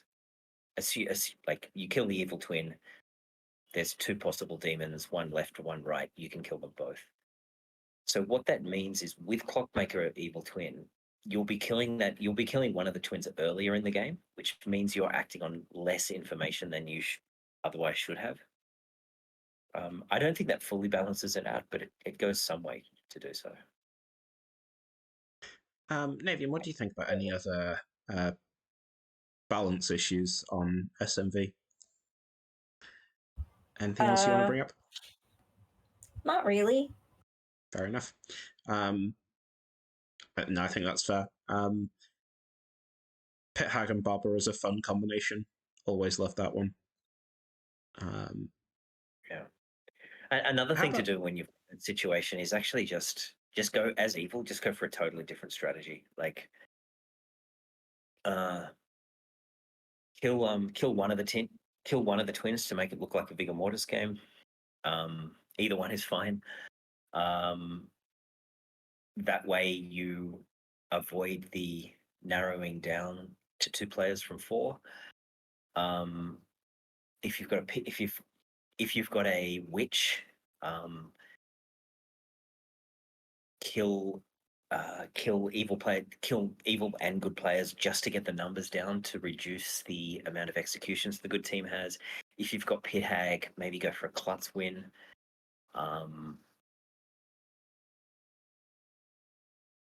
I think one of the pieces of design philosophy for Clock Tower is to recognize that certain characters or even certain combinations are imbalanced, and instead of fixing them, just make more imbalanced combinations and characters on the other team.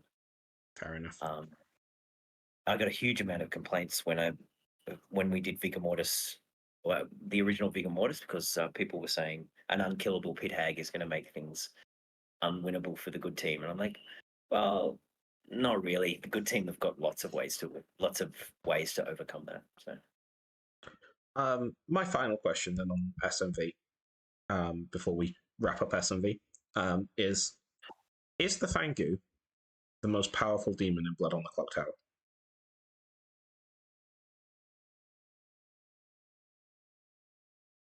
I'm going to put this one to Navy, and I have no idea. Navy? Shrug. I think that it really depends on the context. I think that Fengu does have it has a lot of strengths. It has an escape hatch, so similar to Imp, your demon can move around, and that can kind of throw off some of the earlier information that has been gained throughout the game. And you gain an extra evil player, which is there's an entire minion whose only ability is dedicated to giving evil an extra evil player. So I definitely think that Fengu is very, very strong. It's made stronger by a pit hag because if you know or can figure out what outsiders are not in play, you can jump to a very specific player if you would like.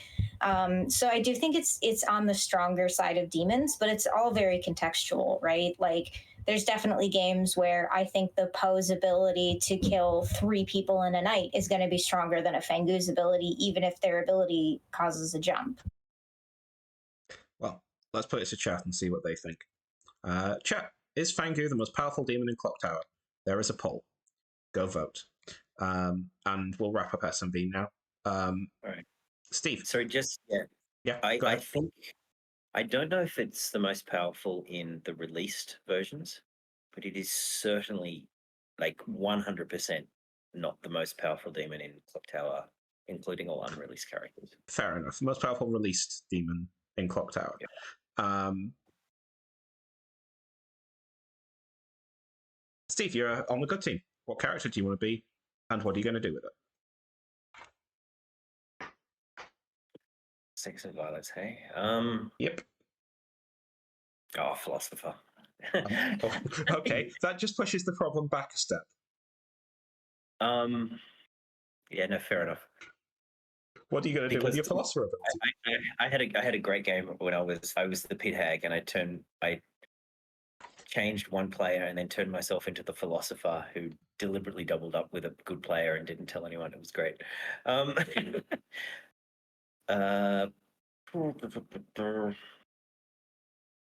Yeah, it's kind of goofy, but I really like seamstress.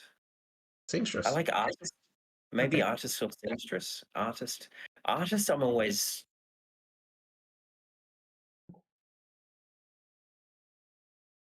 Yeah, maybe seamstress. Seamstress is just great. You get great information, no matter which players you choose, no matter what the result is. You get great information. Okay. Navian, you said Undertaker earlier, so the obvious choice is Dreamer, but go ahead. What are you going with? I said Fortune Teller earlier. Sorry, Fortune Teller earlier. So the obvious choice is Dreamer, but go on. What are you going with? Sage. So of course you're going with the Sage. Why Sage? Because I like roles that try to die in the night.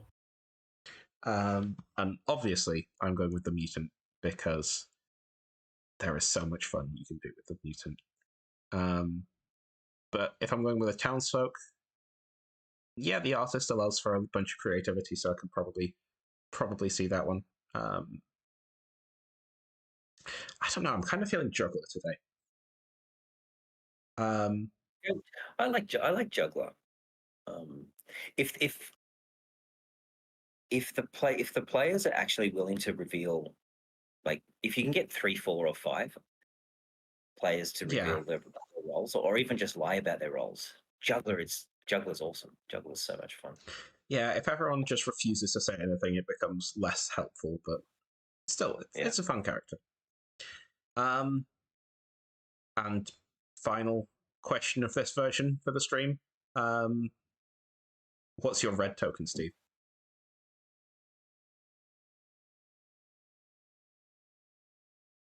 I want to say witch, but I have to say pit hag. Anything you've got in mind? I mean, I'm sure you've had plenty of wild pit hag games. Oh my! There is just so much that you can do with the pit hag. I've had games, like I said, where I've turned myself into the philosopher just to make a good player drunk. Yeah, that's a fun one. Turn yourself into the snake charmer. Use it as an escape hatch. It's one I've seen a few times. Yeah, I've created good clockmakers and then change the demon. I've made a fellow minion into a mutant to make the Klutz look evil. Okay. There is just so much you can do with the pit hag. It's so much fun. Honorable mention to the witch, because the witch is a blast, but I think it has to be pit hag. I can also tell you that with 10 votes to 4, the Fangu is indeed the most powerful released demon in Clock Tower. Davian, what's your red character? Nodashi. What are you doing with Nodashi? Apart from poisoning your neighbors. Yeah, that's about it. Double the poison, double the fun. Are you hoping for the long tentacles? I mean, sure. I think everybody hopes every once in a while that you're going to be a Nodashi and at least one of your poisons is going to be like halfway across the grim. That's fantastic. I have been that Nodashi twice.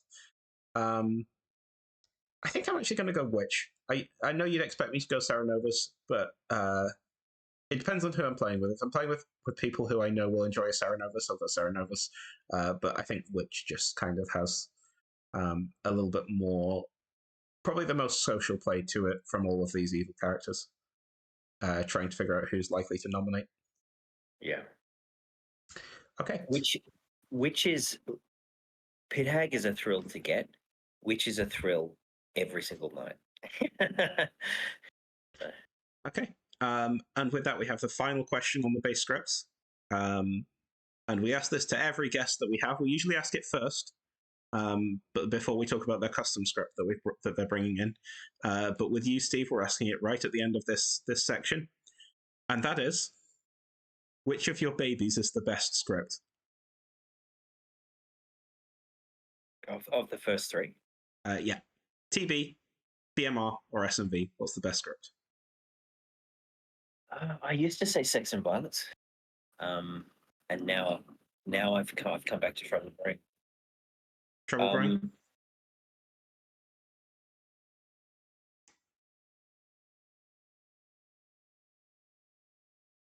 Sex and Violence, as a storyteller, Sex and Violence for me is the most fun, but I think Trouble Brewing's the best. You have been added to a long, long line of guests who have said TB. TB seems to be the most popular. Trouble Brewing's the cleanest. Yeah. If I want to try something new and fun, yeah, I would personally rather run Sex and Violence than of the released ones. Sex and Violence is the one that I want to run all day, every day. But in terms of objective judgment of which I think is the best, I think that would be Trouble Brewing. Yeah, fair enough. I think put me in whatever category you want. It's fine. Yeah. Go on then. I have to ask you, what's the best unreleased script? Garden of Sin. Garden of Sin. There we go. Look forward to Garden of Sin when that's eventually released.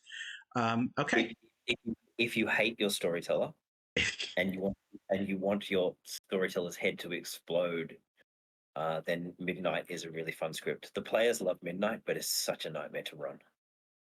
It's just like think of every janky custom script that has an atheist and a heretic and 4 boom dandies and and it's all that all the time. So it's a ton of fun, but it's just a nightmare for the storyteller. So with Garden of Sin. Question from chat: can you release a character right now? I cannot, unfortunately. There you go, Jojo. I tried. We can release that one that we talked about earlier on in the night. We didn't give it a name though. Oh, we did give it a name. It's that ridiculously long name. Yeah. Oh yeah. The Saint, but worse, and also the ST can kill the demon with it. That's the one. That is official. It will be added onto the script tool in an hour or so. It will be on the wiki. It should be on the wiki already if people are doing their jobs properly. Yeah, J-Bro is correct. We should have Vortox proofed the question to get a character release. Oh well. Okay. How does base script building differ from custom script building? Um,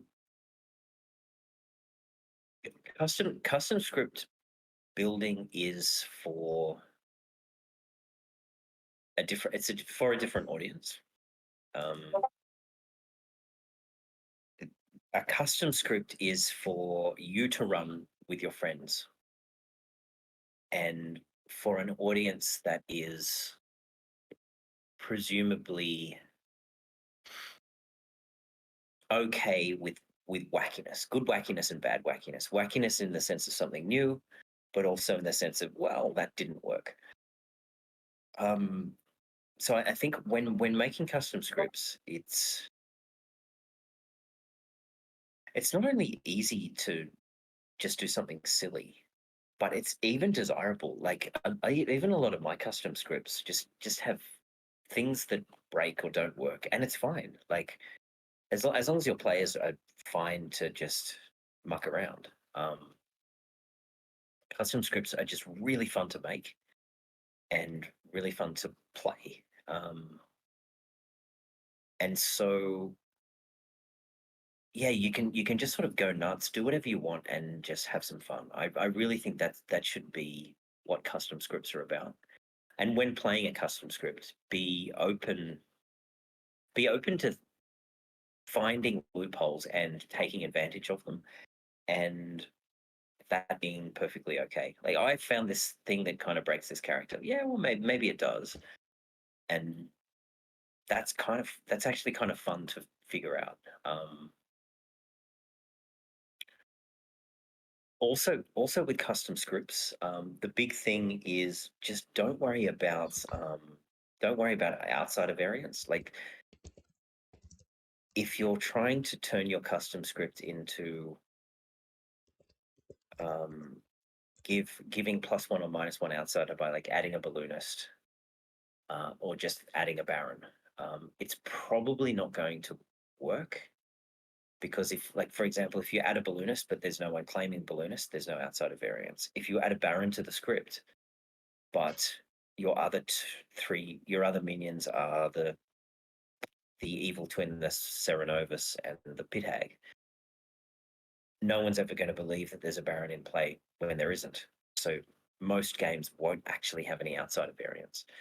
So trying to add specific characters to a custom script just to get that desirable hidden one possible hidden outsider, one possible fake extra outsider.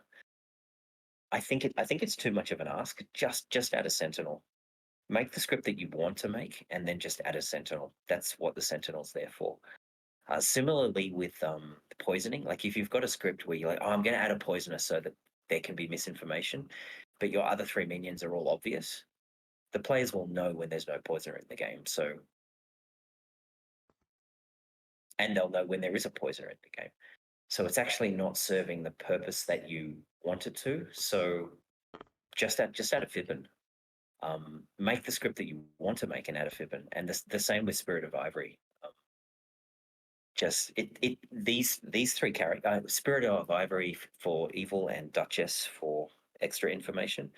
Between Duchess, Spirit of Ivory, Fibbin, and Sentinel, these 4 characters are there so that you can design whatever custom script that you want without having to worry about too much information, too little information, too many evil players, or no outsider variance. I use Fabled all the time, and whenever I make a custom script, I make exactly what I want to make. Try out a few character combinations, usually for a custom, and then just add the Fable that I need to add. I'll usually start with just maybe 4 or 5 characters that I think that have a really good interaction, and then I'll just fill the rest of the script with fluff and distractions, and then run that custom script with that 4 or 5 characters that I really wanted to run anyway, and then just see how it goes. And it's usually fun. I ran a custom the other night, and there were some characters that didn't work, and the players still had a blast. Making a full script is a lot more difficult, and the standards for a production level scripts are just much higher. You need to have one less outsider and have that unknowable. You need to have one more outsider and have that unknowable. You need to have just the perfect amount of misinformation, not too much that the players are confused, and not too little that it becomes solvable. Yeah, so I guess with custom script is just pick a few interactions that you find fun, and go have fun with it, and use your fable and give it a really cool name. Like, I mean, a lot of custom scripts come down to like if you've got a really cool, memorable name, your players will want to play. And if you're having fun, making it, and you're having fun playing it because you genuinely think that the players are going to have fun, you're not just making a script to trick your players. You're doing it for their benefit. It should be fine.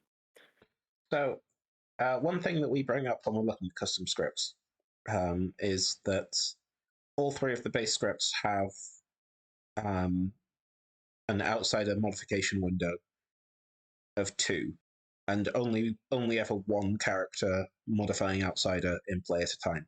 So, for TB, it's +2 or 0. For BMR, it's +1 or -1 from the Godfather, and from SMV, it's +1 from the Fangu or -1 from the Vig, never both. Is that something that's intentional? Is that something that you think should be replicated on all scripts, including custom ones? It should definitely be replicated on custom scripts, but the best way to do that is with the Sentinel. It's the easiest way to do it. Yeah. It's not that it needs to be a window of 2. It's that you need to for evil. There needs to be some excuse for evil to bluff as an outsider,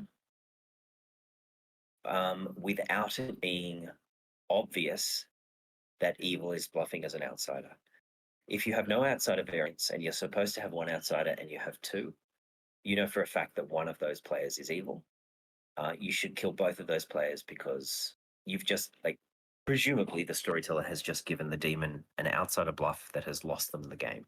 That's not an acceptable bluff for a demon, is to give them an outsider bluff that will lose them the game because there's no outsider variance. So you need something on the script that adds an extra outsider, in a way that the players can't figure out in an obvious way. The Fangu does that. The Baron does that. But the Fangu only does that because the other demons mimic the Fangu. The Baron only does that because the other minions mimic the Baron. As soon as you learn, for example, that there was a witch in play, the Baron world disappears, and therefore the outsider bluff becomes undoable. So you need something in the script that allows an evil player to bluff as an outsider, appearing to be a good player. Like there is an extra good outsider in the game. And that's why Balloonist doesn't always work, because sometimes that relies on an evil player bluffing as Balloonist. It's doable, but it's often too much of an ask. The second thing, however, is you need a way for there to be one less outsider in the game, or the appearance of one less outsider in the game, so that if an evil player bluffs as an outsider, there appears to be the correct number of outsiders in the game. So the drunk actually gives outsider variance. When there is a drunk in the game, from the good team's perspective, there's one less outsider in this game than usual, and that gives a window for evil to bluff as an outsider and appear to be good. So even though there isn't one less outsider, evil can bluff as an outsider safely in that specific circumstance. And that's the whole point about outsider variance. When evil can safely bluff as an outsider,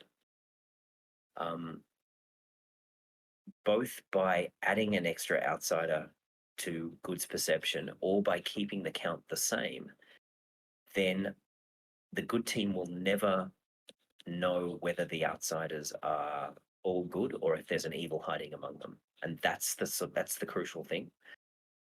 Just having characters that add or remove outsiders isn't enough.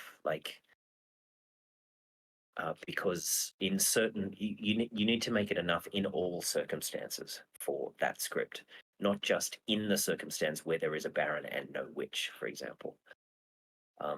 So characters like Lunatic and Drunk do this already to a certain degree.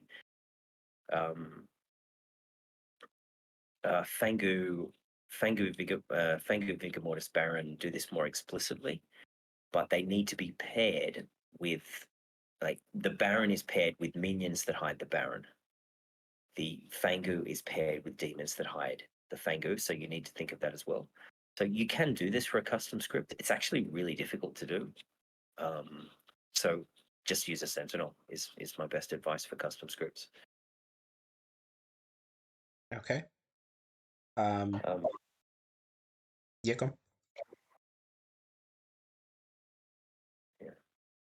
on. So that sort of use of tools, fabled tools and so on, is a big difference between base and custom script creation, then you say?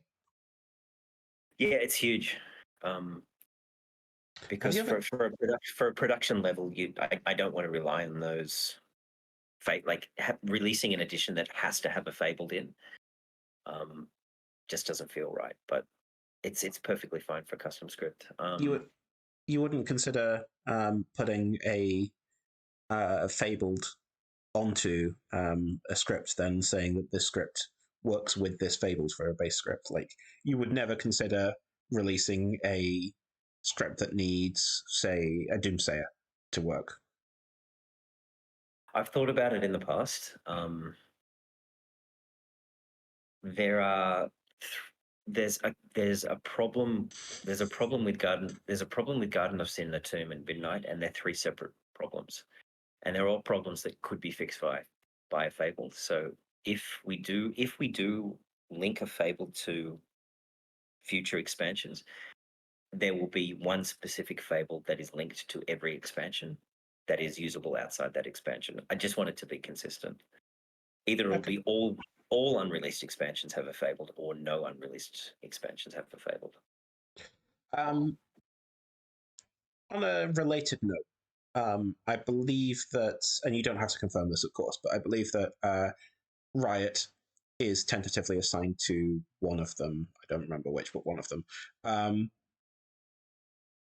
Riot is a nightmare of a demon to run for a number of reasons as a script builder, but not least of which is the absolutely horrendous number of jinxes that it comes with.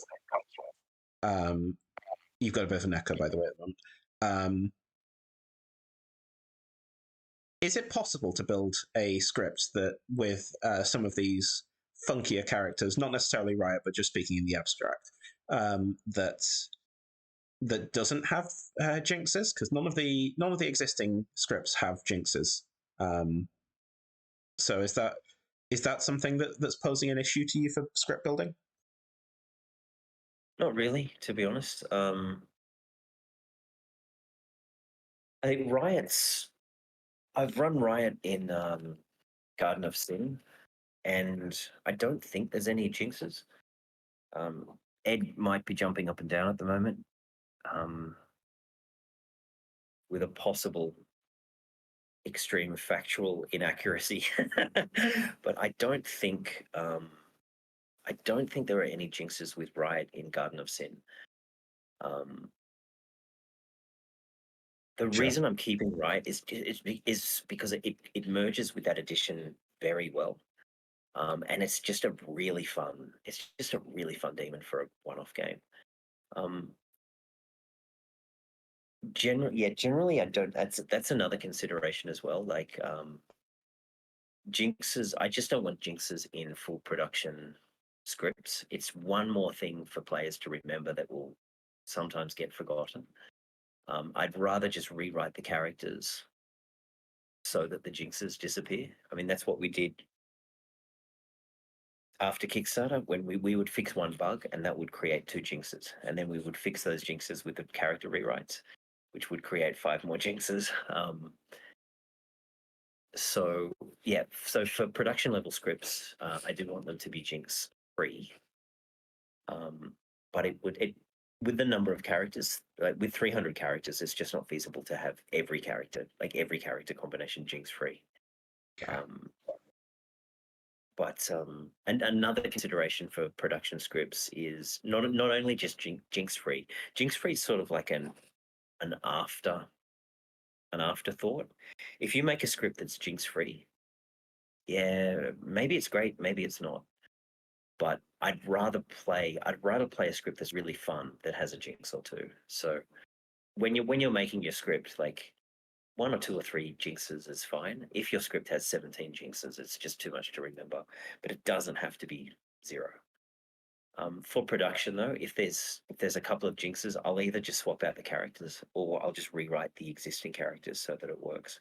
It's really time consuming, but it's just the way it has to be. Also with production scripts, you just need to make sure that every character on the script interacts well with interacts acceptably with half the characters and interacts in a desirable way with the other half. To come back to recluse, you just can't have a recluse on a script that interacts with 1 or 2 characters, because most games there will be no interaction. And that's a really tricky thing to get right when you've got all these other considerations as well. So making production level scripts is just unbelievably complicated. Is it made any easier by the fact that you have the advantage that nobody else has, which is that if a character interaction doesn't work for you, instead of being forced to leave those characters off or running with a jinx, you can tweak the rules of the characters rather than like scrap the idea in total? Yep, that's it.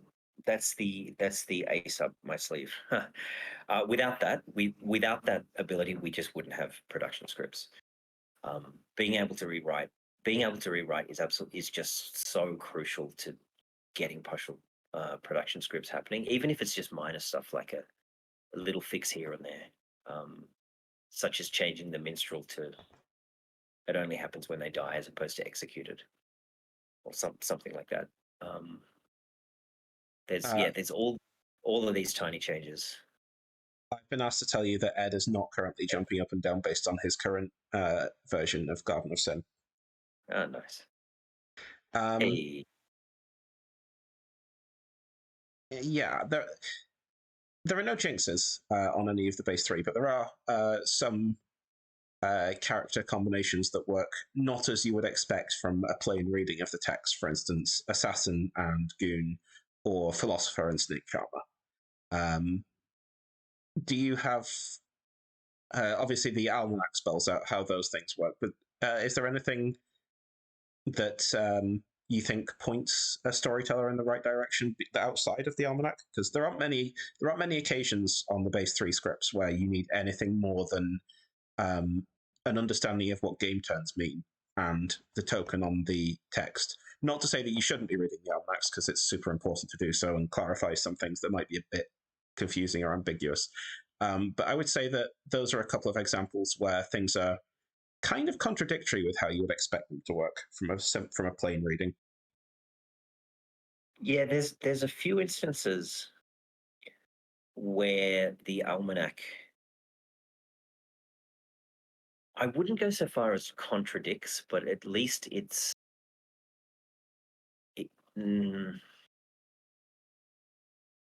not explained fully. Like, there are some obvious gaps in the character ability that no, there is a contradiction with Riot.